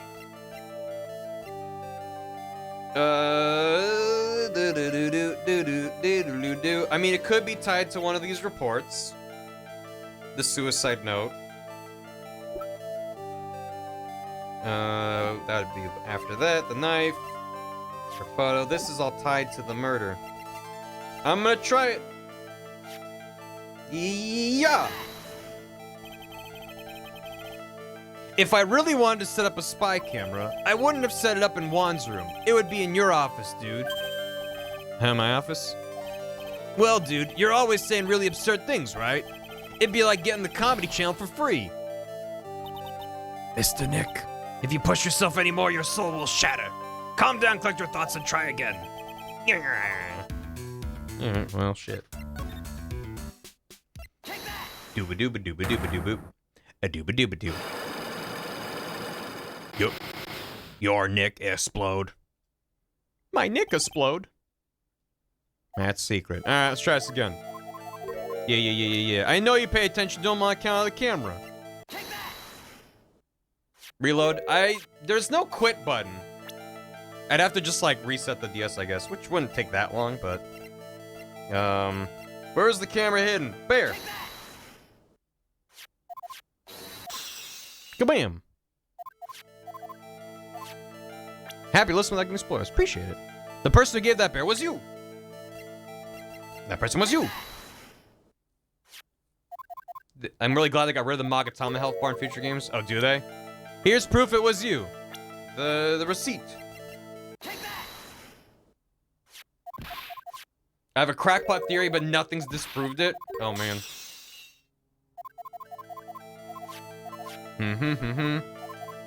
The reason you hid this camera in Mr. Carita's room and filmed it in secret is... So it accepted this, but that's not the right answer? Or do I have to say that to do the next part?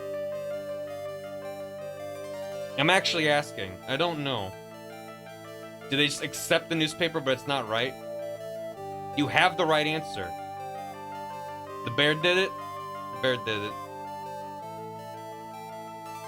Agent's profile is an alternate answer. Okay. It was wrong, but it didn't penalize you. Gotcha.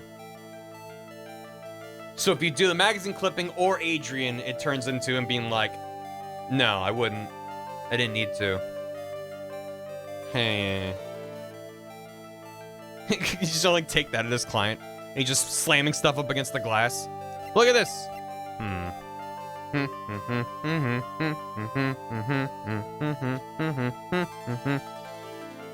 The reason you have the camera in Mr. Carita's room and filmed it in secret is what? Is what? Is what?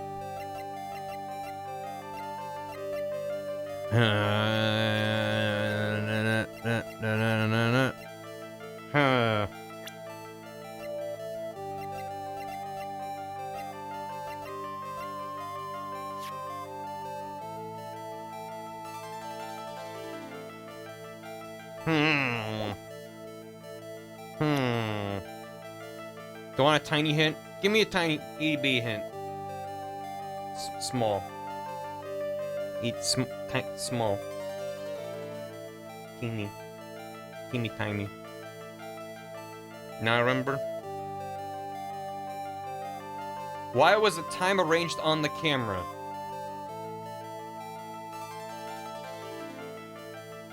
Because it would have been after the award ceremony, but before the post-show stuff. So, did he lie about not knowing? Because he said several times he didn't know about any press conference. He just knew he had an appearance to make afterwards. Because there was the appearance, and then the press conference afterwards. And the ticket was for the 8:30 thing. So what then? If he lied about that, wouldn't he have had Cyclops appear? I don't know. But if you're thinking about why wouldn't he... Okay, so he knew something was going to happen after the ceremony, the Grand Prix. And so he wanted filmed evidence of whatever happened in his room after that time. So either he hired an assassin to kill him if Juan lost, and he just wanted proof of that? I mean, the assassin could have just given him proof. I don't know.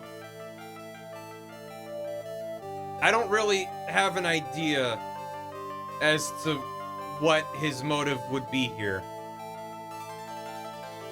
for hiding a camera in his room. I just assumed it was about Adrian and Juan. He's like, no, bro.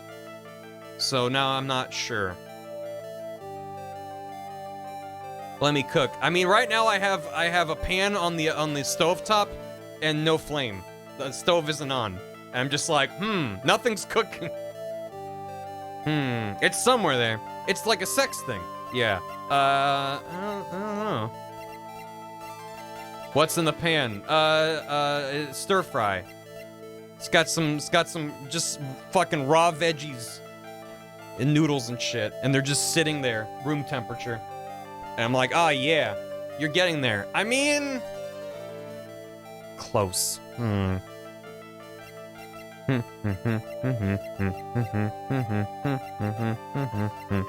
Because also, everything that we know about Celeste so far doesn't have a strong connection to Matt.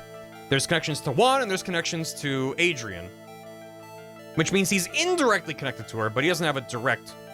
Don't think motive. But the question is asking me for motive. The question is saying, what's the reason? Which is motive. So what else could there be? Is it not related to their rivalry? What could I just present his picture and be like, you just wanted to spy on him? But why exactly at that time, right? What did you put the camera in there to see? Motive to put camera in room. Right. Motive to put the camera in the room is just... If I take him at his word that he didn't know about the press conference, he would have just wanted to see him have a breakdown because he lost. Because he's a fucking motherfucker. And if he did know about the press conference, he wanted to see him prepare? I don't know. Am I forgore things? I mean, I might be forgore things. How would I know if I'm forgore things? Because I forgore. Shit. Hard to hit without spoiling. Yeah, I appreciate the restraint, chat.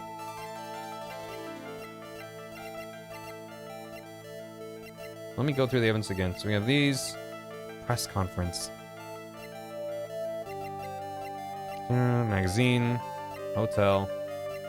Guitar case, wine glass, crime photo. And he couldn't have known ahead of time that he didn't bring the guitar. So if he wanted to know what was in the case or something, he wouldn't have set up a $4,000 bear in his room. Crime photo, the button, the suicide report, attempted suicide, Juan's autopsy report, the knife, the photo, picture card, and the rest. And again, if he actually did hire an assassin He wouldn't need filmed proof. He'd be dead and the assassin would be like, it was me. You don't need to film that.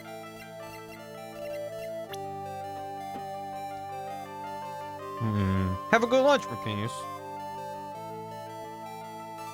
Now the bear's inventory, I don't want to stop. Too many bear puns.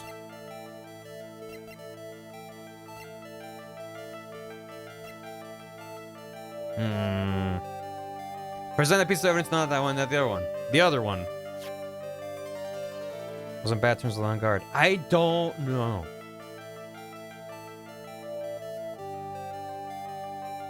You just want to play FNAF. Yeah, that one.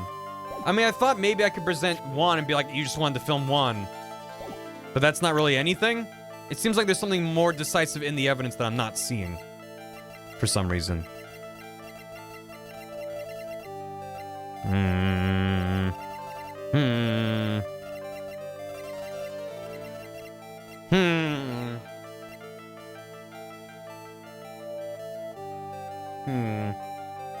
I'm making too many assumptions again. What physically happened during that time? He went back to his room. Was there more information there that I forgot about? Because I feel like I know much more about what Matt did during that time. Because he went back to his room, ate a T-bone steak, and then took a nap. Presumably. Don't know as much, unless I forgot. But Juan went back to his room, and then 15 minutes later, he was found dead. I forgot. Was there more that happened in there? What happened where the camera was? The bear? The steak did it. What was he gonna do before he died? Are we giving hints? I think chat's just reminding me of shit I forgot about. One of my assumptions is a little off. I don't doubt it, but... What? Did they tell me what he was doing in his room? During that time, and I totally forgot? If he died during that time, then what was Matt filming? Him dying?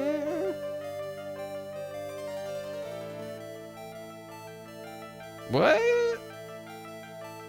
Huh? You're making an assumption that's preventing you from choosing the correct answer. Chat's leaning in a weird direction. Okay, then never mind. Okay, let's take a step back then. He put a camera in because he wanted to film him. Why do you want to film him? I guess it doesn't matter, because people said motive doesn't matter. What was he trying to film? He was trying to film him in his room. What was he trying to film him doing in his room? I don't know. Sitting in a chair. What was he supposed to be doing after the Grand Prix? He was preparing for the press conference. He was hanging out after losing and presumably upset about that. What else was in the room? A lot of bears, a bear clock, tomato juice, a guitar case, him. Look at the bare essential facts, the bare necessities. You'll feel silly soon. I always do. I either feel silly or I just feel like, come on. A more direct one? Give it to me, Abmaz. Thank you, Weeb. What was actually filmed? That's what chat keeps saying, and I don't know. What did it actually capture? The corner of his room. It's something I already wrote off. What do you need to film at that moment? I guess I just completely forgot, because I don't know. He was just hanging out after the Grand Prix. Who else visited Juan? Adrian, but we already ruled out that it was Adrian. I don't know the solution is. Thanks, Julius. 20% bear snoot. Yeah. What happened at 8 p.m.? At 8 p.m. was the end of the Grand Prix, where they went back to their rooms. I literally already said the right answer, but made an assumption that it was wrong. I don't remember what I said. Who else visited? Someone else visited in that time?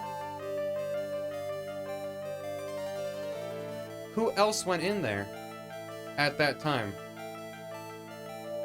Because Olbag and Lada were in the hall outside. Neither went into the room. I don't think... Did Matt ever go into his room? I don't remember. I don't think so. I don't think he would have had time to do all the shit that he needed to do. You're overthinking. I'm always overthinking. That's what I do. I'm not cooking. I just turned on the gas stove and it's just doing it's not catching. So it's just going click, click, click, click, click, and it's just spewing out gas. And I'm like, hold on, guys. Hold on, it's almost started. I'm just, yeah, gonna start a house fire. I give up. Tell me, chat. Tell me. Just tell me the evidence I have to throw out. I give up. Or the profile, or whatever the fuck it is. Just tell me. I don't know. My brain apparently just shut off. It's the card.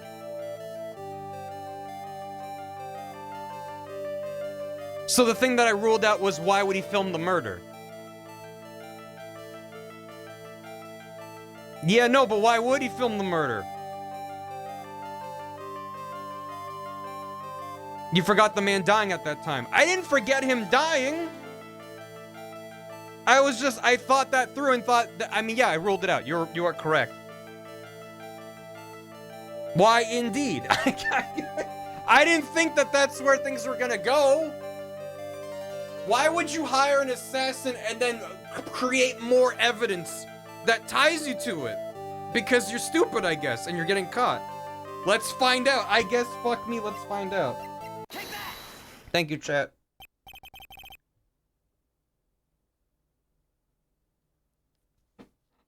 I don't think I ever would have figured out to throw the card in there. That would have just been me going through over and over and trying everything in the deck, because that's just... Even thinking, oh, we wanted to film the murder. You'd have to be like, I need to give the card to present that as being like, that ties you to the assassin. Like, that's whenever I present evidence like that, it's like, I feel like I'm making a leap in logic the game's not going to support. Okay, whatever. Maybe he doesn't know about this card. This is a certain man's calling card. The man's name is Shelly the Killer, and I'm sure you know of him, don't you? I know the card is the sign for the killer, but we haven't established that he hired an assassin. But I guess that's what this... I guess it's fine. Shelly the Killer? That's ridiculous. Why would I know some shady scumbag like him? If you really don't know him, then why are you acting so jumpy all of a sudden? Thanks for the hydrate. You hydrate my brain. Edgeworth told you he did. Since when do I have to trust everything Edgeworth says? Maybe that's like a half-truth or something. He hired an assassin to clean his hotel room. I don't fucking know. Whenever you take things literally as they're presented to you, the game goes, nuh-uh, it's actually like this. So fuck me, I guess. This is it. I'm finally starting to get to the truth. I can't afford to make any more mistakes now. Mr. Matt on guard. I know why you know Mr. the Killer. It's because you're a hero of justice. It's cause you're a star, baby. Hey Viz, how you doing? It's cause you're his client. Since you're the one who set up that camera, that means you knew exactly what was going to happen in that room. So how would you know something like that? It's because you're his client, that's why. You hired Shelly the Killer to assassinate Juan Corrida.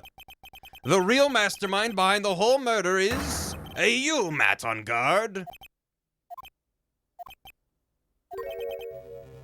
Heh. And here I was, trying to be a good boy for you, dude. I thought if you didn't know, you'd be able to do your job without feeling bad. Well, that's what I thought anyway. Mr. On Guard, you really did hire? How come none of his locks broke? Hold on a sec, I'm gonna consult myself, okay? Yeah, sure, huh?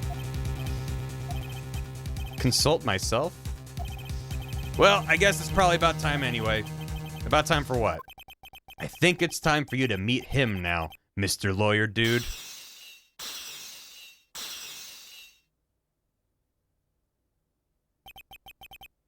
How do you do, Mr. Lawyer? Where'd he pull that glass from? I'm Matt on guard. What? These guys chocolate milk.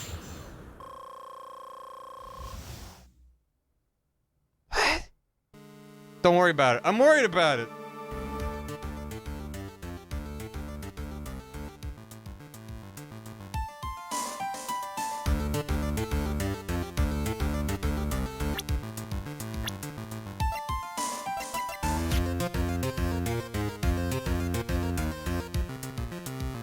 I guess he did have his hair over that eye. Hi, Matt. Well done, Mr. Wright. I bet it wasn't easy to gather as much information as you have. Congrats, the person I'm defending is guilty. Yeah, fuck. Yeah, shit. So you were Shelly the Killer's client. You don't really think I would dirty my own hands in this, do you? What do you mean? I forgot Pearl is here. Oh, shit. We gotta get her out of here. And that woman. Adrian was quite brave herself. Trying to stick the crime on me. I didn't think she had it in her. But all I care about is that Juan is dead. Isn't that right, Mr. Lawyer?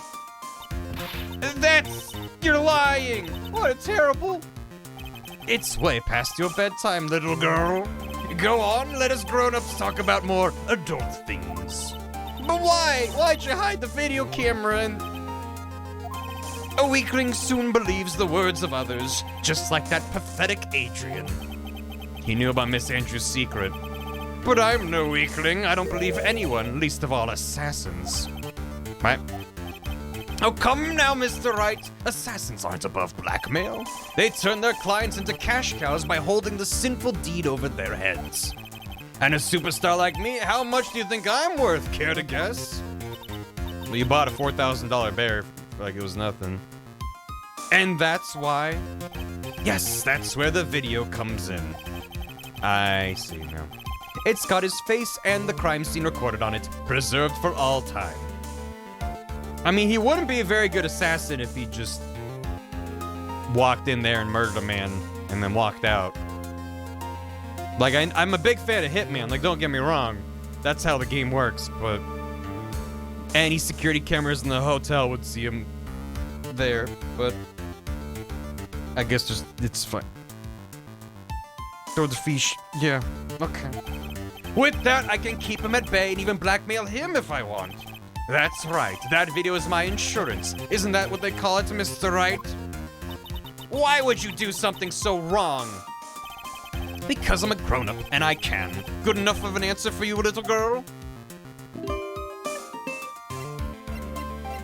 I want to say that this justifies me being stumped about his motives and stuff.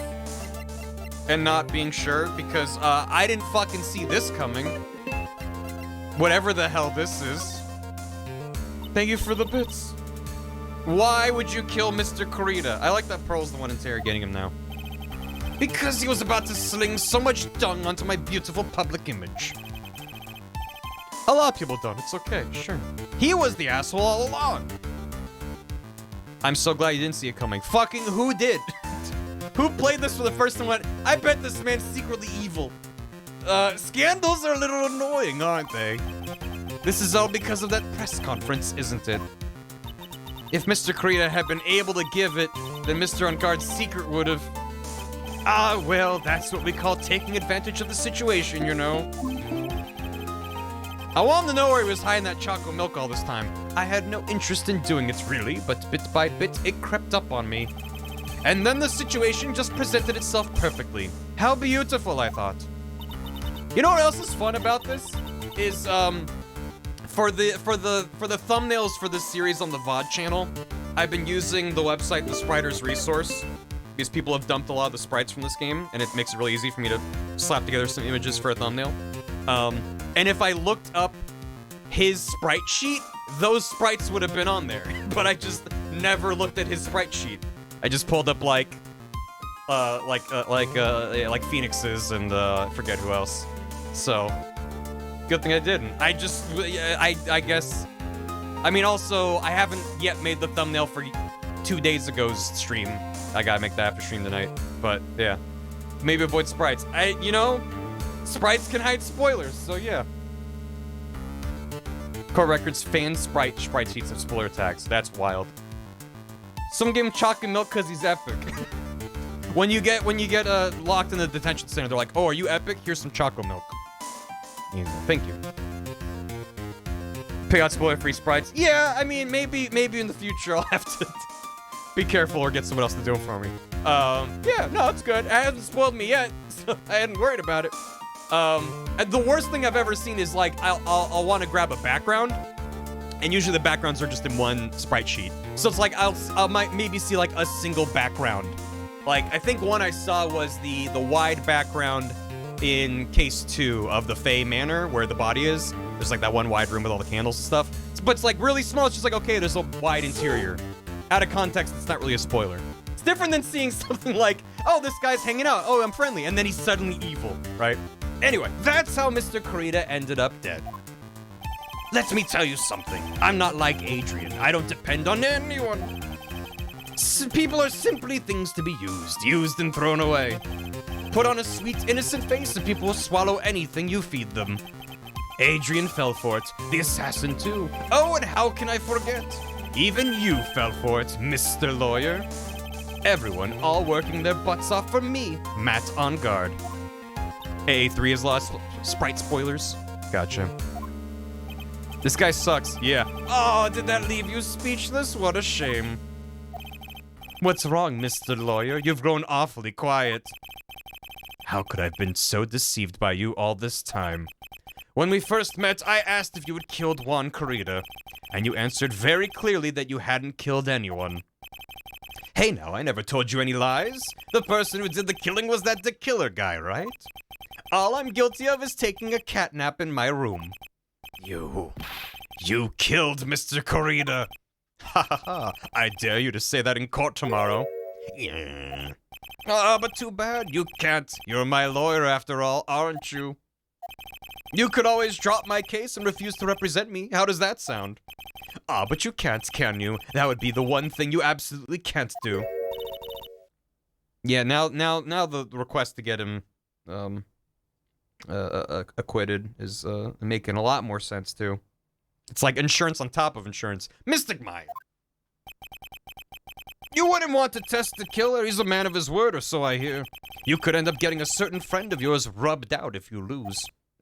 No! You scoundrel! You dare threaten Maya? She hasn't had a burger in days! She's gonna perish! She's probably all squished now. It's deflated from lack of burger. So if I were you, Mr. Wright, Esquire, I think I would give it my all tomorrow. Garden room just chilling. This happens all the time. The garden, yeah. Mr. Wright, Esquire. He is an Esquire, he's a lawyer. Yeah, there you go, she got squished. I was waiting for that. She hasn't had a burger. She's gonna open the door and she'll float out like a piece of paper. Everyone likes a happy win-win resolution. I'll get you for this. That's such a cliche phrase. Juan said something just like that if memory serves. Of course, well, we all know how well things turned out for him, don't we? Good night, Mr. Lawyer. Maya, what am I supposed to do? And now you finally found it. Oh, hi. The starting line of this case. This is rad, though. This is what I was talking about earlier, where I had to defend someone who was guilty. Because I thought it was going to be the kind of thing where you figure out mid-trial, where like, oh shit, now what do I do? But this is like, you have to walk into the courtroom knowing that he did it, and having to defend him be like, never mind, Your Honor, he didn't do it. Which is, that's excellent. Edgeworth, I don't care for the horrid atmosphere here. Let's return to the precinct. Oh, teleported. You have to walk into the flames willingly, which is so much better. Well, Wright, what are you going to do? If you plan on changing your defense... No! We can't do that. That's right. He's holding Maya hostage. I mean, theoretically, we could tell the judge, right? We could just be like, hey, judge, can we have a sham trial and get him off as not guilty because there's someone kidnapped tied to this case? And then have a normal fucking trial? Wouldn't that be something? He's not smart enough, I know. He's holding Maya hostage. Would you trust the judge to keep a secret? Keep the secret? No. Be like, hey, judge, it's gonna be the biggest fucking drama court that you've ever seen. He'd be like, ooh, goody. Like, you gotta play into that angle of it. Be like, it's gonna be so hype. You're gonna get like a moment to drop the mic and everyone is gonna be like, what? Like, like, think about that. He'll be like, oh, okay, you got it. Like that, I feel like that would work. You're poggers. He's a pushover. Dress Gumshoe as the judge and be done. Yeah, just like have a cardboard, set up a cardboard castle and make it look like the courthouse. And then have Gumshoe sitting up there in a robe, in like a bathrobe. And be like, very real court is now in session, pal. Like, that's all you need to do. And be like, all right, we got it. We got the acquittal. All right. Boy, it sure is weird that this court is held at 11 p.m. in an abandoned lot. But, you know, it's just the case, I guess. Anyway, what should I do? That's not something I can answer for you. Mr. Edgeworth. We said in case to return for ourselves, it's fine. Only you can decide where to go from here. 1 year ago, at that time, I didn't truly understand what a prosecutor was. And that is why I had to leave the prosecutor's office. I felt that I couldn't stand in a court of law until I knew what a prosecutor really was. And now, Wright, it's your turn. My turn? What is this thing called a lawyer? What can you do as one? You must find the answer, and you must find it on your own. Shit. What if jury duty show was 24? I can law ye? I'm a lawyer. Here's my badge. But to fight for someone who's clearly a killer. Matt on guard. That man is really... It doesn't matter who. Every person deserves a proper defense and a fair trial. Isn't that the basis of our judicial system? Proper defense? What exactly is that? Is it where a lawyer forcibly and blindly gets an acquittal through shouting and trickery? Ironic that you, of all people, should say such a thing. Isn't that exactly how you fought for your clients up until now? Well, that may be true, but that's because I believed my clients to be innocent from the bottom of my heart. But if I were to get on guard and acquittal, that isn't a proper defense at all. I became a lawyer because I thought I could save people who were suffering and in pain. But when I look at this mess we're in, I can't even protect the person closest to me. Even if I win the case, I still lose in the end. I just don't know what to do. Right? Would you get a hold of yourself? You have it all wrong. Eh? We aren't some sort of heroes. We're only human, you and I. You want to save someone? That's something easier said than done, wouldn't you say? You're a defense lawyer. You can't run away from that. You can only fight. That's all you can do. Why? What am I fighting for? People like you and Franziska von Karm are always using all you have to pin me down. In a fight, right? You fight to the very end, even when you know the truth is not with you. But I'm not like you. I can't fight for a false verdict, for a man I clearly know to be guilty. Franziska, she fights for herself. The only thing she fights for is her perfect win record. That's all. Which isn't perfect anymore, so why is she fighting? And? Isn't that the same as you? Isn't that why you ran away a year ago? Because your precious win record was destroyed? You're so petty. I see. Now I understand why you despise me so. However, you're mistaken. What do you... Thanks to you, when you sealed off my path to a perfect win record, I began to realize the error of my ways. That's when we saddled you with unnecessary feelings, right? I realized that things such as a perfect record were meaningless. Eh? I don't believe you. Are you saying that is why you left the prosecutor's office?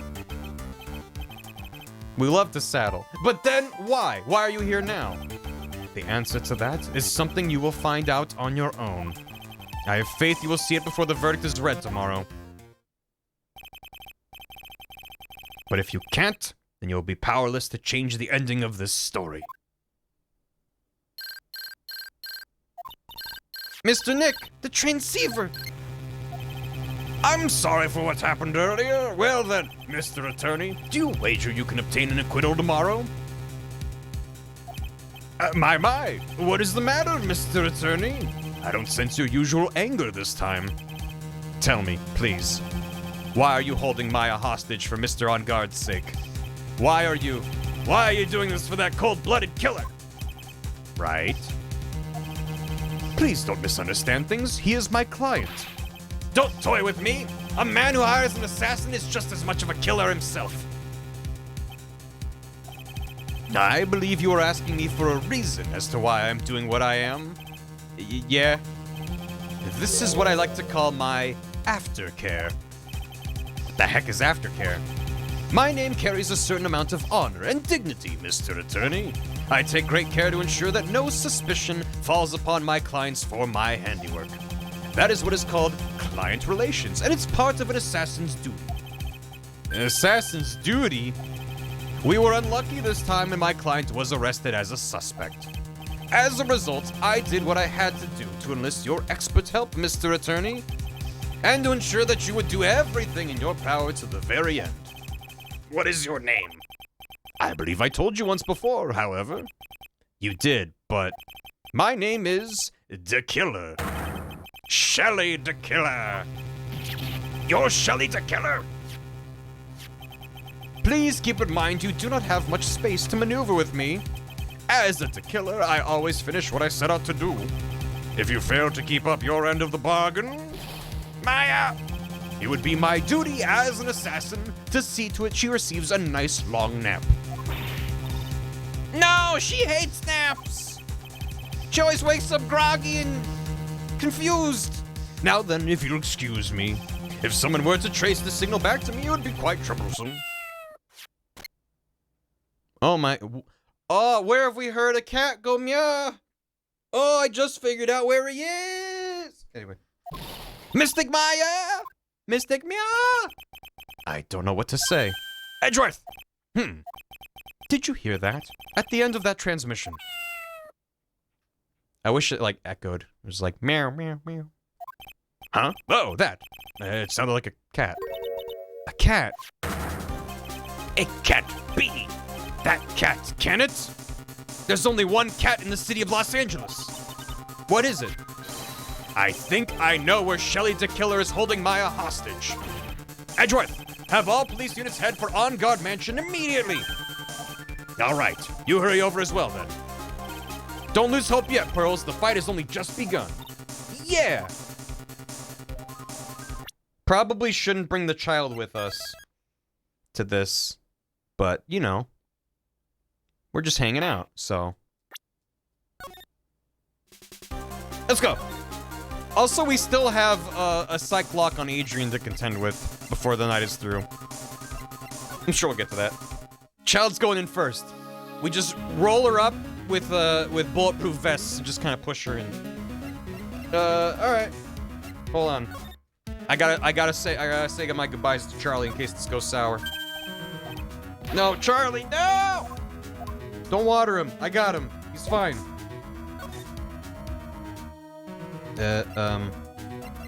Right, from the hotel. I was like, how do I get there again? Go. Go, go, go, go, go, go, go, go, go, go, go. Get there. Gillen can watch over Charlie for us. I fucking hope he can. Maya! Yeah, good idea to... Oh my god. I thought it was the cat for a second. But it looks like a teddy bear. By the cat door. Underneath the big door. I thought it was the cat just like standing on two legs, just like leaning out. Anyway. Please answer us, Mystic Maya! We have this area completely surrounded. There's no way for him to escape. Assuming he's still in the area. I can't believe it. That butler. All this time. He was the killer. He and On Guard were working together all this time. I'm sure they'd worked out a contingency plan ahead of time. Hello. This isn't a bomb, is it? JC, a bomb. It's a figurine of a bear. But there are a lot of cuts in it for some reason. Figurine added to the court record. A bear? Isn't that more of a thing for Mr. Kurita? Why would something like this be here? Right, look down. There's a little pet door installed here. I'm sure that's for Shu. Do you think that this came through that little door? This door, it's locked. Well, I'm pretty used to breaking doors down by now. Let's go, Edgeworth. Yeah, do it! Ah! There's no one here! From the looks of this room, I would say this is on guard's private lounge. Look at this, Wright. Oh, yeah, I didn't even think about the big ol' antenna. I was just like, it's weird there's an antenna inside. Next to a bunch of VCRs. I didn't think about that. The antenna for sending and receiving radio signals and a VCR. Check inside the deck. If there's a tape, it would be an important piece of evidence. If we're lucky, it'll have the moment the crime was committed recorded on it. I'm sorry, but the tape deck is empty. There's no tape to be found. No. Why are Phoenix and Miles doing this instead of SWAT? Because they're super lawyers. Remember 5 minutes ago when Miles was like, we're just normal men, you and I. We're not superheroes. And now they're kicking in doors and looking for hostages ahead of the police. But there's no mistake that someone used this to record something. It looks like someone took the tape we're looking for and escaped with it. I don't know if any of this is worth looking at. Tech in the thousands, early 90s, if something like this, you legit were just like, well, I guess they're enthusiastic. They're just a really big fan. They're an enthusiast. VCR antenna, the footage the spy camera took at the scene of the crime, was beamed here and recorded on tape. If only we had that tape, it would have been really helpful. Yeah. A huge television and speakers loom largely here. I'm sure if Maya saw this, she'd say, I would die a happy samurai fan if I could see the Nickel Samurai on a TV like this. Yeah, that's what she'd say. Ah, I can't believe I just made a joke about Maya, all things considered. Sounds just like her. What a spacious sofa. I bet 10 pearls would fit on here. I don't think 10 of me would fit, Mr. Nick. Why not? It's on guard's computer. Maya, why couldn't you have used this to get help? Mr. Nick, where's the power switch? Oh, I get it. So that's what happened. She couldn't find the power switch. Yeah. There's a little door for Shu and this big door. I'm sure Maya used this door to shove this out here. Out there. I'm sure it was her. Every time you give me some piece of evidence, it's always the most crucial piece. This time too, I'm sure.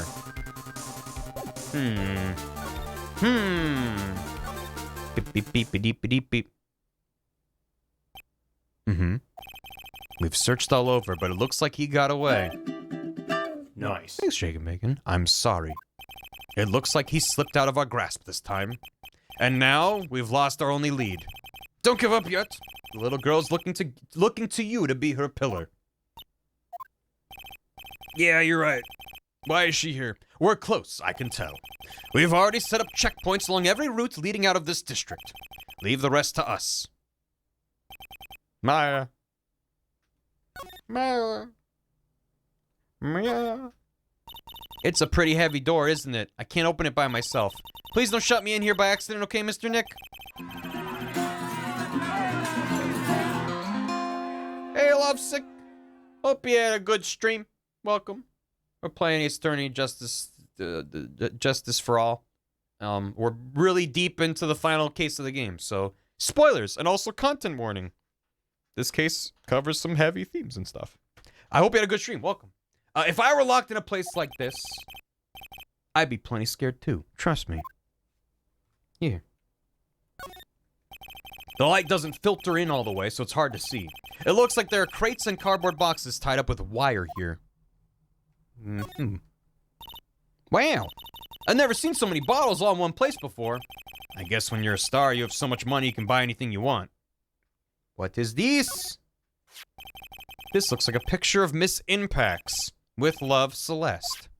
With a feast. Nice. Miss Impax, you mean? Yes, Mr. Kurita's former manager. Why would a picture of Miss Impax be here in On Guard's mansion? And why does it say, with love? This might be a clue. Ah! What's wrong, Pearls? Please let me see that picture frame. What's so special about the frame? On the back, there's something written on the back of the frame. Maya. It's Mystic Maya! She left us a message! What? Huh? I thought you'd come. I knew you would. Now listen up. You better get on guard a guilty sentence, okay? If you get that creepy slime bag and not guilty, I'll never forgive you either. Ever. I'm fine, so you don't need to worry. There's so much I want to write, but I don't think I have a lot of time left. And I'm running out of room on this picture frame. Pearly, you're there too, right? Make sure you help Nick, okay? Someone's got to watch out for the helpless lunk. That's it for now, Nick. I guess I'll talk to you guys later. Please mail a burger to P.O. Box. That's... No! Mystic Maya! Right! What's wrong? Why the blank stare? Nothing. We've searched the house, and this is the last room. Looks like he eluded us. Edgeworth? Yes? As far as clues go, I think this is about all I'm gonna get. But I'm still short one last thing. And what is that? Yeah. That's what I was saying. Yeah. Miss Andrews' psych lock. If I could just find out what secret she's holding, then I think I stand a chance in court tomorrow. To blow this case wide open and expose the truth. I think I know what you're thinking. I'll contact the detention center. Thanks, Edgeworth. Well, let's go, Pearls. Time to open that last lock. Stop crying.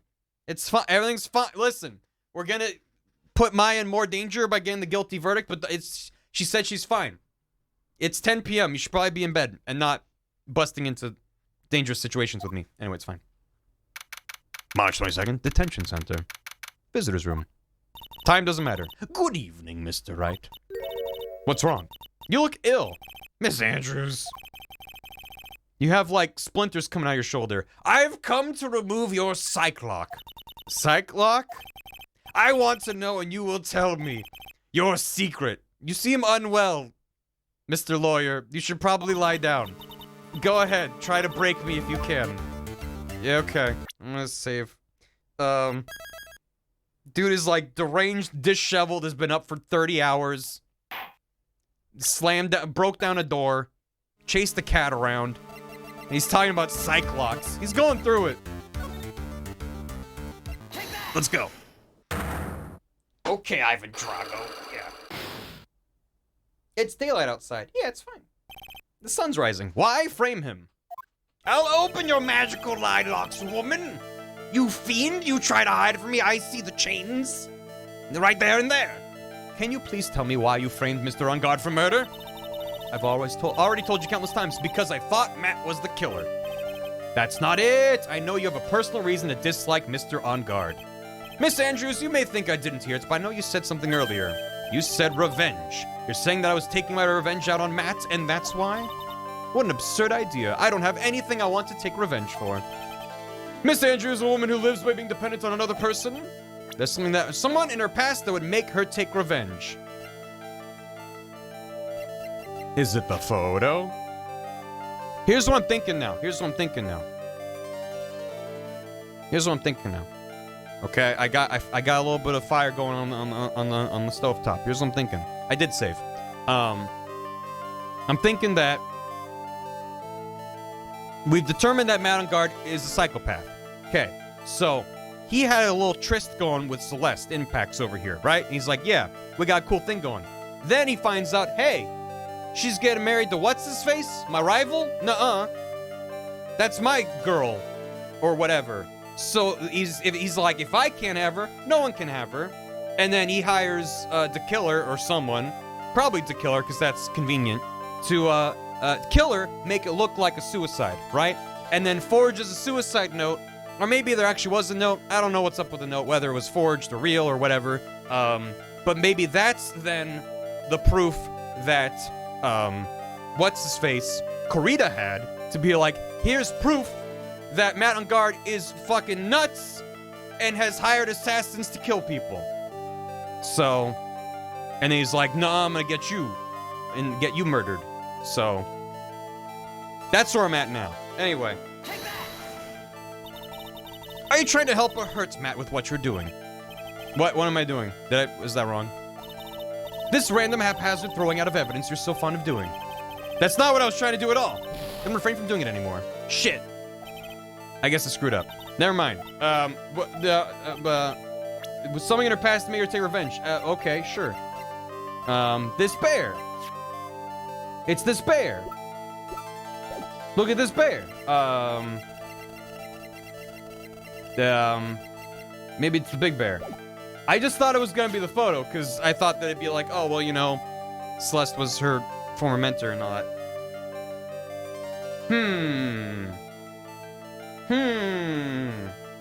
Despair. Despair has put me in despair. What about the smaller bear? Are you trying to help or hurt? No, listen. Listen, ma'am, listen. I just assumed also that it'd be new evidence that I didn't have before. Because otherwise I could have gone to her earlier and done this. If you wish to reload your reader for next court date, yeah, I kinda probably will. Make her take revenge. Didn't I already try Celeste? John Doe. I get the feeling we've met somewhere. Yeah. Okay, it is Celeste. There's only one catalyst that could have caused such strong feelings and even revenge. And that is Miss Impax's suicide. What are you trying to say? Celeste was Juan's manager. Reload now? Yeah, I probably will. On top of that, the one who hid her suicide note was also Juan. What does all this have to do with Matt? You're right. You haven't mentioned him yet. Not the picture of Celeste, but the picture of Celeste in profiles. Right. Yeah. So I could have done this earlier, but then probably not whatever's coming up next. Did Matt Edgard's profile update? I don't think so. No, it's the same. It would be nice if it did. But for you to hate Mr. On Guard, it would mean that he must have some relation to Miss Impax and her suicide. That's what the photo's for. I see. Can you explain to me this relation between Celeste and Matt? Yeah, after I'm just gonna reload the game real quick. Shoutouts to the theme on my 3DS. Which you'll see in a second when it finishes loading. There it is.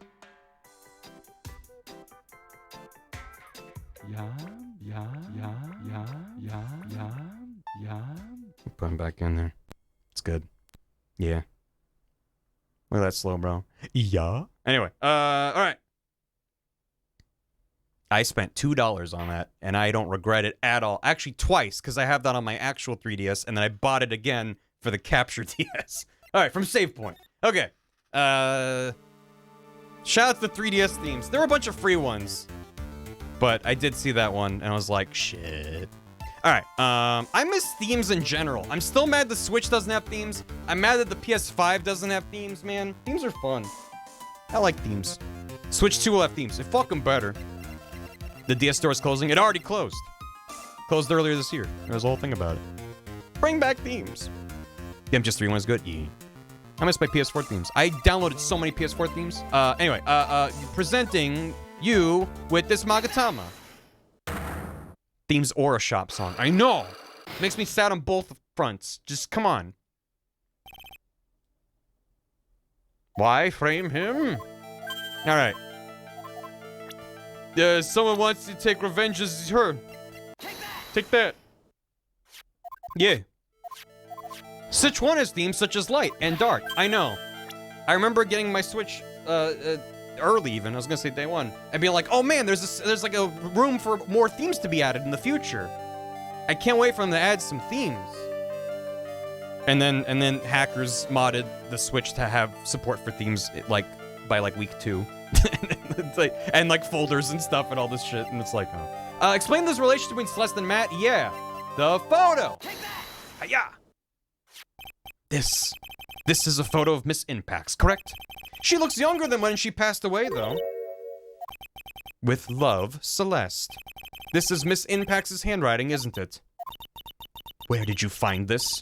No, that's all right. It was a rhetorical question. Yeah, it is. I found this at Mr. On Guard's mansion. And after all this time, my last remaining secret has been revealed. Hiya! Oh yeah, light mode is absolutely better. And so, oh, all the way filled up. Nice. Sweet. Why frame him? Listen, Hey, Clage. Thanks for the raid. Hope you had a good stream. Hi. We're playing Phoenix Wright 2, Justice for All, and we're deep into the final case of the game.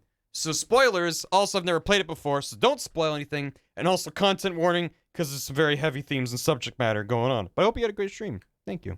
I was gonna say about light mode is I throw a lot of shade, pun intended, at light mode because it's funny, but I am always a supporter of options. I am pro dark mode because for many years light mode was the standard and only choice, and I'm always a fan of more things getting dark mode, but I always want light mode to be an option. There are legitimate reasons outside of opinion to want a light mode to exist, so I'll make fun of it for it because it's like, that's not what I like, but I don't mean it in a more deep sense than that. Anyway, Celeste, she was supposed to get married to Juan. Yes, but I heard that it didn't work out. Because Mr. Korea didn't want to get married to her anymore, right? Yes, because of Matt. Because of Mr. On Guard? What do you mean? I think I can see where this is going. Options are good. What's up, Tim? Especially ingredients. Yeah. Celeste, she was Matt's manager a long time ago. New season of Guilty Gear. Nice. It's going good. Things are just nuts right now. We're deep in it. But thanks for the raid, man. She was the happiest woman in the world at that time. Aww. Look at her going out with that psychopath. I was working part-time back then. I often saw the two of them together. So that's why, with love, Celeste is written on the frame of that picture. They were a couple, weren't they? Wasn't anything as splendid as that. Celeste was being used. Toyed with until she was thrown away. That's so horrible. Matt's entire image is built around how nice and wonderful of a man he is. A scandal would have destroyed that. Which is why Celeste, in her kindness, moved over to Worldwide Studios. And that is where she met Juan. She seemed really happy with him, even happier than when she was with Matt. Probably because he's not also a psychopath. Celeste and Juan were such a good match, they were even planning to get married. And then, it was suddenly called off. On the night Juan called their marriage off, Celeste, she killed herself. And that's why I framed Matt. It was revenge for Celeste and for myself. Juan was a dick too. I mean, I feel like we're missing context about what happened there. But I'm sure even you can guess why Juan called the wedding off, right? Matt confessed to Juan about his relationship with Celeste. I see. So that's what happened. But then why did Mr. Krita have to call off the wedding? I don't understand at all. It was probably because of his worthless male pride. Juan and Matt were always fierce rivals. Matt waited for the wedding announcement and then unleashed the truth on Juan. He was aiming for when it would hurt Juan the most. Poor Miss Impax. That wasn't the end of it. Why do they keep bringing up this photo? That day I'm almost certain that Celeste left a suicide note behind. And in that note, she left a detailed account of Matt's various misdeeds. And, so that she would never again be hurt by Matt, she chose to die. Then when Juan discovered her body, he hid her note. But why would he do that? It's simple. Juan realized that note was a powerful weapon against Matt, and it would be especially damaging to his refreshing like a spring breeze image. In any case, those two chocobo butts. With his pride hurt, Juan sought revenge. Revenge, there's that word again.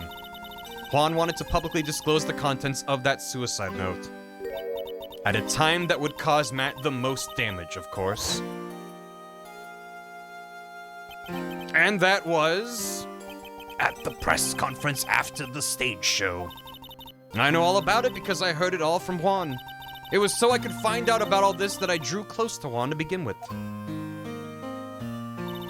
They're quite a pair of hideous monsters, aren't they? But compared to Matt, Juan looks like an angel. Even Celeste's death was something for them to use in their game. That night, when I found Juan's body, It was only natural that I thought the murderer was mad. Those two are always spying on one another after all. As for me, I was frantically searching for Celeste's suicide note. I wanted to destroy it before it ever went public. I was gonna burn it. I even brought a lighter. But I couldn't find the note, and that's when revenge crossed my mind. We stand Adrian working on herself. Yes, I was going to bring to them my own kind of cruel revenge. Celeste was killed by those two monsters, so when I stabbed Juan's body with that knife, I didn't feel a single shred of guilt. There's an 8-year-old child present for this, for some reason. And that's all I have to say. Well, Mr. Wright, even knowing all this, are you still going to help that man? I'm a lawyer, which means I don't have a conscience. And I'll do what I'm hired to do. I see. What a foul profession. Thank you very much for your time and for talking with me. It was no big deal. I couldn't sleep anyway. I can't sleep either. Not with Maya's situation, or with what I know now. I was man in quotes, because he's not a man, he's a monster. To be continued. Lady stabbed a dead body. Yeah, but it was for a fucked up reason, so... We'll stay on lines in the whole series.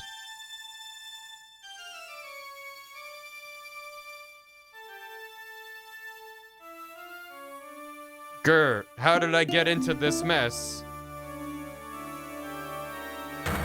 That's far enough! You can't run forever, Mr. Phoenix Wright. No, not again! It's like poetry rhymes. What have I done wrong? I cannot allow you to go on like this. But I'm just a simple defense attorney. Silence! You are no longer worthy of your title. I deem you horny. Bonk. Bonk, bonk, bonk, bonk, bonk. You were horny on Maine, Mr. Wright. I've had this dream before, someplace, some time ago. As if this day was written into my destiny. Today I'll stand in court as a lawyer. To prove a killer innocent. Really? He's not going to listen to Maya and prove him guilty? 9:43 a.m. District Court Defendant Lobby number 3. Hey, chat. Hey, chat, I think we have to finish this later. Because I don't think I can finish this tonight. Yeah. I know. I'm into it too. Shit. There's a lot left. How big is this case? Holy hell. 12-hour stream. A 12-hour tour. You can definitely can't finish tonight. Okay, gotcha.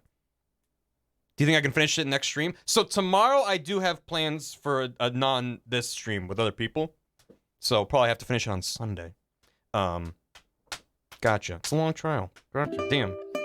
I have 5 VODs to catch up on. I mean, you got till Sunday. There's other people on the internet? Yeah. Probably do one more stream. Rad. Okay. Gotcha.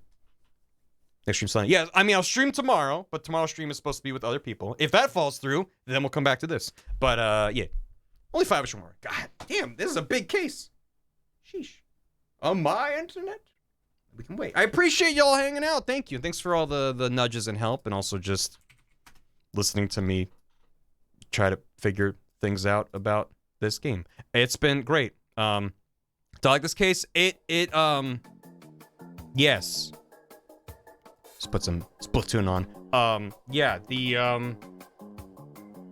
I love we didn't spoil map for me. I'm so glad no one spoiled that for me. Accidental pin. Do it more often, Ed. Thanks, Newer. Thank you, Ren. Thanks for hanging. Yeah, I'll be honest, up until today, I was like, why does everyone love this case so much? Like, I get it, it's like hype that Miles shows up, and he's like, I'm back. Francisco was shot. It's me again. You're like, okay. But the contents of the case itself were just like kind of standard Ace Attorney. It's like, okay, there's like a bit of a closed room murder mystery. We have some suspects, but like, it's solid. It's not bad. by any means. And but it's like the specter hanging over the case of Maya being kidnapped is like an extra wrinkle on top, and the idea of like you got to do it in one day is very interesting, and like having that case get prolonged the trial, being like, no, we got to do it today, was like very interesting. But it wasn't like, I don't see why people are hyping up this case so much, right? I try not to let that flavor my opinion of it, but I'm just kind of like, yeah, like it's a solid case, but I don't see what makes it so special. I do see that now. I'm sure there's more to come. If there's a whole fucking stream's worth, there's a lot left to come. But yeah, I just that reveal of Matt, I was not expecting that. And it's like I was saying earlier, I'm like, wouldn't it be fun if you had to defend someone you knew was guilty? It's like, yeah, it is fun in a way that sucks, but in a way that's like new and refreshing for this series. Because it's only game 2, but there's not been a case every single time you're defending someone who's just either blatantly innocent or you're like, you're kind of sus, but I'm gonna defend you anyway and figure out the truth. Now we know for a fact that he's a scumbag. And we have to figure out a way to get what we want. And I don't know. Because Maya's like, get his ass. He's guilty. Don't defend him. I'm fine. And Phoenix is over here being like, I can't. I have to do my job and get Maya off the hook. I have to get him an innocent verdict. So I'm very excited to see how it plays out. Because that's, I can't eat till Sunday. Poor Maya. She needs some burgers, stat. Yeah. What I want and what Phoenix wants is not the same. Yeah, but that's why it's compelling. Because even in the cases where you've had a personal connection to the murder victim or like Maya's like in the detention center again or whatever, even that in those situations, I don't really feel like a strong connection to Phoenix. He's just like, I'm doing my job. I gotta get them off the hook. You're like, yeah, okay. You're just kind of with it. But this is like, oh shit. This is like a moral quandary. That's cool. It's really cool this game went there. So, what does justice mean? Yeah, exactly. They're getting into that, which is really cool. Got enough ground to create situations like this case. Little nerve dissonance that works. It sure is. The tasty kind of pain. Right. Yeah. Rising Shoe is just completely clarified situation. Mm-hmm. All the uncomfortable stuff that Adrian's been foreshadowed all along. How much are you willing to harass someone to defend your client? Yeah. Yeah, and also I do like Miles turning it around on Phoenix and being like, I had to figure out what it means to be a prosecutor. You have to figure out what it means to be a defense attorney. And for once, that doesn't just feel like nonsense babble that just sounds deep. It actually is, what does it mean to be a defense lawyer? You have your own interest in proving a guilty man innocent. Is that your job? You have to figure that out. It's like, that's cool. Give her some soup. She needs some soup. Yeah, is it about getting a win at any cost? Or is there something more to it? So. And Edgeworth being like, I have my reasons for being a prosecutor. It's like, yeah, your reasons still suck though, bro. You told Adrian you didn't care if she was dead. Like, you still suck, dude. Anyway, let me get cop alerts because I didn't read any in the last 5 hours. So give me a minute. And then we're going to go raid someone. But thanks again for hanging out, y'all. And hope to see you whenever we finish this, whether it's tomorrow or Sunday. Thank you. Everyone's struggling a bit morally with this case. Phoenix dealing with defending a guilty man. Edgeworth had his little epiphany. Even Francisca's moments where she freezes up when Phoenix calls her out. Yeah, it's cool. The truth is the only thing that matters, and your emotional fragility is getting in the way. But also, I'm gonna assume that everyone is guilty. Constantly. And seek a guilty verdict knowing that that results in a death sentence? It's not really equivalent, but yeah.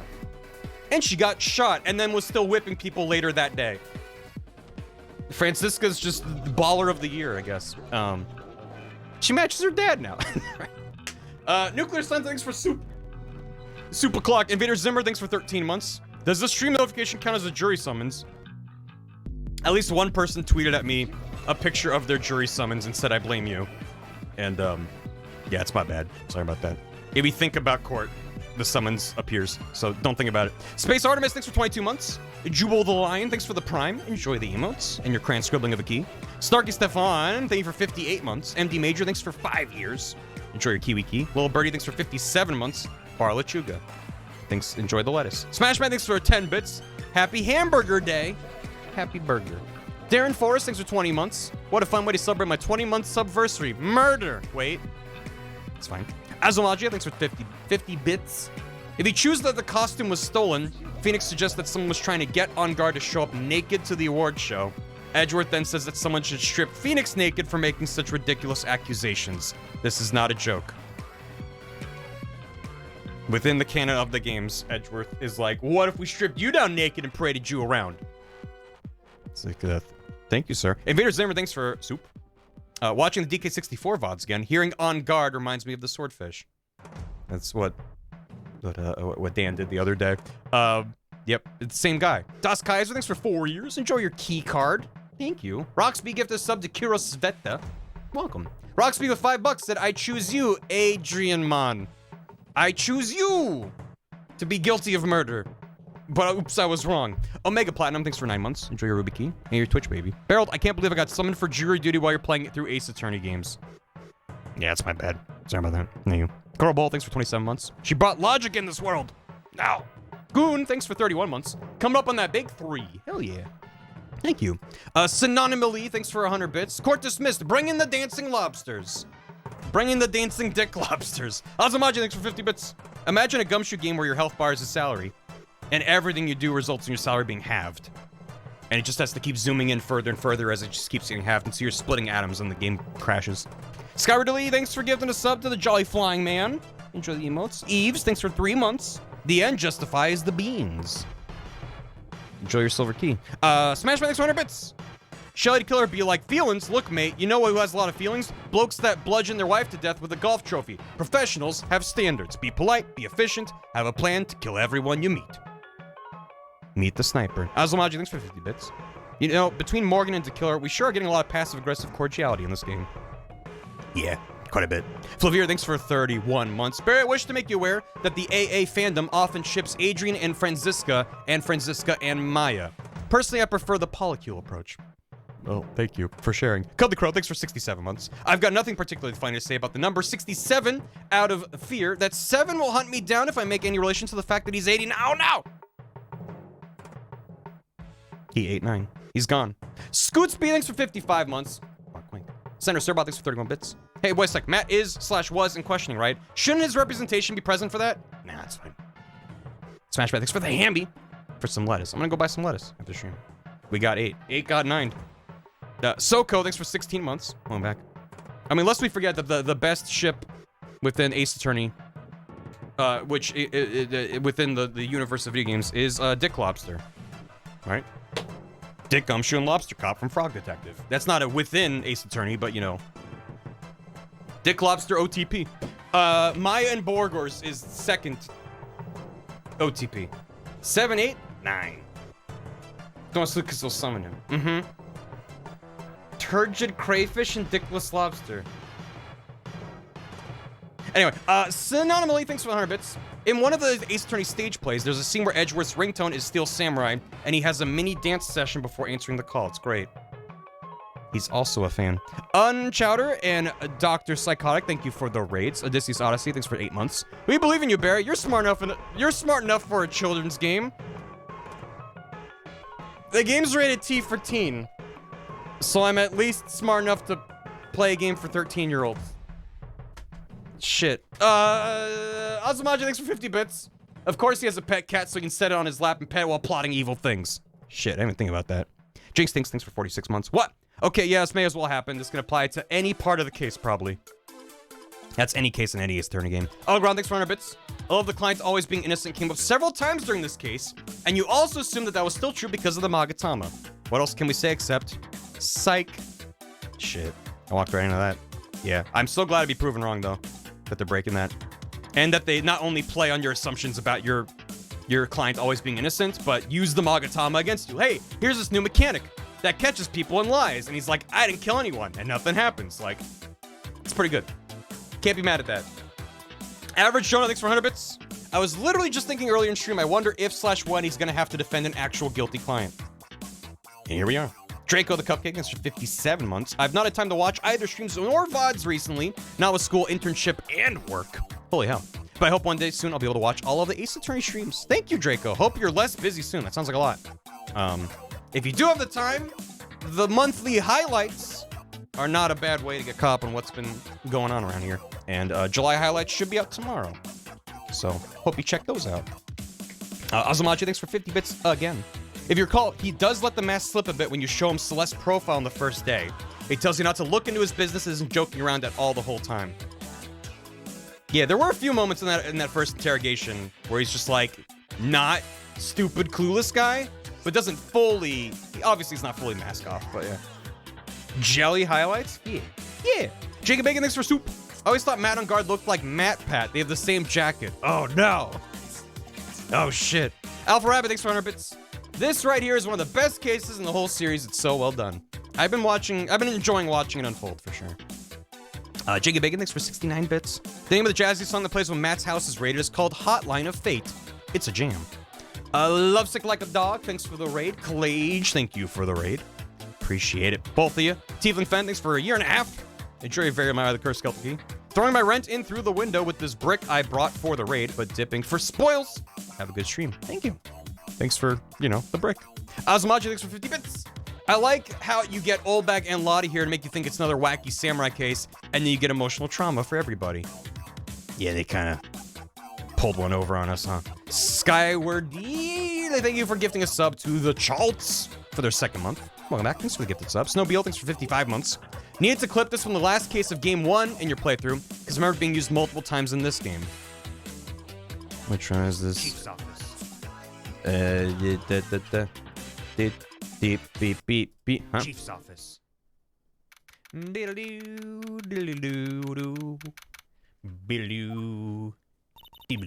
goes, Mr. Wright. Chief's office. Huh?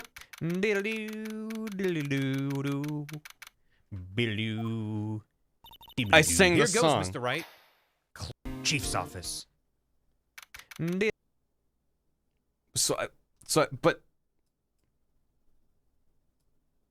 why did I sing that? Before that was from the first game. How did I predicted the ringtone. Why would that appear in my brain though? So surely something happened in game to make me think of that, right? You tell us, you're the one singing it. Was there no reason for me to sing that? It was Gant's organ. Okay, I was like, yeah, sure, my brain makes non sequiturs constantly and I just voice them. But it seems like a very specific thing for me to just start humming for no reason. Damn, Gant had an organ and that's the famous organ song. Right, okay, yeah, okay. That makes more sense. Shit. This game's breaking me. Kurt, thanks for 100 bits. I have 5 VODs to catch up on. I hope you enjoy them. Thank you for the bits. Ganthendorf. Takai's a famous organ tune. Banger for real. That's nuts. I didn't even think that. I didn't even know it was in this game's soundtrack. Everyone likes Toccata and Fugue in D minor. Apollo Justice with the Gift of Prophecy. Surely, there's gotta be a version of that meme, right? With, Apollo throwing a ball at Phoenix or someone. Become one with the I can't avoid it, apparently. Who are we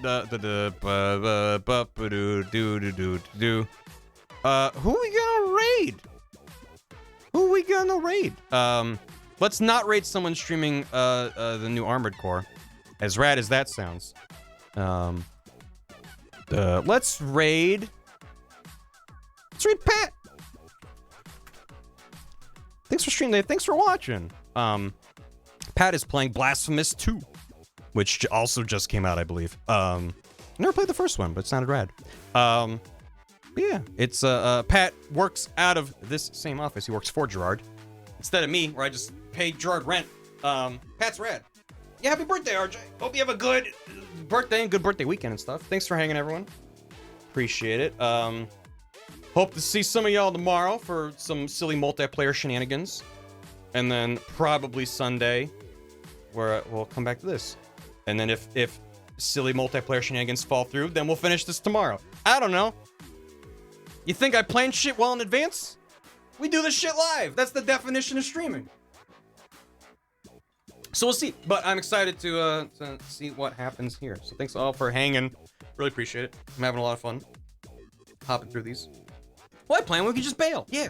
Why plan when I can just make the stream later than it always is and then just be like, no, this is what I meant to do. Thank you. Thanks for hanging.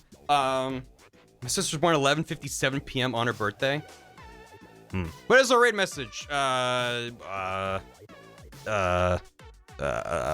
What's a good raid message? I don't know what would be.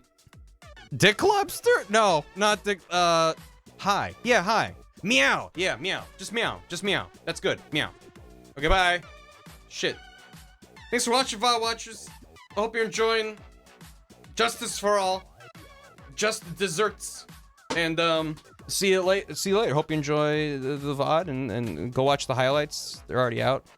If you're watching this, July highlights. And I hope to see you in the next one. Goodbye. Excuse me.